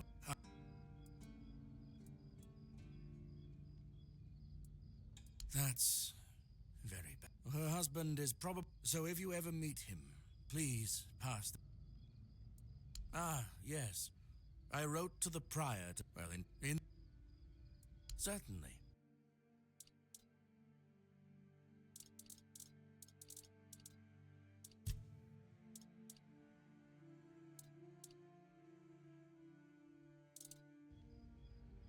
May